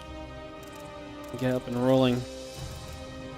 But like I say, been a kind of a wild day, and if Zoun wins this, he goes to 3-2. Reynor would go to 2-3, which would be really wild with NightMare left to play.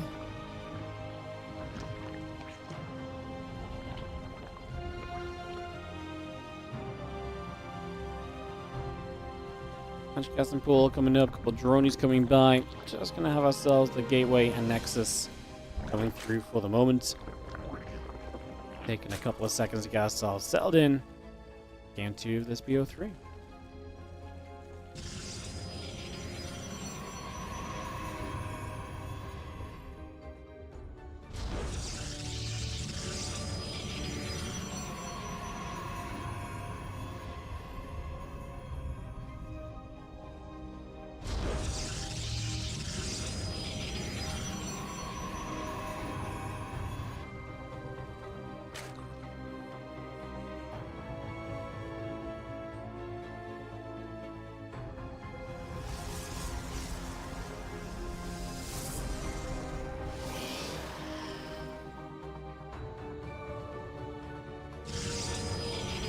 Queen's lane speed coming about as we get settled for a few moments.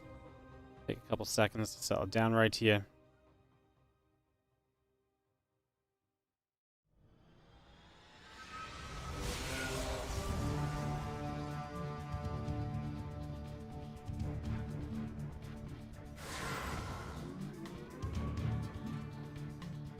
Link speed, Queen coming about, Stargate on the way over, Stalker and the Warp Gate coming about as well.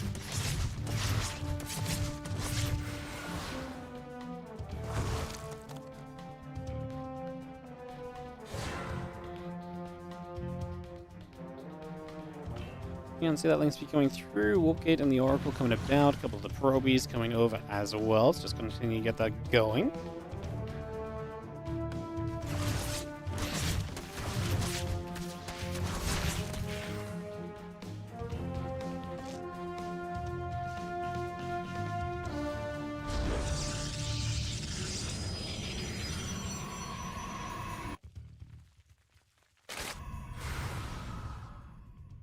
having that depth gathering around.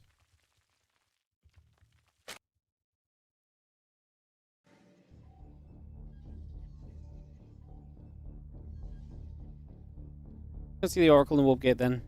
Coming through, pretty standard stuff. Kind of interesting from Zoun again, such a fast kind of move into Tempest. I've seen so many of the pros players kind of stepping towards some of the faster kind of double Stargate, kind of high attack Stargate based play recently. I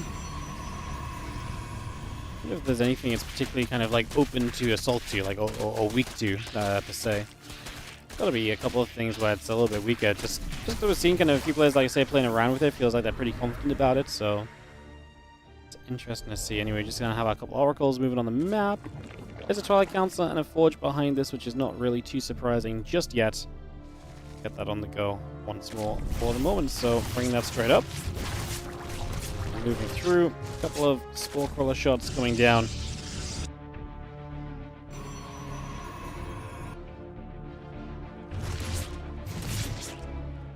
Let's see, the couple of oracles are going to be right there, pushing about for a couple of moments.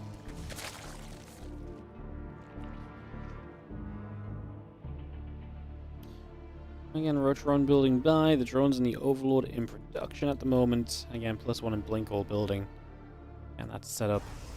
There's a couple of the gateways and Nexus coming through also. So again, a little bit of this, a little bit of that coming online. The Roach run is halfway done.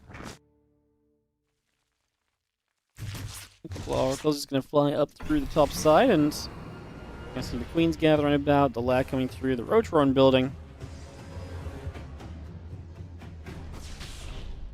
What is next for us here? I mean, again, there's the +1 Blink. Are we going to add a second Stargate and Fleet Beacon this time, Zoun? Be shocked if he kind of pulled it off again. I don't know if it's very map dependent as well. He just likes the way the map lays out, kind of being able to play along and poke forward with those Tempests as well. And obviously in this game, I mean, you see a bunch of extra gates coming up, so we're going to get toward, what, 6 gateways here soon for the Blink Stalkers to work from.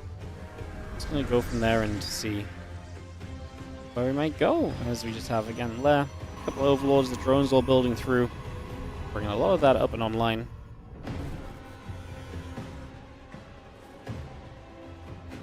Couple hatches coming about, the Stargate and the Fleet Beacon coming over.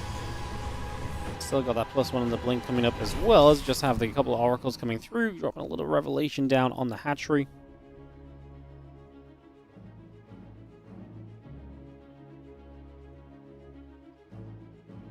The oracles back into the center of the map here as the Stargate and Fleet Beacon continue into play. The oracles will chill out overhead. The rocks is going to start going down.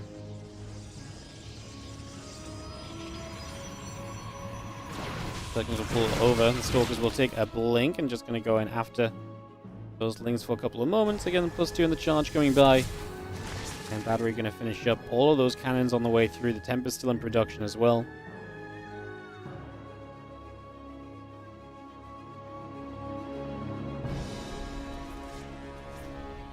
LA and Carapace building. Kindling Roach on the way up, Hive on the way. Just again, we're on the way to the Tempest, so Zoun kind of likes what he did last time. He wants to do more of it. Reynor, in comparison, will be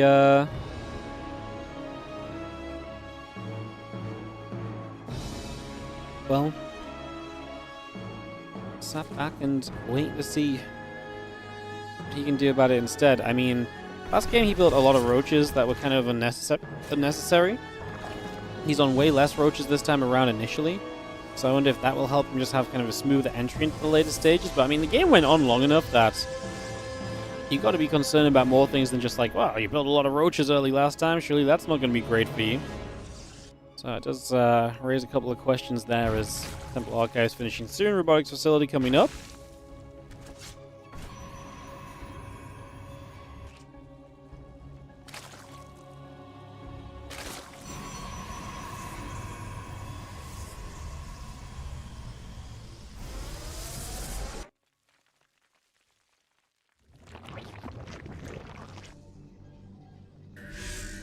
You see that Ultra Cavern Spire all coming through, drones and the Lings coming about as well, so just bringing that up and rolling for the moment.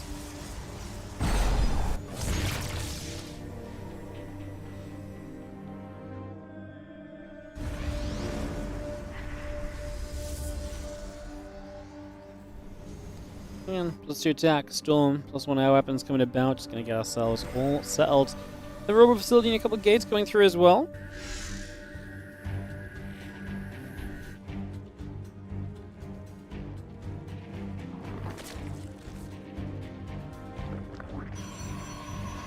Seven drop lords on the way, so Reynor may be taking a more active approach this time around to really deal with this. Get those drop lords up, get some drop play in toward that main base. The Protoss could be a factor.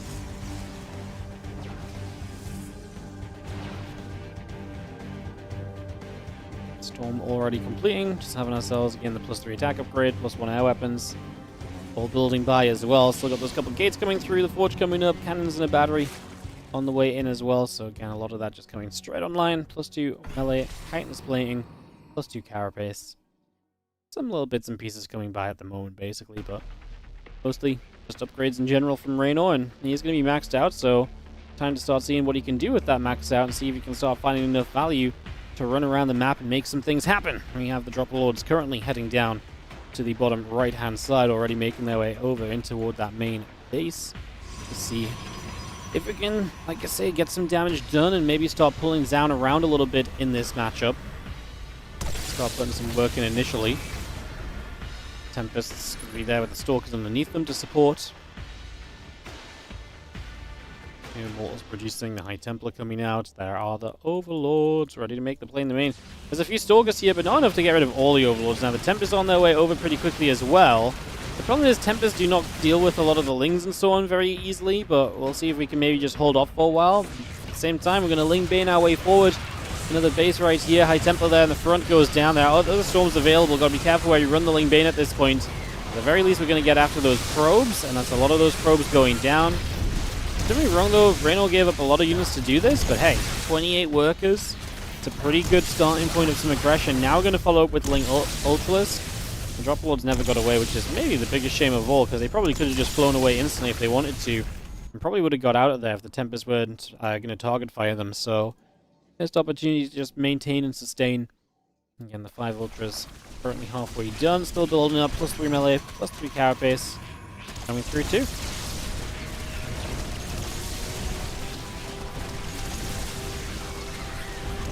Get rid of a base on the right side, so no 5th base for you, Zoun, and Reynor just being so much more active this game, and successfully active as well.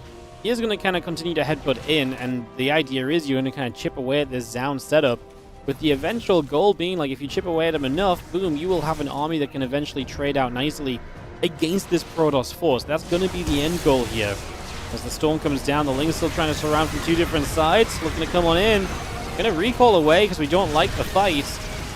I don't really blame him on the recall. I think it was scary. You got surrounded quickly, difficult to assess what's going on. And when you're fully surrounded like that, a bit out of position, it does not feel great, especially with your splash damage being limited.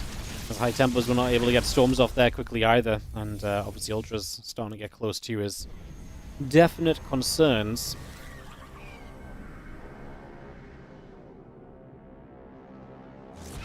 Just 3 melee and Carapace still building through, and Festus and the Lings still building up as well. Bringing a lot more of that in as the storm continues into place.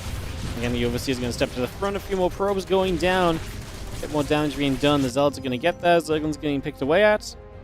A few more Zealots over on that right side. Ling's just going to run straight into the main. Just going to run straight through over on that one. The Ultra's still building up. The Festus and Ling's all on the way by. +1 flyer attack upgrade building as well. All those other upgrades still just pouring out. +3 melee, +3 carapace. The army of the Zoun working up the left-hand side.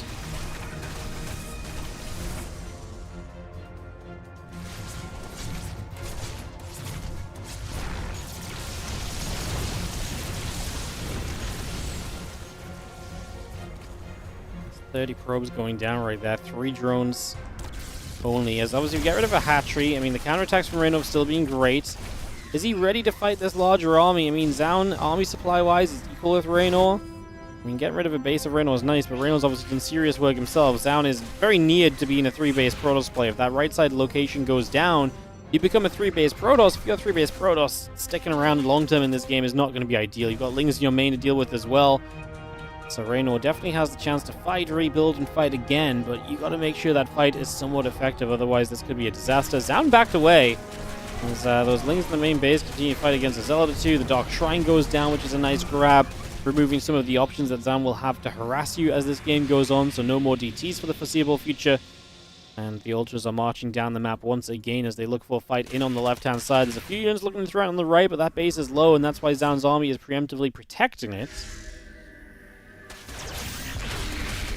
Ultra dives, Nexus falls. A lot of the other units gathering together now. Microbial Shroud is going to be on its way. Currently about halfway done, just for the moment. 3 additional Infestors in production too, so we are getting ourselves into a lot of those spellcasters that Reynor will love in the deep stages. The only concern is that Zoun is 40 workers and hence maxed out on a massive army supply. And his one army that he has standing in the game is going to be difficult to get rid of, straight up and simple. Like, this is not going to be something that Reynor can just kind of get rid of easily. I can't imagine Zoun wants to wait around. Honestly, like, he's nigh on maxed. I imagine you just go and you just try and go before Reynor has more economy to kind of help fight this. It's very Archon heavy, which is a little bit of a problem to some extent.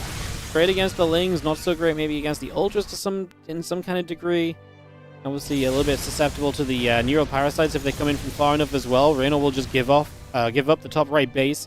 Already counterattacking the bottom right side, looking to again keep Zoun all in on 3 bases. Yep, that base is almost definitely going to go down, but so is this one from Reynor, who's just going to keep on trying to buy himself time. And Neural Parasite is nowhere close to being done, and is that a major factor that he needs to kind of help him out here? Like, this feels bad right now, because he needs to fight this army, and I don't know if he can fight this army. As he loses bases, he will lose production to rebuild and remax with, and that's an issue as well. He's going to try and come around from both angles, heading all the way around the right side. Those Lings actually just going to get caught. The Ultras as well, move commanding through, pop the Mothership cloaking. Reynor has 4 Ultras on the way out. Army supply is 121 to 113, so it's not as much as it was from Zoun. Obviously, okay, he just adds on 10 High Templar, but they're all the way back at home. Does Zoun want to wait around for them? He might in the end.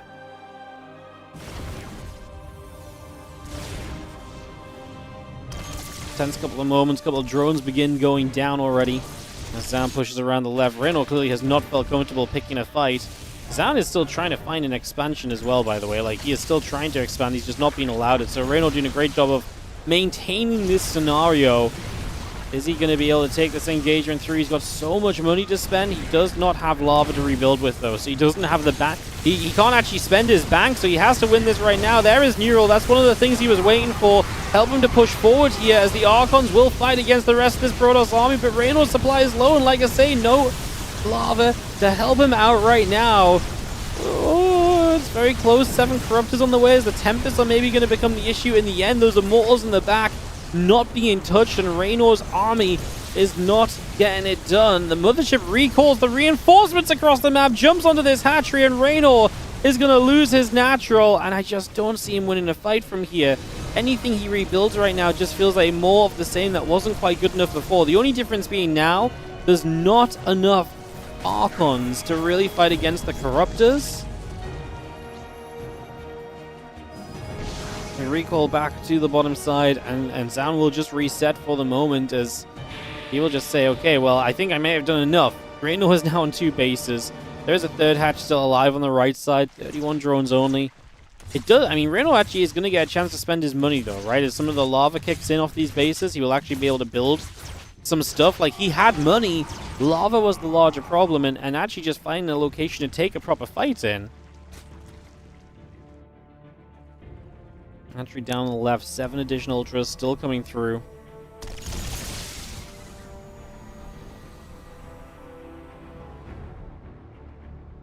Nexus building up, the pylon on the way. The Ultras and the Lings coming over. Queen on the way up as well. Just going to be seeing the Tempest firing, the hatchery taking a few more shots of damage. So that hatchery will fall over on the left-hand side. Ling Ultra still building up. Corrupted Queen on the way through too.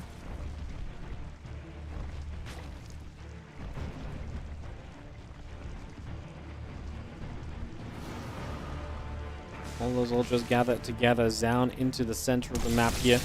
Gonna push around. A couple shots coming through. Overseers and Corruptors taking some damage already. I mean, Reynor's 150 supply. I mean, if there's ever a fight he can win, this might be it. Like I say, Zoun's come back across. Did he just let up for too long, give Reynor a chance to build too much? Fungal's coming down. Corruptor Ultra getting a wrap around. There's an odd neural parasite in amongst there. Not sure what it's hitting. The issue is going to be the Tempests are going to be what's left. And we're going to have to find a way to fight these Tempests. Right now, a Neural Archon is doing some of the work. The Tempest will kite away. I mean, there's no stopping the Ultras, I guess, though. 2 Immortals on the way up. But I think Reynor's done what he needed to. He's found the fight necessary to be able to take this down, and that is going to be absolutely huge as those Corruptors will get chased. I mean, the Tempests are annoying, and Reynor doesn't have a lot to get rid of the Tempest, but what, we're going to base trade with Tempest? That's going to be one of the slowest base trades of all time. And meanwhile, the Ultras are chomping their way through this, that, and whatever that they find on the other side of the map. 2 Immortals already popping out. Run those away, buy as much time as you can, get whatever you can available. Zoun trying to scramble together the final pieces of a defense. Ultras continue to go at it. There's Tempest coming back. I mean, the Tempest will eventually kill these Ultras off. Every Ultra you get rid of right now, the more chance the rest of the ground force will actually have of being successful. Like I say, we're building some Corruptors. We have an Infestor or 2 out. It'll be important to get them energy back on them. They can actually maybe do a lot still. But these Ultras are genuinely still dying. Zoun, is there a way? You know what's hilarious is that leaving this base alive previously is actually going to be kind of impactful, no? Like this hatch still being up already? There's the mining right now from Reynor. That's his income, and that's why he's finding the chance to replenish his situation deep in this matchup. Game 2, down a game, 2-2, both of them in the group, looking to get to a winning record with 1 match left to play.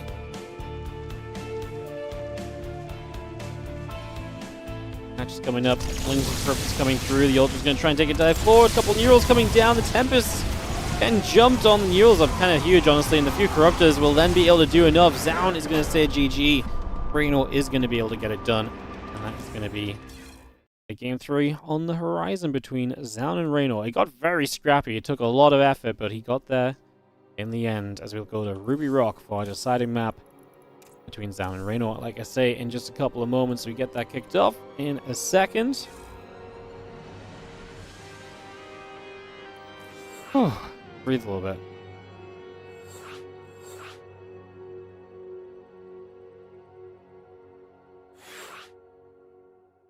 I wonder if Zoun just shouldn't have recalled. Like, could he have stuck around?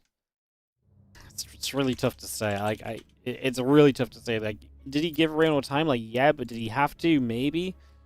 That was a very, very wild ending, and we're now tied up 1-1.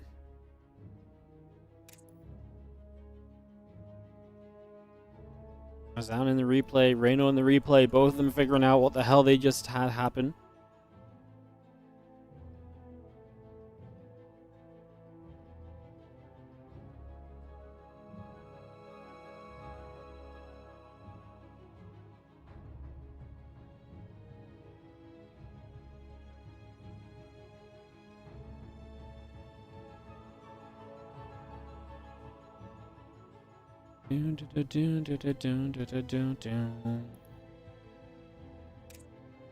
Right, Rainor through, just waiting for Zoun to reappear here as well.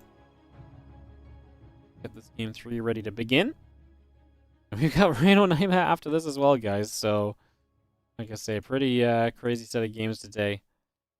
Being pretty darn wild. Alright, ready, says Zoun. Waiting for Rainor to give us the go-ahead. And we can go.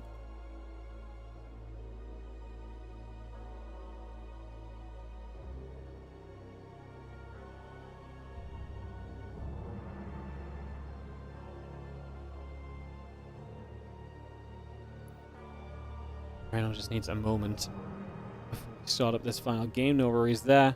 And that was, again, kind of wild. Like, it did feel like Reynor was in a better position, but that army was the issue. He had to find a way to fight the army. He found a way to fight the army. Did what he had to in the end. Got it done. Got the win at the end of the day.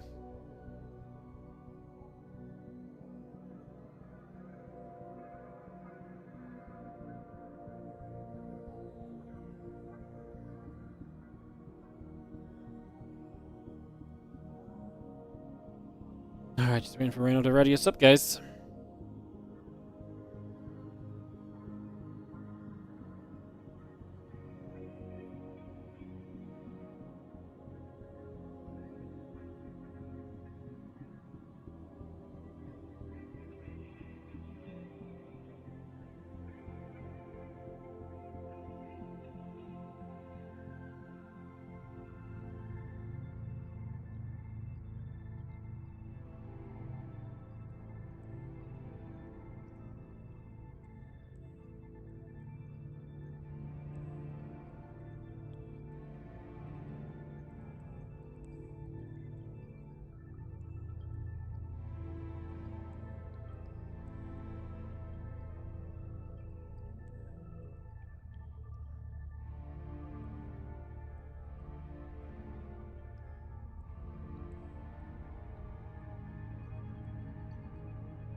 Reynor says 1 second. He means 5 minutes. Oh, good.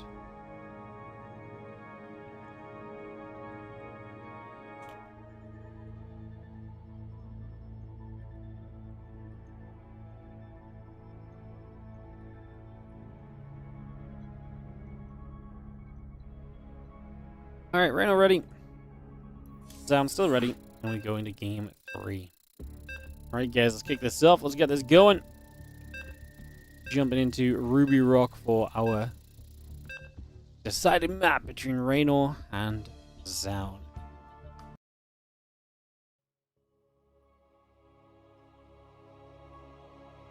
Yay, alrighty.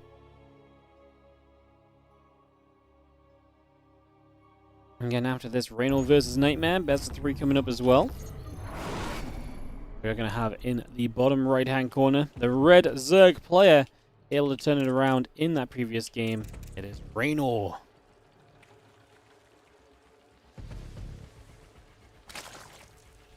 Yeah, what a, honestly, just kind of a wild series, and Reynor playing this composition that's so difficult to get done what you need to. Zoun in the top left-hand side is our blue Protoss player from Vitality. And yeah, still sticking with those double Stargates, so it's very quick to the Tempest once again. Which definitely set us up kind of moving through initially a little bit.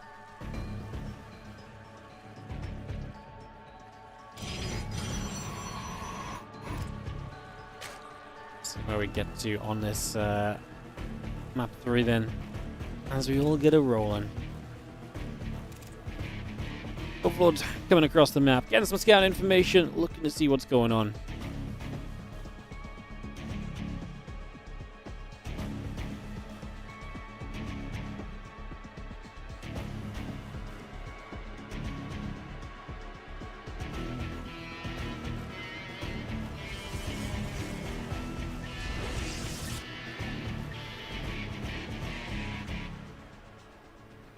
Next is on the way through. Hashgas and Pool coming up. A couple of drones on the way over.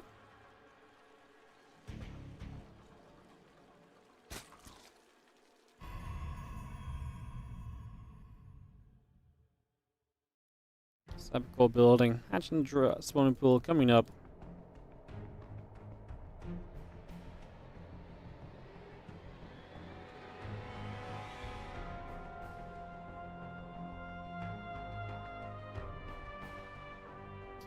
Again, Nexus and the Cybercore both coming into place, and we'll see if there's going to be any changes on the kind of game plan from Zoun. I feel like both games has put him in a very winnable position. Even when it went really wrong last game, it felt like it was still winnable to some extent. So let's see what happens here.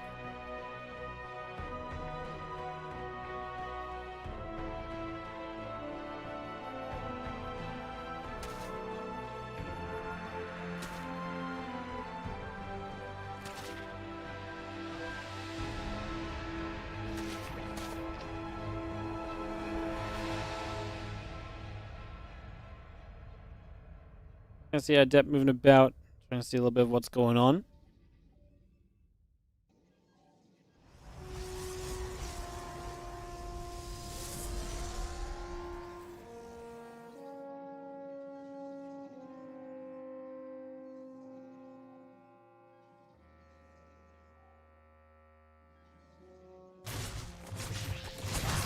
Let's see, Adept is going to get caught. The Fuelings and the Queen going after that there for a moment or two.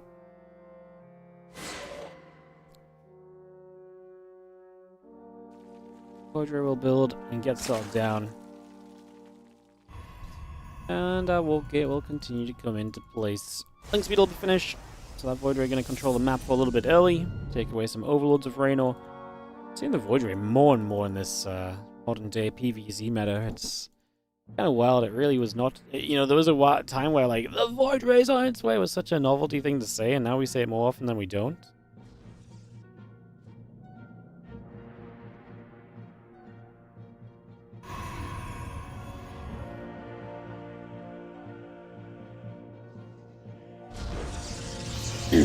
Okay, we're about to finish. Nexus on the way through. A couple of probes coming about. Let's just have our single Zergling at the front there as well. Single Oracle going to come down the map at the same time. Going to go across the other side initially.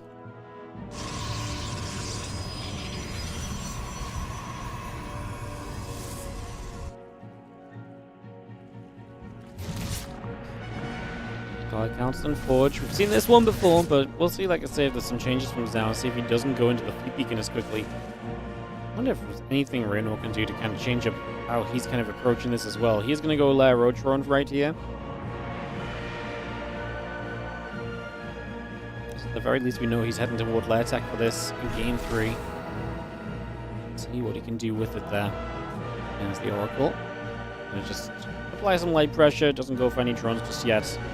Just a little peek around to see what's happening.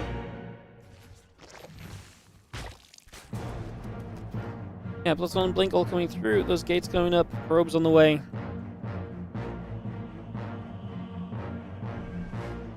Extractors building through as well, adding on the land position chamber as well at the moment.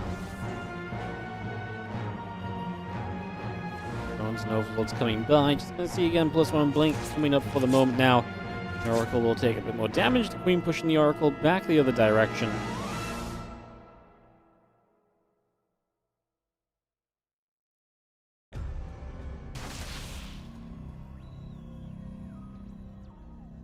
Drones coming through, the Fuelings and the Oversteel coming up, +1 missiles coming in. Get the additional extractors going by as the Void Ray will hit the Zergling for a few moments. Hydra Den is coming up. Temple Archives is producing. A couple of gates coming over. And we do have ourselves, yeah, Temple Archives, Robo Facility, the Blink and the +1 upgrade all coming through. That Hydraless Den is just over halfway done. And again, the +1 missiles will be starting up as well.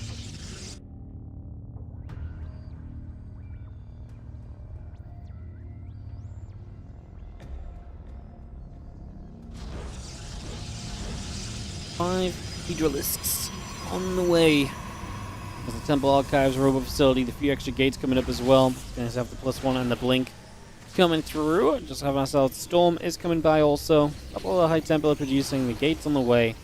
And the Stalkers will get in after the Overseer for the moment. It's just going to get straight on for that. There's going to be the Baneling Nest building. The hatch is coming through and online. Again, the Storm are going to be a part of this as well. Right now, is just have the +1 armor and the charge and the High Templar continue to come by for the moment.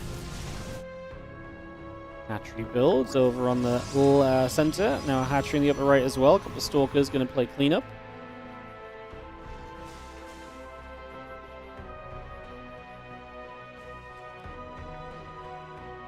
And charge is ticking along, coming up to being ready. So obviously with Storm on the way and no Stargates, we are going to see a different style of game. And then Reynor's obviously playing into these Hydras with the missile upgrade as well, most notably. Does have the Baneling Nest, but no Baneling speed just yet. Catches these Lings. Good catch, gets a few of them. And Zoun is pushing down to the bottom of the map here. Reynor has Groove Spines, but no Muscle Organs yet. So missing the Hydra speed, but has the Hydra range, which will help a little bit on this defense as we unfortunately hit a major lag spike. Is that me? Does the Korean server hate me? It's Pommy. Alrighty, guys. Gonna take a second for Pommy to lag out and get back to it. Just had a feeling it was going to be me. Epic Best of 3 series all the way to Game 3 and we lag out. Typical. Alright, wait for Pommy to drop and we'll get back to this. Game paused. Alright. Straight back.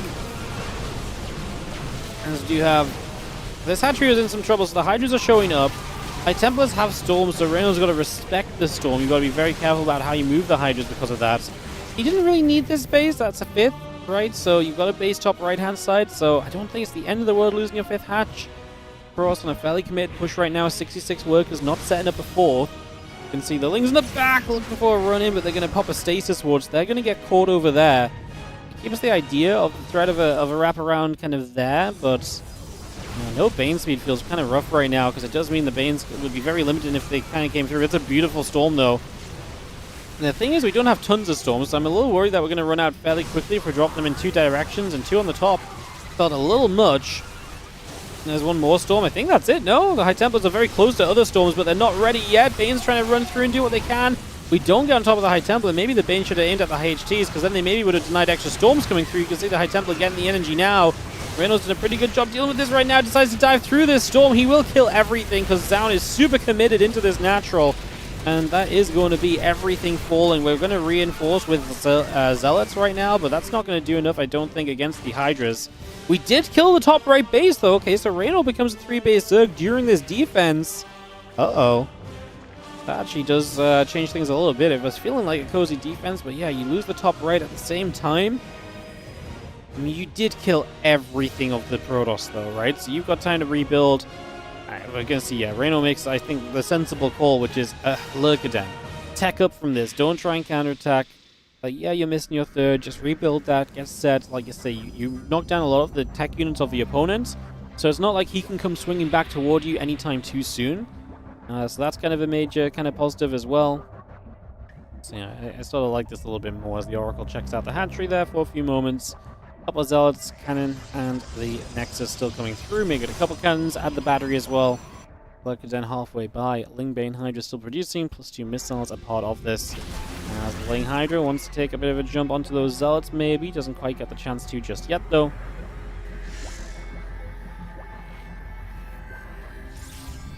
And more Stasis Ward just going to come straight down.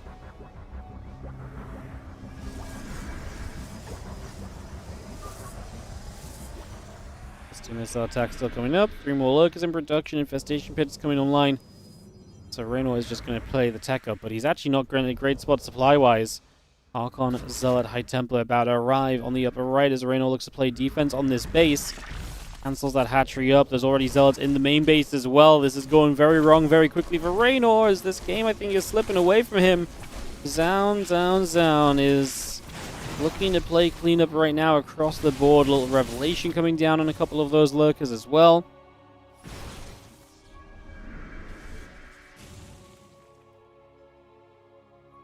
Fleet Beacon. Stargate. Going up right now. Just going to be seeing the rest of this army coming over as well.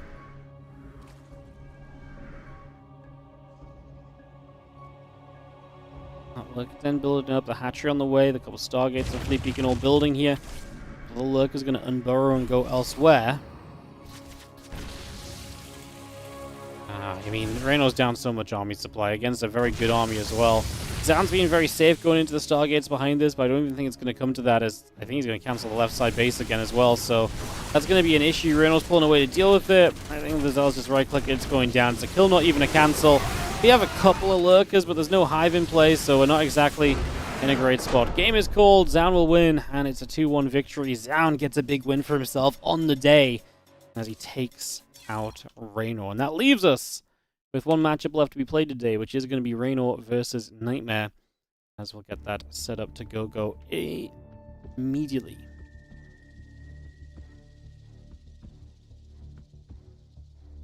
Cool. I just need Reynor to come out the rep, and we can get a look at this. Not Reynor's day, though. It's 0-2 on the day. That's going to drop him 2-3 in the group. I mean, him versus NightMare, dare I say, is a must-win. You lose this as Reynor, and you are... You lose this as Reynor, like, I mean, you can't drop below Ryung, but it puts you in danger of, like, Cure and Percival maybe actually could get... You would need Solo to deliver against Cure and Percival to make sure that you stay in the tournament. Like, it gets to a pretty great position. NightMare's 3-2. He's had an okay kind of time so far. His matches have been pretty reasonable. He's had a good time. He took a map off Sola in their meeting previously as well, so... Crazy business, guys. All right. We'll take a few and get ready to go into this next one. If you're enjoying the stream, like, subscribe, and follow. Appreciate you all. It's going to be our last series of the day, I think, guys. We've had some long games today. I'm not going to do any bonus stuff at the end. I really thought that 5 best of 3s might be like 3 hours long. Probably going to be like 5 hours long, so we're going to get a good stream off no matter what, which is nice. As we just wait for Rainor to join us.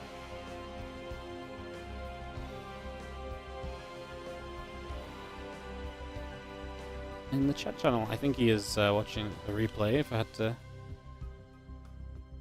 make a guess. He is indeed. Cool. So, just wait for Reynor, and then we'll be able to go into our final series of the day, guys. Do-do-do, do-do-do-do.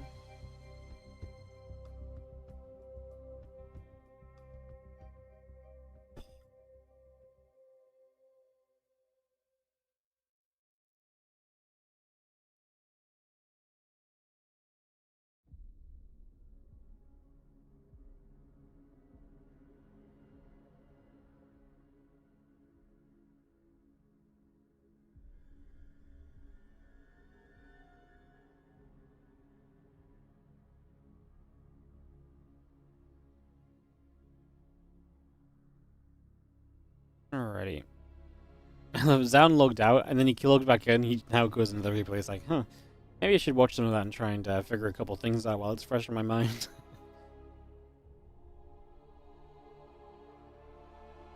I like the commitment.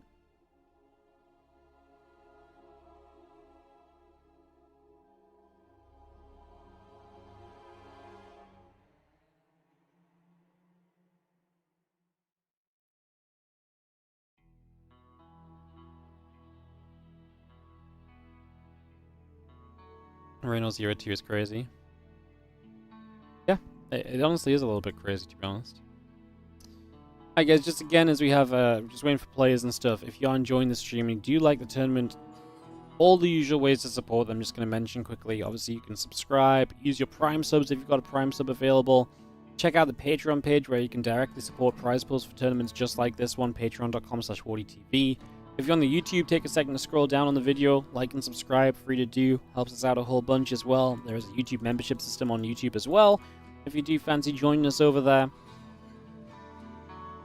And all of that goodness. So appreciate you all for watching. I don't really have much sellout in me, to be honest, but gotta say a little bit of it. Alright, gonna get NightMare and Rainor videoed up. What's up, OMG Bentley with the Prime sub? Sellout successful. Bam.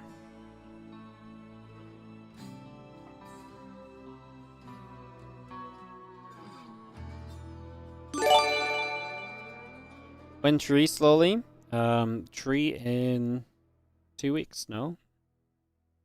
Like 2 weeks from now. As if you wasted your sub on the tree without the tree being here. Foolish error. You should have held on to that for 2 weeks, no? Unbelievable.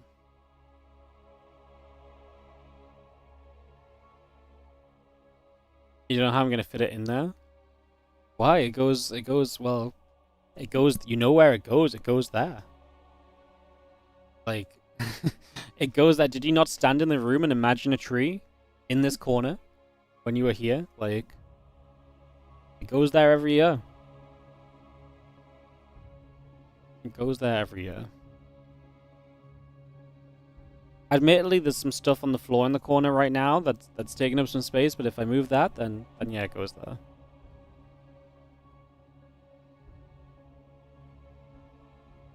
God, you know what it is? The tree is such a burden. It's so big. It takes up so much room. It makes the room such a mess. Maybe we should scrap the tree. The sellout tree hasn't even been doing that much selling out lately. The last couple of years. Like, we haven't even gone close to making it fall over, so maybe we maybe the tree needs rethinking. Don't I dare. Maybe I should just green screen a tree in.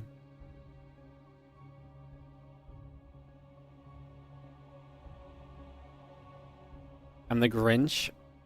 Yeah, the Christmas is just about making money, guys. Like, come on, you know, why do you think we do the Christmas Day games?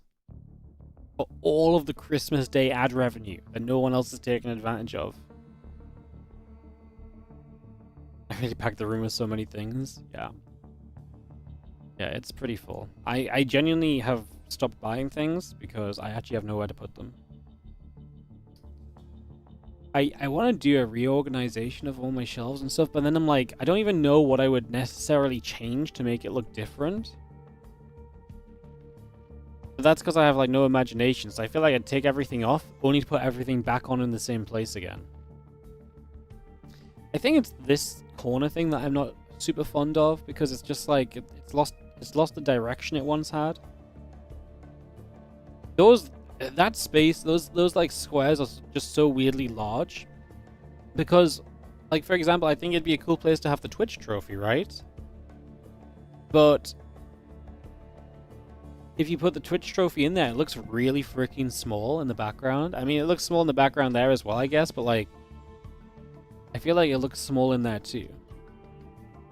But maybe we could surround it with like Zerg stuff and make it purple. Might actually be cool. Maybe we do that. Everyone should be a Pokemon plush instead of an ornament. I mean, I don't have that many Pokemon plushes for one per person. Jeez. We do usually put up like 300 people on the street. Like, it's a lot of plushes. What happened with Solo vs. Secure match? It's been delayed. It's been postponed. No set date right now. It's been that way since yesterday. We already announced it. All of Solo's games today had to be postponed.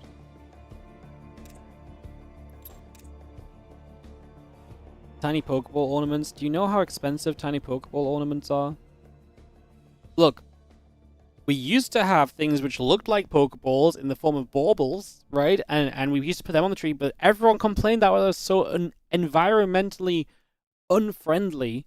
We had to go to paper tags to keep people happy. So now we are 100% recyclable on the tree every year.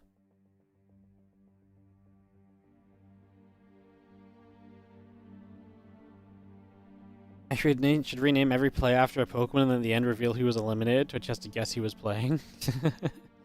The problem is Pokemon would catch wind and probably sue us. You pretended someone was Charmander?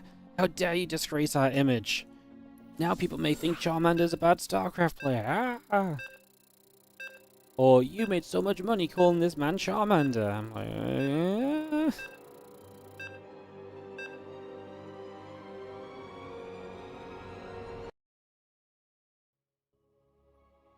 Yeah, the lower half of my tree gets destroyed by Ellie's tail. She walks in, she wags her tail, knocks all the things off the bottom, and I just look at the pile.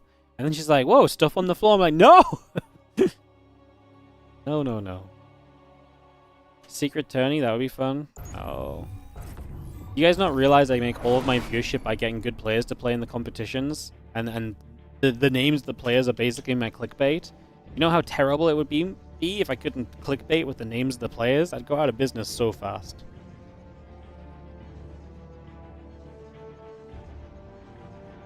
She's the best, you miss her.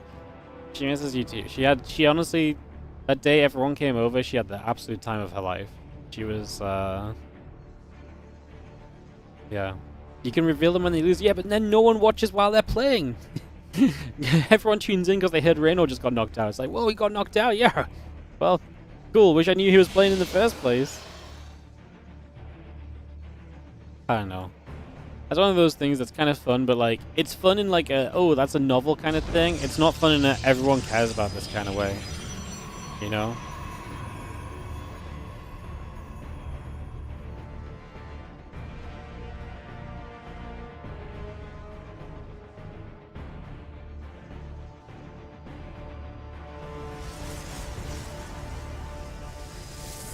NightMare top left, Rainor bottom right. Final best of 3 of the day. Sorry, I should probably get to doing some intros and stuff and talking about StarCraft. What a day. 4.5 hours. We've done 4 best of 3s. I'm so glad Solo couldn't play today, because if we did the other matches as well, A, we would have been going for way longer than I would have had time for, actually. And B, we would have probably had so much downtime waiting for some of these long-ass games to finish while we're, you know, because we would have played a couple of them at the same time. It would have gone to doo-doo real quick, I think.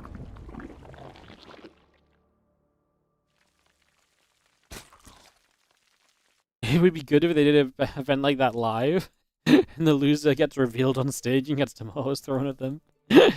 Introducing your loser! Clem. And everyone's like, no, we wanted him to win. You know what it is though? Like, name power has so much value in StarCraft 2 and in StarCraft 2 viewership. It's really silly.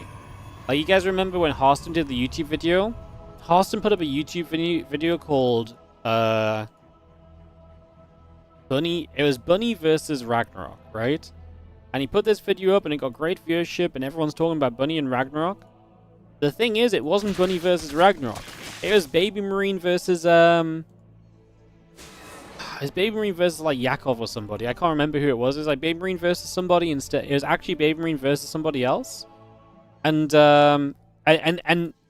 literally, like, so he had like the names renamed, and obviously like he invited Lambo onto co-cast, and Lambo was kind of like, oh, it's a bit weird for Shin to play like this and stuff. So like he realized something was up, but like not to the point of like, wow, this is someone else. It was such a great experiment because it really goes to show how much people in StarCraft 2 care about the names of the players they're watching more so than the actual game that they're watching. My YouTube has this issue so bad. I can upload the sickest classic versus rogue series. Now this is an even more kind of higher example, but I can upload like the sickest classic versus rogue best of 3. It'll be like my 9th best performing video out of the last 10. And then I can upload Clem versus just anybody. Clem versus anybody in a very mid-series. Viewership through the roof. Every time. It's crazy how much pulling power or viewing power the names have. It's really wild. It's really silly because I'm like, it feels bad because I'm like, well, like, if you look at my YouTube channel, half my uploads are Clem games. And the reality is, it's just Clem's name does the best out of everyone on my channel. But, you know, out of people we cast regularly, like if the, you know, we casted more Serral and stuff. But even Reynor, like I uploaded a bunch of Reynor games last week, and I don't know if it's just because we haven't had Reynor on the channel in a while or what, but like I uploaded a bunch of Reynor games, and they did terribly. Instantly, I uploaded a worse Clem game, bam, hit best in the last 2 weeks. So yeah, it's kind of crazy how it is kind of crazy just how much the name value goes into it and just how certain people get certain clicks and stuff. And I have to really balance myself out because sometimes I'm like, man, this is a great series. And I'm like, but do I want to upload it? Because I feel like people aren't going to click. And sometimes it's just good enough that I upload it anyway for the few people that still watch it. But like, man, it's like, it's such a weird position to be in where I'm like, anytime Clem plays, I may as well upload every game, even though a better series happened. I probably have to skip over because I can't upload everything. Like, it's such a conflicting experience. Why is Clem not playing in this tournament? Because he doesn't want to play on the Korean server from Europe, I would guess.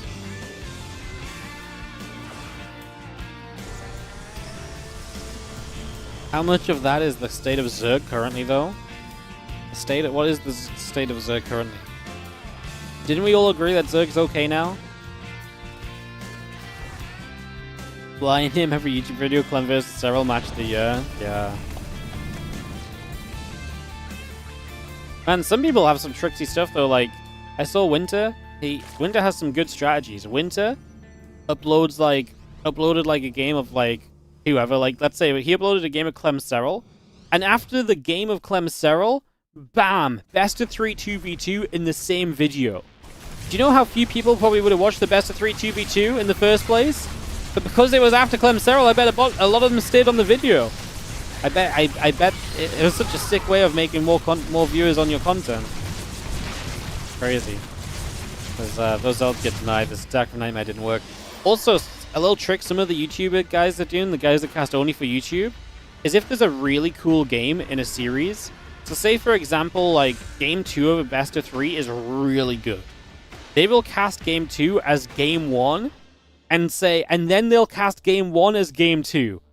So that the really sick game is at the start and everyone's like, whoa, this is sick. And then they're invested by the time Game 2. You know what I mean? Like, so they don't miss the... Honestly, we're all to blame for this. Why do we have such short attention spans? Why? Yeah, it's so silly. It's so freaking silly. But yeah, like, because I was watching it was a Scarlet, I think it was Scarlet Cure, and Scarlet Cure played a really sick game, and Scarlet won this game with Ultras. This was a few months back, And I clicked on someone's video. I was like, oh, that's my replay. And I clicked on it, and the first game was this Scarlet win. I was like, that's not right. I was like, Scarlet was down a game in this series.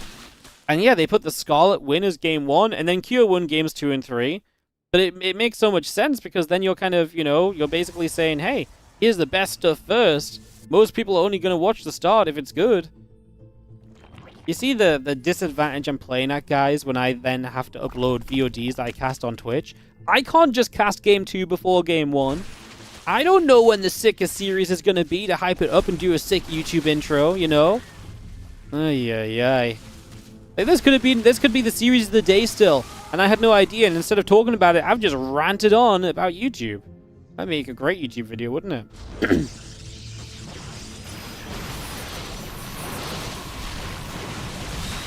Ravage is about to be done so they can break through these force fields. Storm is so far away from NightMare. He was committed to that Zealot attack, getting something done, and it did. Zilch, 0, and nada. You sure sometimes they do it mistakenly, but sure others do it on purpose? No. How come it's how come it's always the good games being done first then, and never the bad games accidentally being done first? Right? Yeah. See how scripted the YouTube casting scene is? Unbelievable. Would it be a WardiTV cast if there wasn't something you ran about? Look, I've done really good at casting the game all day. I think getting into my 5th best of 3, 4.5 hours in, I'm allowed a little off topic, you know? I am. Alright, we're gonna jump in again too. That was obviously not quite it. As Reynor takes game 1, and we go to White Rabbit for game 2. I was gonna say something. Oh yes, someone said the StarCraft YouTube is really saturated. But I don't even know if it is that saturated, because everyone on YouTube is casting the same 4 games every week. Like, there's not enough StarCraft 2 games actually happening, so everyone is just consuming the same 4 games casted by different people is the bigger problem. StarCraft 2 viewership would actually probably be even better on YouTube if we had more games to cover. But like, all the games that I cast that are really good will then be on Locos and Winter's YouTube. You know? And probably Hearthstone's. And you know, if another game happens elsewhere, usually everyone ends up casting the same games all the time, you know?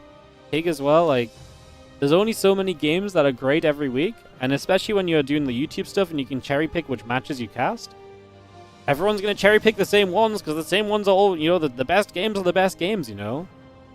So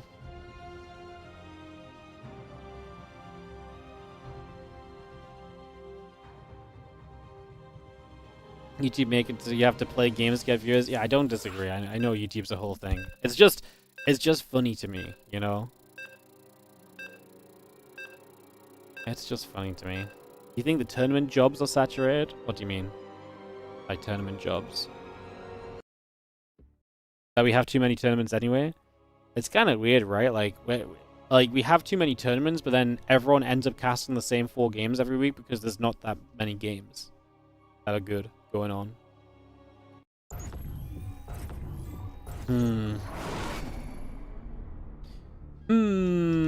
Alright. In the bottom left-hand side, our blue Protoss player is gonna be NightMare. Down a game against the red Zerg. In the top right, it is Rainor.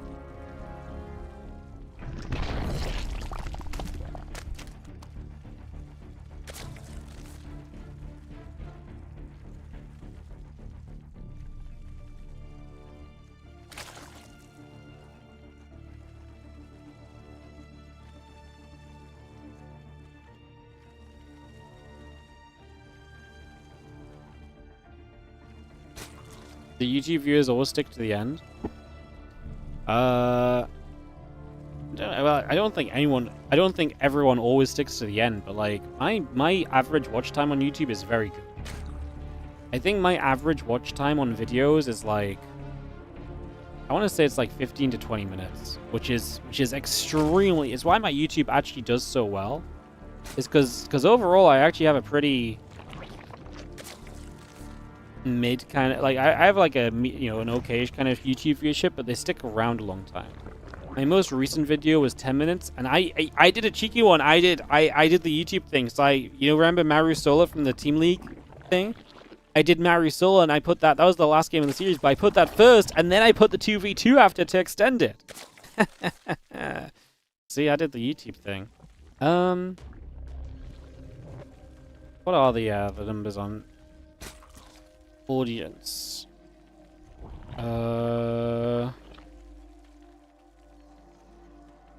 Trends? No. Audience. Content?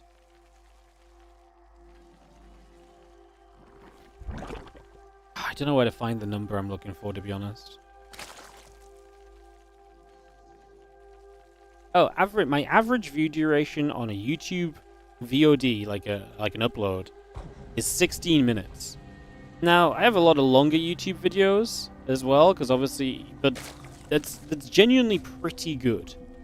Like 16 minutes is a very long time to keep people clicked on average per video. Because that means for every person that watches 2 minutes and like, this caster's on a freaking rant about nothing again and leave, someone else sticks around for 30 minutes, you know? So it's pretty sick. Average view duration on the stream is like 22 minutes. So if someone clicks on the stream, on average, they will stick here for 22 minutes on YouTube as well.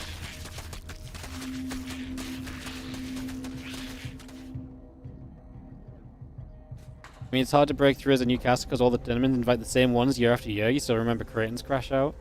I mean, Creighton Olsen was not the smartest guy in the world, though. He literally got invited to cast GSL as a new guy and then crashed out when he didn't immediately get invited to everything else, despite not putting in the work that anyone else put in. So, I mean, that's really not true. The tournaments continue to invite new people to cast all the time. Like, Steadfast has worked multiple events over the past couple of years. Beowulf got flown out to some events over the past couple of years. Like, this is really not a true sentiment in the slightest. Like, it just isn't. Is it the same core of casters? Yes, because the same core of casters, believe it or not, are the people that people keep on saying they want to see at events.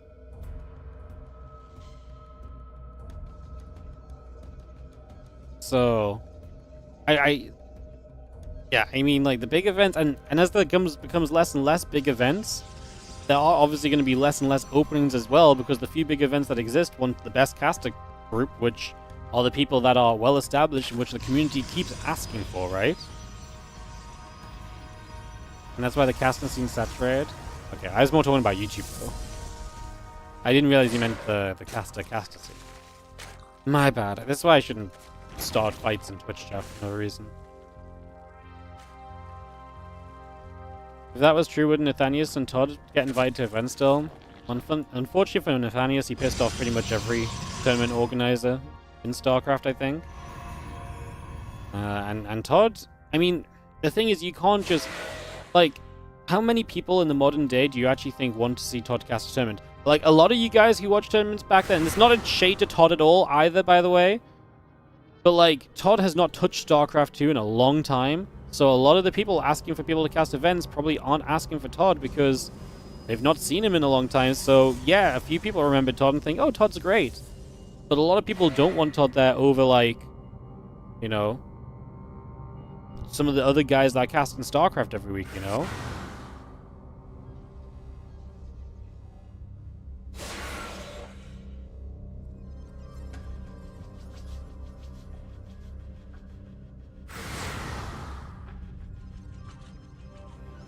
Okay, guys, you don't have to hate on people. Chill out. Whoa. Lose the toxicity in the chat. Chill out.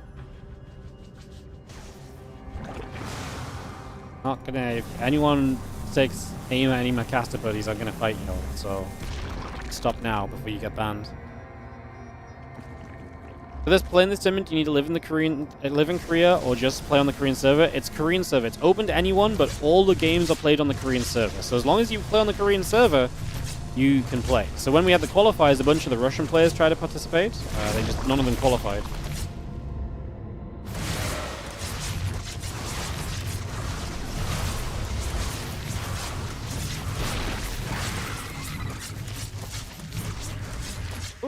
Oh, the Oracle stays alive. I thought it was dead. Kill the depth shitting around, trying to see what's up.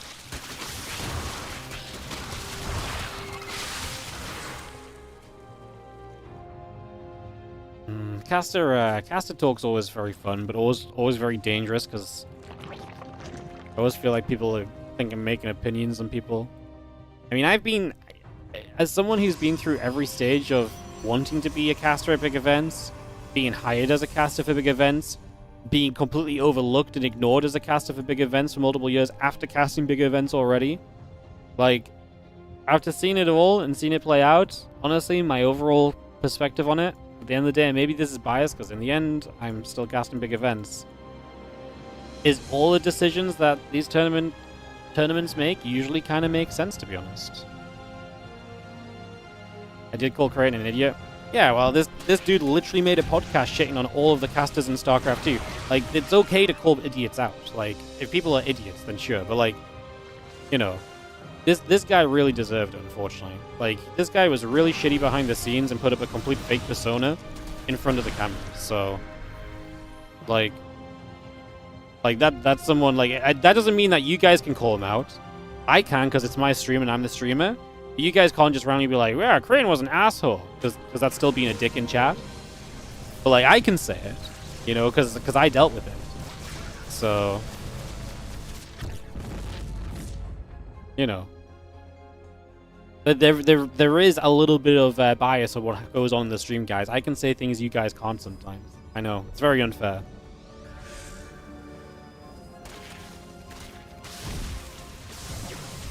The difference is that I say it out of a place of knowledge, whereas you guys say it out of like, yeah, I didn't like his voice. F that guy.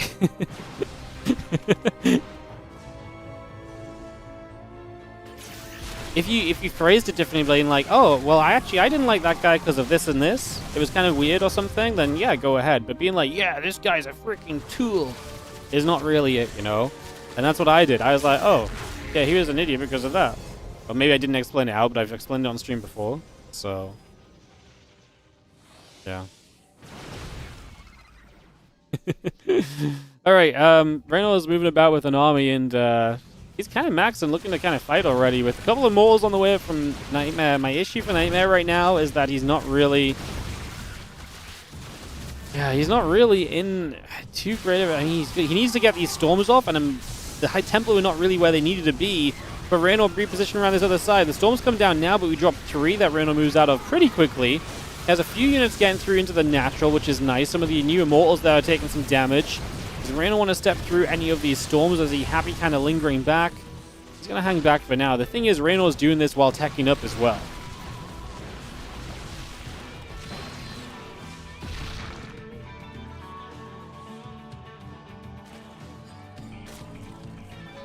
I'm just going about. Queen's gathering up. It's not about voice for me, it's about attitude. For example, a Gurin is just permanently complain about everything. You don't know League, you don't play it, but he makes it unwatchable. See, that's fine. You can say you don't like someone's casting because they're negative, they complain about things. That's completely fine. What you didn't do was say, this guy's an a-hole or something out of nowhere, you know? So, not liking someone's voice is legit? Yes. Okay, I'm not... Like, that's fine, and that's fine as an opinion. But there's a difference between giving criticism or an opinion where it's needed as well, versus, like, just blurting out that you hate people and using certain aspects of them to attack them, essentially, right? Like, there is a line there, you know?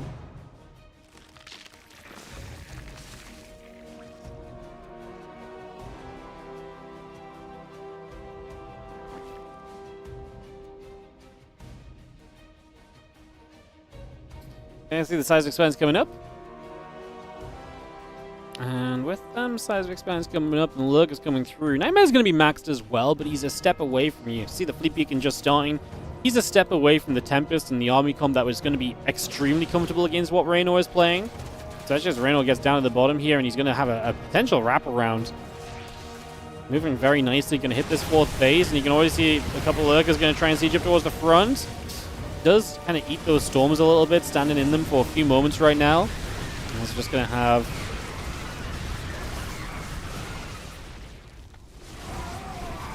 the army just stepping back over the right. I mean, Reynor loses a bit here, but he is going to have the money to rebuild. and replenish, but it's a good defense from NightMare. Loses 12 workers, but doesn't lose the base, so he's able to maintain his position in the game, right?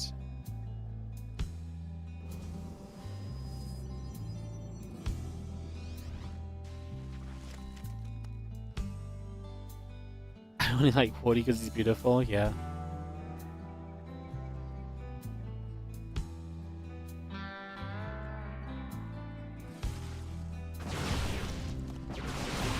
Seeing if you said I don't like Wardy because he's not beautiful, then I just have to work on my beauty every day until you accept me as a caster, you know.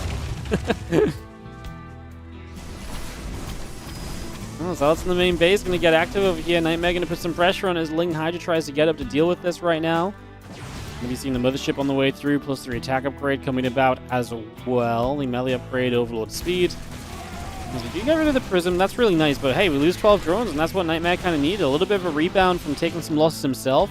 Currently just the Mothership on the way from the Stargate, or the Fleet Beacon, so no Stargate production, no Tempest just yet. Did he actually add a second Stargate? No, so it's just the Mothership for now as, fourth base is about to die. These Lurkers are here. Reynor should just get the base no matter what. He's going to get a bunch of Immortals with it. Not the recall you wanted, NightMare. No. Oh, the problem with that was it was such a late recall to the point where the base was going to die anyway, and then you put your units in a horrible position, so you just give him... The thing is, the base will continue to die through splash damage. Oh, that's very rough. Well, we just have ourselves the Mothership going to come out the front, a few Archons settling in.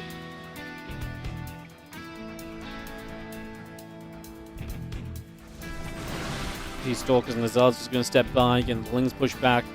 NightMare will rebuild the fourth, but that's the sort of momentum change that kind of Rainor needs, right? It just puts a little bit of a stopper in what NightMare was trying to do.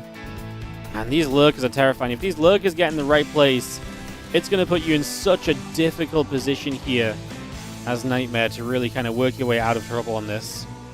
It's going to be seeing the Lurkers putting some work in. We do have ourselves a Nexus Counts on the left side. We were trying to double expand at least, so we are still going to get the original fourth back online. Lurkers are up, Hydras are going to be there. The High Templar nearly getting caught. Storm coming down too. Let's just see a couple of the Hydras getting some shots off, and Adrenal Gland still on the way over. Going to take a turn onto the right side. Mothership is going to drop the Time Warp, and that's not great because the Mothership's on its own, and then the base is kind of on its own. Considering we're relying on Storm as kind of our splash damage, there's never really been High Templar in preemptive positions, right? It's maybe one of the biggest issues of all is just that the High Templar are not casting Storms as the Zerg runs into place. And I think that's one of the biggest losses that we're seeing right now, one of the biggest issues NightMare's having in trying to trade against this army. Adrenal Glands will be done fairly soon. A few Hydras still coming up. We've got a Nexus on the way in production as well. Adding on an Immortal and an Observer along with that for the moment. Settle right back down here in this game 2. Oh, so NightMare got some damage done during this, but Reynor kind of equalizes and makes the most of it as well, especially because he denies the base on top of everything else. Stalkers step up, the Lurkers get burrowed, just going to push those Stalkers back the other way. Storm coming down again.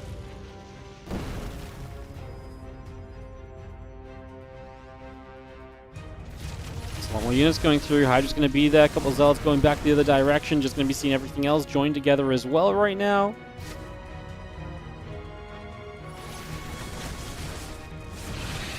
Hydra Lurker moving through. Split up a little bit. Just going to be seeing the Lurkers burrowed up on that right-hand side. A little scary right here, no? Just going to see the Storm and a couple of the Lurkers. Going to keep them pushed back as well. I mean, like I say, it's scary because it feels like Reynor's about to pincer in on two different sides and siege you up with Lurkers on both angles.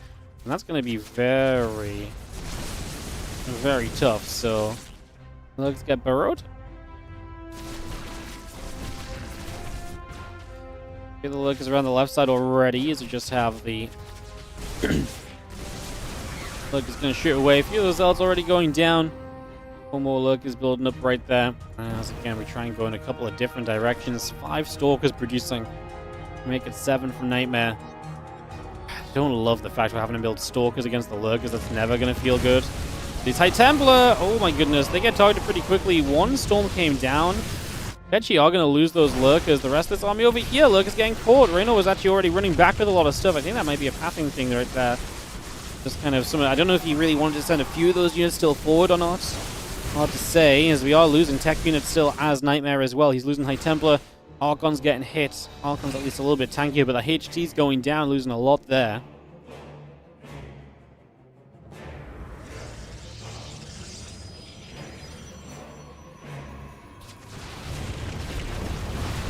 Hydrolurk are going to come through. The High Templar's still setting up. Couple storms coming down. Mortal Archon stepping a bit further away once more, so again getting out of there. But it's getting to be a bit too much. Reynor's not had to move away from this because he's kept the pressure up to a point where the army of NightMare's never really had the chance to improve. You know, he's never been able to add on Tempest or anything, and as you can see, this is not it for NightMare. This one is going to go the way of Reynor. Finally, Reynor finding a win on the day, and he will end this group stage at 3-3. That will keep him clear of elimination. That should mean he's guaranteed to advance. This group's going to be kind of crazy getting toward the end of it, guys. We're going to take a quick peek here and just kind of show you guys where Group A is at. This was the last play day, but obviously some solo matches are still yet to play. So, Reynor will be 3-3, so keep that in mind. That actually shouldn't move him. Just update there. Shouldn't move him in position on the group. It does. Okay, it moves him up because NightMare drops to 3-3 as well, and Reynor has the tiebreaker over NightMare. That's actually a pretty big deal. Because now no one else, so Reynor, worst case scenario, finishes 3rd place in this group. If Sola beats Zoun, he will finish in 2nd place in this group. So 3-3 is actually going to be potentially a 2nd place finish in this group still. Like if Sola beats Zoun, and then no one else can overtake Reynor because of the map score, Zoun would 100% fall below Reynor because of the map score. Jeez. Like 3-3 could be a 2nd place finish, which is actually crazy. That would drop you into the quarterfinals of the tournament. Well, Reynor might have gotten away with something there. That's going to be brutal if one player starts all the way down over here at 3-3 and the other guy starts over here at 3-3 and map score was the difference. That's brutal. That is brutal. So, we do have Sola's games left to play. I don't know when he can play those guys. He has a personal issue that he has to get sorted out, so we don't have a schedule for that. I'm not kind of pushing him to play or anything. We're just going to give him some time. We've got a little bit of time until the playoffs, but I'll obviously have info on that for you guys as soon as possible, hopefully. Hopefully sooner rather than later, but like I said, I just don't know right now, so we'll figure that out anyways. But you can see Sola's in a prime position. Zoun really does need to win against Sola. Yeah, Zoun really needs to win against Sola. Kua kind of needs to win against Sola. Percival needs to win against Sola. I think Ryung is eliminated no matter what, because well, I guess if Percival and Kua both lose to Sola, there is a world where Ryung advances, actually. So, Sola really holds a lot of people's kind of life in his lines. Like, those 3 matches against Sola are actually super important. So, that's going to determine a lot of the competition in Group A. Guys, we're back with the Korean Royale on Saturday. It's Group B. As you can see, Gumiho versus Byeon will open the day into Gumiho versus Shin, Hero versus Byeon, Hero versus Shin.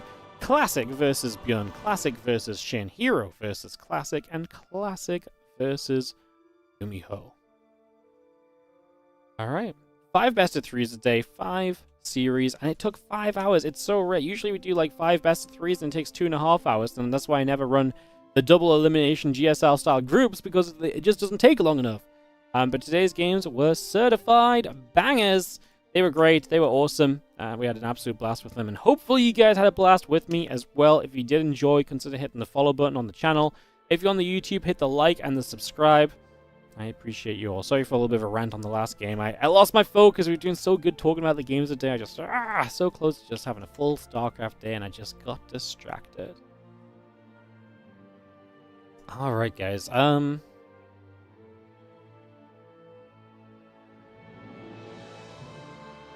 Cool. Cool. Anything else? Anyone want to say anything?